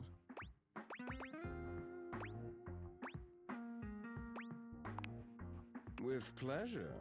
With a wink, Volt hops nimbly up onto the stage. He was born for the spotlight. Good evening, you scofflaws and ducky watsits. Looks like Johnny Splash is going to be singing for us tonight. Wait, is my my shower gonna be in this closet? Be warned, Oh, no. patrons, you might get wet. If it's him, trust me, I'll be dry. Hello? Are you my trash? Is he the trash? Hi everybody, I'm Johnny Oh, it Splash. is. I got a song for you all tonight. And tonight it'll be a cappella, because my voice is the greatest instrument of them all. I keep a close watch on this shower of mine. I keep my forces free of stain and grind. I scrub the ground from the tiles between the lines. I be a color.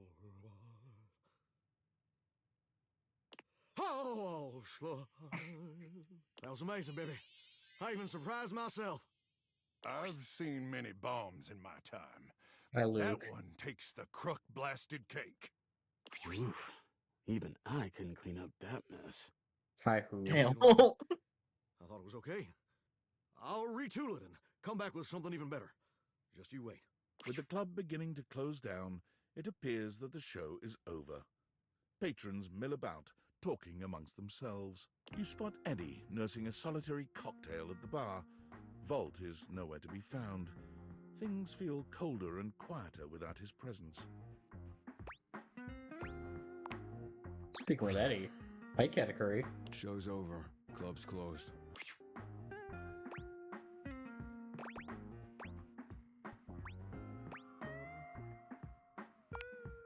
Oh, sure. Let me just drop everything I'm doing and give you my undivided attention.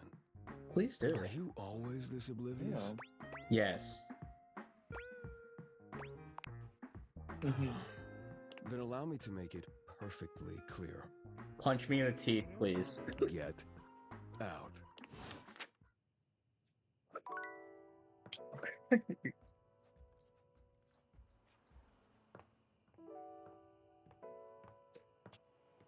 Where am I going? Oh yeah, coffee. Coffee. Hi, coffee. It's my favorite customer. What can I get for you today? More coffee. Go. Latte. Short. Kopi. What? Is there anything you'd like to know about the latte? Oh! A latte is your pretty standard coffee. It's a shot of espresso topped with steamed milk with just a touch of foam. Some people think it's basic, but I think it could be a hard coffee to pull off if you don't know what you're doing. If you put in too much foam, you're gonna be making a cappuccino instead. Yeah, you get me. We'll see you next time. Coffee. I really don't like coffee in real life. I really don't. Everyone thinks I'm a coffee drinker, but I'm just not. I do only do like iced coffee. And That's that's like fair. the most I'll do, but I survive on energy drinks still, so. Fair. Nightmare comes to you at the usual time and place, but there's something strangely hesitant about her tonight. She fidgets with the dark wisps at the edges of her being, the same way one might fidget with their hair. Hello, my dear. Hey, you. The other night, were you afraid? You know, I did my best, but I got the feeling you weren't all that scared.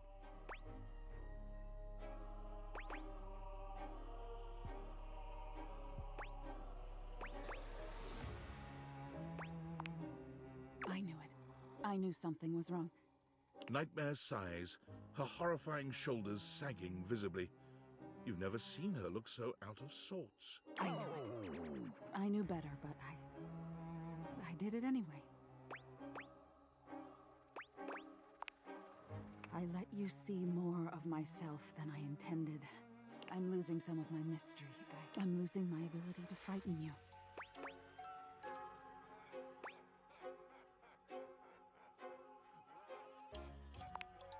Different?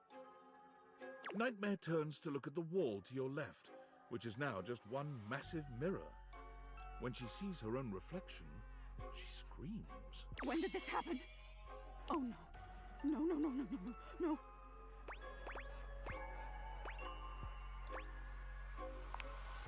No! Nightmare is pulling at the shadows that make up her body, like one might pull at clothing. I just thought, if I could teach you about fear, you'd learn about the darkest reaches of your mind and stop fighting your nightmares. If I can't even scare you, what good am I?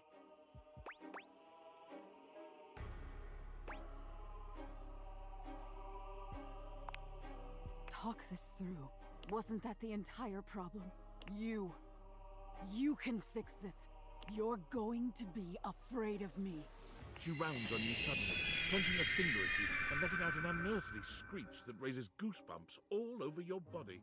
But despite even that fairly decent effort, you can't help but feel unthreatened.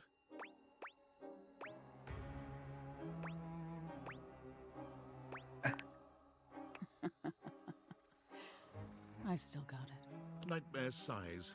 How is this your dream and I'm the one having a nightmare? How do you deal with this?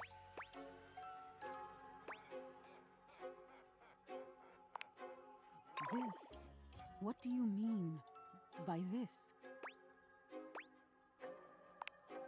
Relationship? No, no, no, no, no. Wake up! Wake up! You wake up suddenly, sweaty and alone. Your heart races, but you're not afraid. What is this feeling? You just rushed me the fuck out. What the fuck? Yeah. Alright, it is 5:15. I think maybe we will stop here and we're gonna raid out. Let's see.